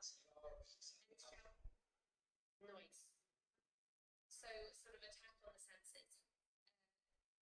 If we have you, I mean, what I can say is during our training, we were led to expect that before there being any kind of physical attack, Israeli will lead with, well, initially psychological attacks, these boats being encircled, the communications being shut down, and then there are sensory attacks. I spoke before, physical attacks, attacks on your sight, on your hearing, attempts to potentially disorientate passengers, to cause fear, or to, if Israel is in any way fearful of receiving aggression, to disarm passengers, although I have to emphasize that none of the passengers on board the flotilla are armed and there are no arms on board these boats. And so what we are hearing is that the interceptions have not been entirely light as described. There has been water cannon impacts, and there has been use of bright lights to temporarily blind, partially to disorientate passengers on board. We're trying to get more details on that front. We also have lost Navid again. Navid is on board Catalina, and his internet connection has been cutting in and out. Hello, sorry, I'm back. Okay.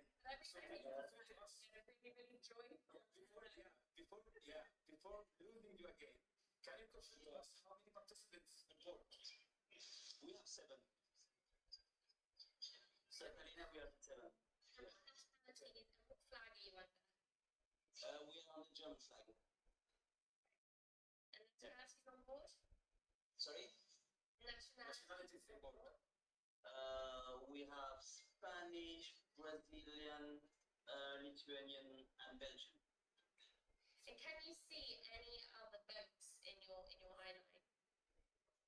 We can see a couple of boats in our island, but none that's being intercepted right now, I believe. Okay. We can see a boat being intercepted right now. Okay. But can you identify which boat? However, I've heard that Ulara is being intercepted, and I think we can actually see it. Heard the same, but I haven't had final verification on this.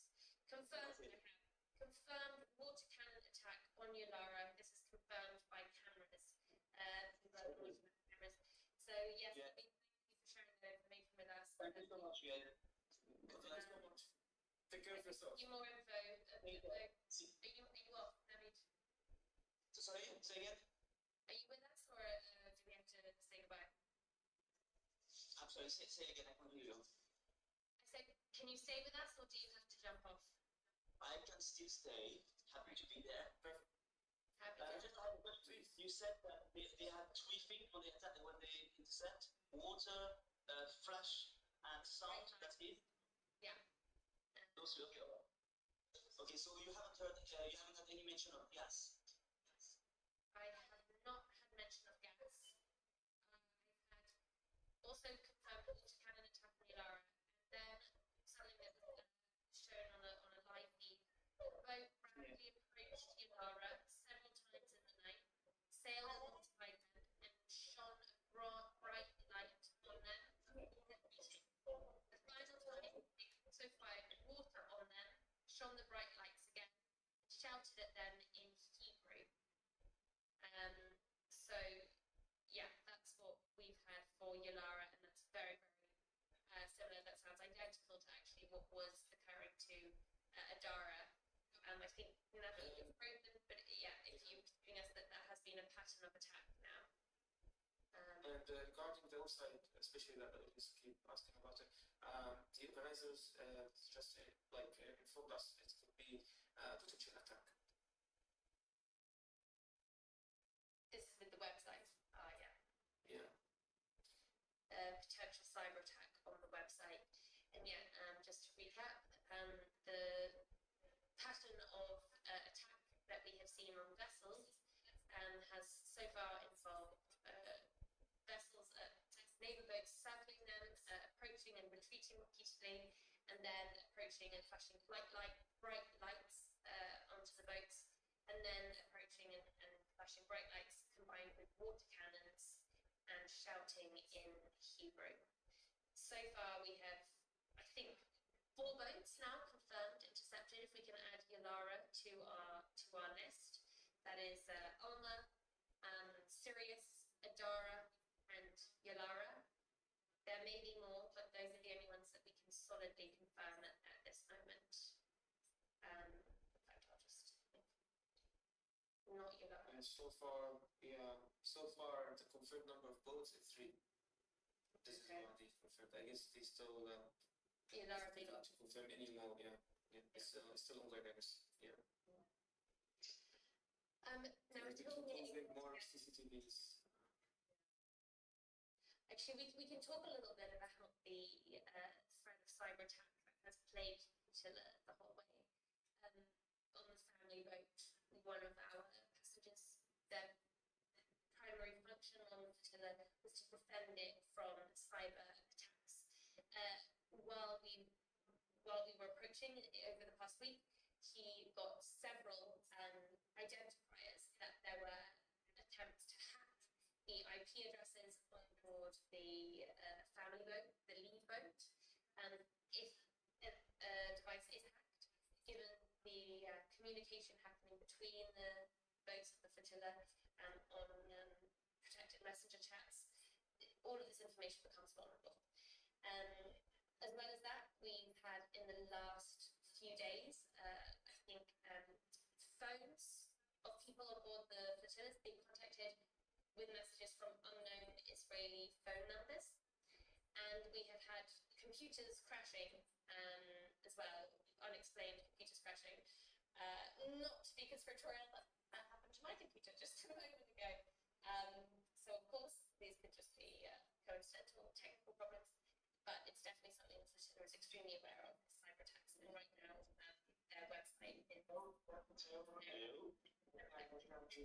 mean, I love that every time we leave you, we get you back with like hello. Yeah, I mean, it's like having a surprise anytime, you know? Yeah, I know. Like, oh, we've had it gone. No, it's not. So, yeah. That's going to get you back. So, yeah, so far we're here. We have provided not far from us. But yeah, not many information, to be honest. We have no idea how long it will take. We have no idea if they have like a specific strategy, you know, like are they going from biggest ships to smaller ships? I don't know. And it does. Are you still in communication with any of other crews around? Yeah, we have the organizer who is in touch and and captains and crews are in touch. So yeah, we when we have the comms, we're in touch. How is morale on board, Naveed? Sorry? How is morale on board? How's everyone feeling on board? I think it's good. Is everyone fine? Yes. The smoker is smoking a lot of cigarettes. Chocolate is going quickly. This way, apparently we have a tight wine bottle somewhere. Sadly, I think it's not true. I believe that it's strictly against the Tuna Protocol. No, so we just have chocolate. That's the only substance. Yeah, we have a lot of chocolate. It's fine. So we're being joined, I believe, by Chris Moore, who was a passenger. From the Amazon bunkers. Sorry, no. Yes. Yeah. Yeah, it's alright. It's another here. Okay, I'll back the microphone to someone more cool than me. Chris, Naveed. Wait, I'll put this piece of that. Nice to meet you, brother. Godspeed. Well, take care and see you back at home then. That's right, brother. Free time. Take care of yourself. Chris, what we are Yes. right now is the interception of the global small flotilla. It is a process that you have experienced firsthand. Can you tell us about your experience of interception at sea by Israel? Yeah, absolutely. Well, what they're about to experience is the IOF is going to board the ship and pretty much try to take over it. They're going to have them detained, just like they had us detained for. It looks like they'll be probably sailing with the IOF for the next 10 to 12 hours to be transferred over to the port of Assad. That's where we were taken to, on the Handela.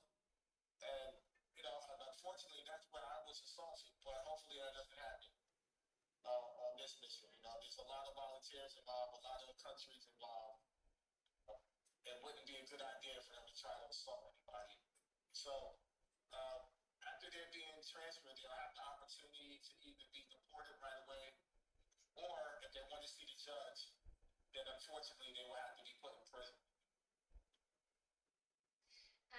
So I believe Israeli messaging is agreeing with what you're laying out for us, Chris, that the intention here is for them to divert the boats towards Ashdod, the port in Israel, where there'll be 600 officers police officers or military officers to process the detainees, and many of them will be transferred to Ketziot prison, where they will be held in detention. Chris, you said that during your detention, you were attacked. You experienced violence at the hands of the Israeli military. What exactly happened in this situation? Yeah, I wasn't attacked by or assaulted by the IOF specifically. It was with the immigration authorities. Once you assaulted me,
controlling the borders and controlling what those things and after this border didn't start on October 7th.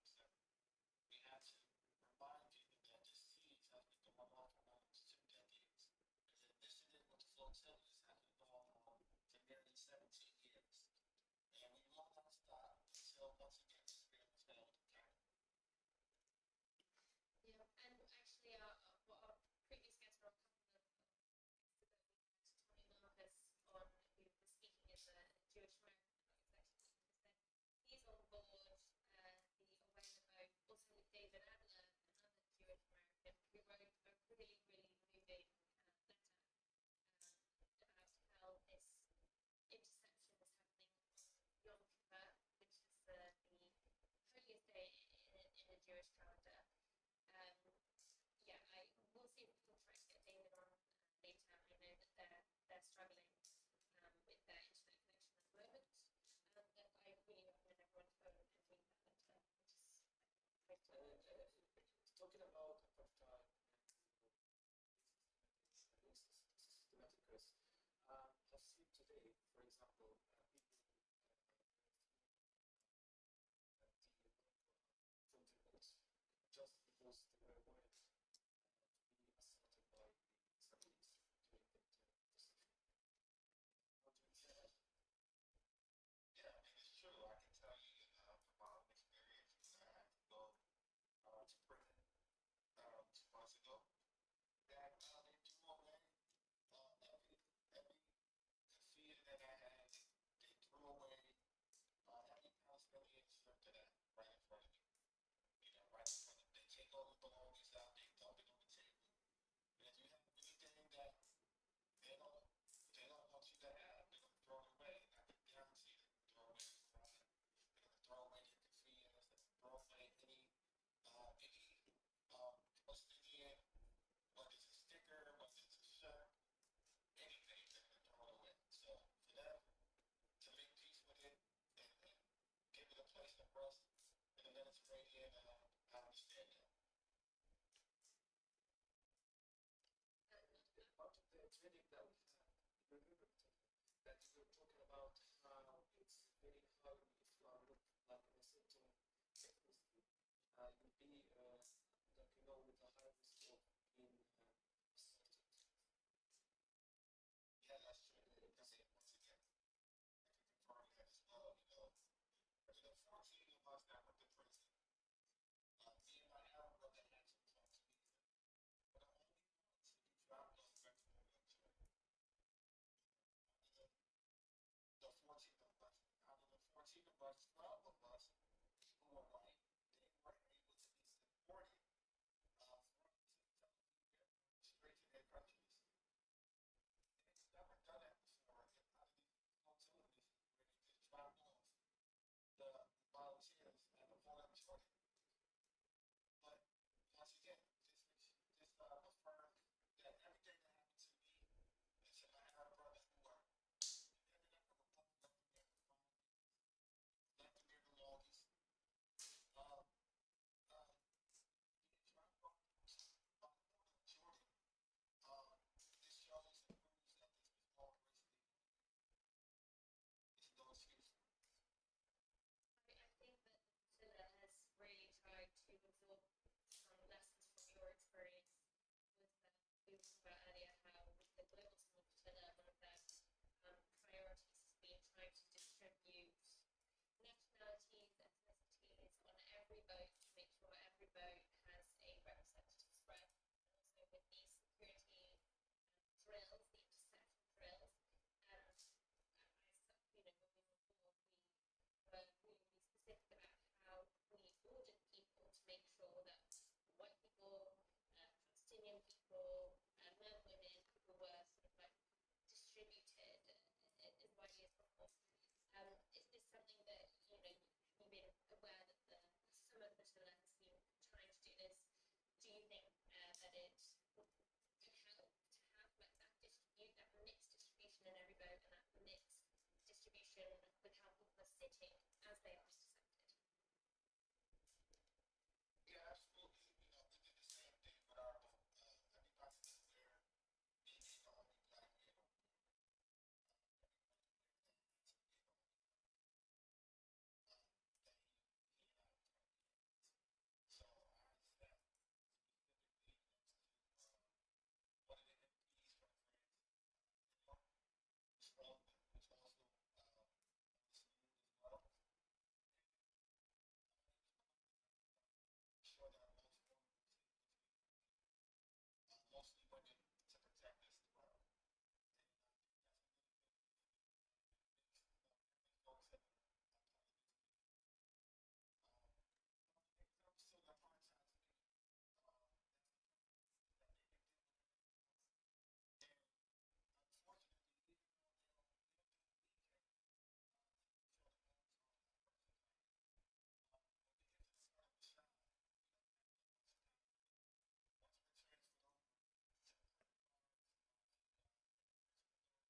started something.